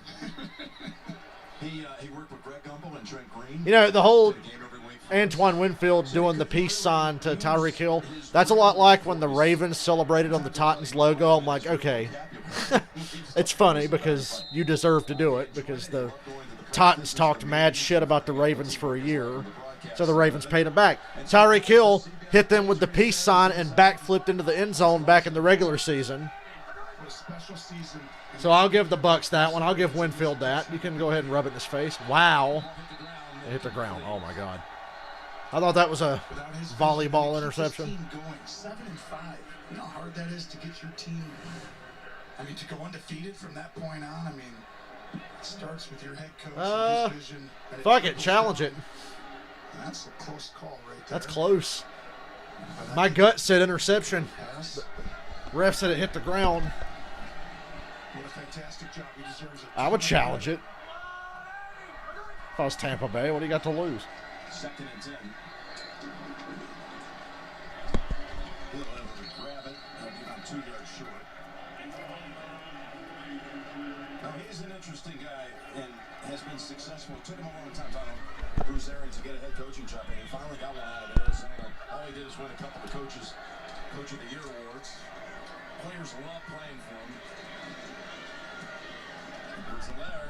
Now they're up to 31. Gamblers are getting nervous. The spread was only 3 points. You know, one thing's like, well, if Kansas City was healthy, I mean, you have a lot of... Here's the one thing. They played the first quarter. Kansas City was ahead 17-0 earlier this year. From that point on, Tampa Bay's won 55-19, Jim. That's not random. The rest of that game, they came back. Tampa ended up losing, and Kansas City kind of dominated early. But the adjustments Tampa's made, they've kind of shown you they've just been more physical. They've won these games in the trenches. Or, I mean, they've really won late in the year in the trenches. And then Tom just kind of gives you the Tom Brady specialness. Oh, I'll see how that would appeal. It was a team. According to the coach, the process took forever to get it to come together. After the no OTAs, they lost O.J. Howard, their tight end, who Brady was really high on. Right before the start of the season, Evans was injured early. Godwin had missed time during the season. Miller was injured. AB signed in late October. Fournette, of course, had to come over off the waiver wire and catch up. So once you kind of got all that gelled, and that again would be on the timeline, right around the bye week, the 1st of December, well, they had their team in place for this stretch drive. I mean, it's a heck of a team. I've heard people say there's a lot more weapons than Tom ever had in New England. As far as being surrounded by great talent, there's a lot here. You're right, they have a lot of talent. But come on, they had Randy Moss and Wes Welker. You're going back to 7 now. Yeah, okay. 2:38 to go. We're under injury timeout. And they're not going away, I don't think. No. You got to give Jason Light a lot of credit, too. The general manager done a tremendous job. Hall of Fame careers, and try not to look at, the hairstyles here. Look at the numbers. It's pretty impressive. We have to cut away from our shape-shifting Tom Brady graphic that we're so proud of, said CBS.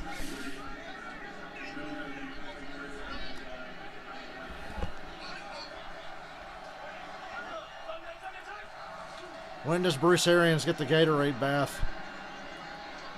Mahomes is going to get himself hurt.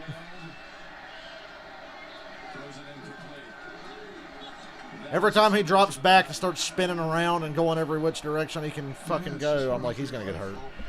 Backyard football getting out, but you never thought this night would be this one-sided on either side. No, we thought I thought this would come down to one of the quarterbacks having an opportunity. Every time you watch thing about one for the ages, I think. That was you, but I actually agreed with you. And I'll tell you though, it's gonna sting, but these two quarterbacks very seldom. This is a gambler's nightmare. But then again, the gamblers have to know the Chiefs have not covered a fucking spread all year. You would think the Chiefs would be a sure way to win a little easy cash, but they never cover the spread. 50 different plays. They kind of lined up and said, "We're doing this. It's 4th and 3. We're just going to go ahead and beat you." 2:07 to go. At those spots where you guys have backups, and what a plan by Todd Bowles. He has so much stuff in, but he just kept it simple in a brilliant way.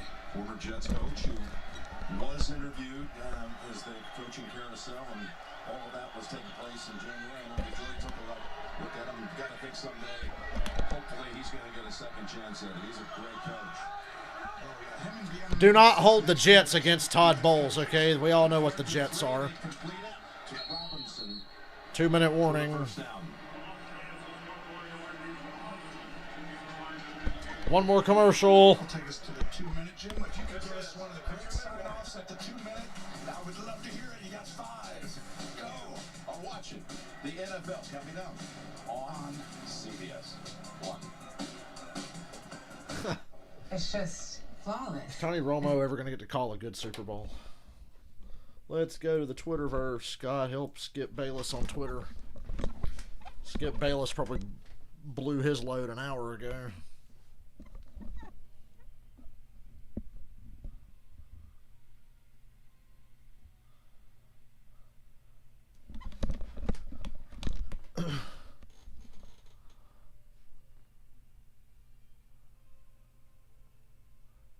And yeah, how the fuck does a fan get on the field in this day and age?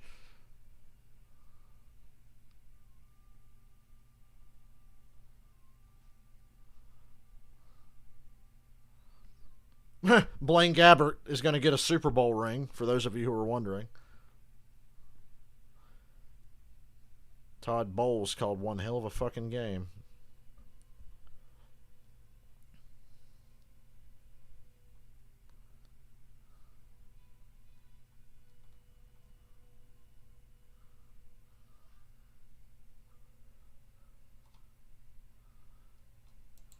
Could you imagine? Like, seriously, look at this. This pass hit the receiver in the face from 30 yards away. Hit him in the face with that, I swear. If that had been completed. Uh-oh. Let me watch the fan get the shit beat out of him for running onto the field.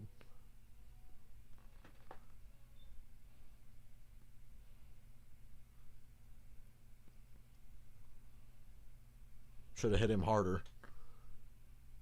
Yeah, Mahomes did his best. Just bad O-line, bad day.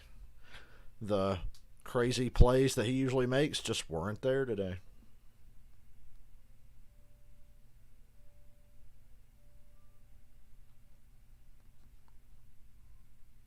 Mahomes just levitating it through that ball.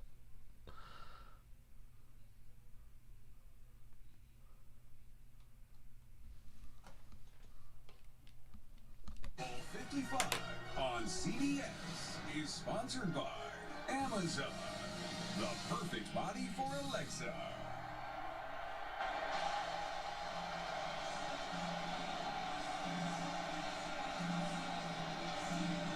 All right. Back for the last 2 minutes. And boy, that relationship coming together was a big part of this late season surge. Has Arians taken the bath yet? Tom Brady's got more Super Bowls than the Steelers. It's unbelievable. And, you know, the decision to go get Brady, it doesn't seem like it was hard, right? But it sometimes is when a guy's older. You just think maybe, you know, they could be slowing down. Tom never showed that, but sometimes people think that. Here's one for you, Jim. You ready? When the Buccaneers go out and get him, Tom Brady has the highest winning percentage of any player in the 4 major sports. The Buccaneers have the lowest winning percentage of any team in the 4 major sports. You go get Brady to turn that around. He did that this year, and this culture's changed forever. Hey, finally, good pass protection. 20 minutes too late. Intercepted by Devin White. Touchback. And that's the game, kids. That defense, tremendous tonight. Let's give them a share of the Super Bowl, or the MVP. Fucking yeah, this defense deserves a lot of credit. Remember when I said the defense is why they got to this fucking game? Remember my rant in the pregame about how Devin White, Shaq Barrett, JPP, and Levante David don't get credit? It's all Brady this, Brady that, and Brady played a great game. He was on fire tonight. But this defense got them here and made this easy. The defense made this game easy. There for the 100-year celebration, and Bruce Arians is about to be the oldest coach to ever win the game. You know, you think a lot of people say you come. This dude retired a couple years ago. Well, not these guys. You got Arians that comes down here, wins a Super Bowl. You got Brady. You've got Antonio Brown. Looked like his career. Antonio Brown got a Super Bowl ring. Steelers, I'm sorry. Fournette was looking for a home. Sue, late in his career, is going to have his first Super Bowl title. Dominican Sue. Wow, there's a lot of big names. We forget this is a star-studded roster. Leonard Fournette, LaShawn McCoy, Rob Gronkowski again, Antonio Brown, Jason Pierre-Ball, Dominican Sue, Levante David. Stars all over this team, and we're surprised that they got here. Brady was just an R&D away from making that a reality. And research and development will tell you, Jason Light did the right thing, putting all this together. One more nail down, and that's all. 9 rings, Robert. I'll give him a couple. 9 is really hard to do, especially in this day and age. Was trying to launch that you'd get it all in, you'd get to Tampa, and when the Super Bowl ended, the ball would be Final score, Tampa Bay 31, Kansas City 9. It's gotten almost Well, I got the Bucks point total right. realistic in anything that we've ever thought. This guy just changes the mold of way we think and continues, and they're Spagnuolo telling him. I got no answers for you tonight. That's what he said. Right here, here's Brady saying, hey, Ether's hot, she says. here's looking at you, kid.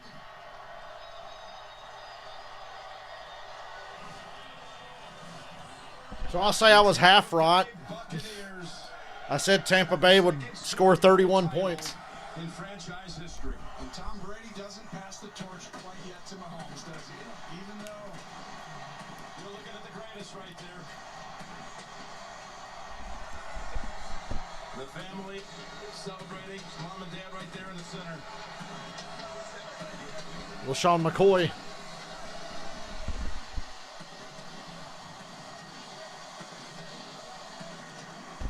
An NFC South team won the Super Bowl. I don't like it. An NFC South team just won the Super Bowl. That was never going to feel good. Is that Robert Kraft? Tom Sr. About to say, I thought I saw Robert Kraft. I was like, get the fuck out of here, you bandwagon.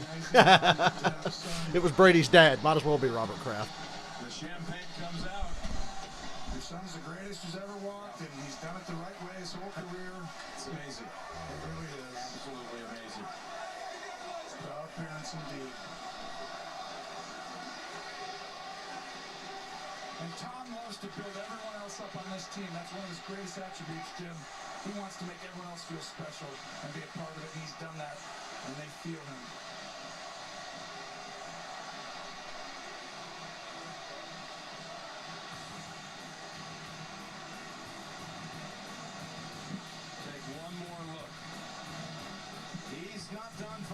coming back, but you never know when you get in this position again. A legend of all legends. Oh, kiddies. Maybe the greatest achievement of a standalone career. The Verizon Postgame Show is coming. The Super Bowl is over. No more football till September, and this is where we part ways. Till Tuesday night when we get back to my real passion. So, thank you. We streamed the entire NFL playoffs, a lot of regular season stuff. Next year, I'll be streaming a lot more football. I really didn't start streaming football games till like midway through the season. I would do one here and there. Then when NASCAR was over, we were on here every week. I would pick what I thought would be the best game and stream it. I'm sure we'll be doing that next season a lot more often because I'll be doing some Monday night and Sunday night and Thursday games while NASCAR's still going on. That was remarkably anticlimactic, but I guess I still enjoyed myself because a bad NFL game is still better than no NFL games, and fuck you, COVID. We made it all the way to the Super Bowl.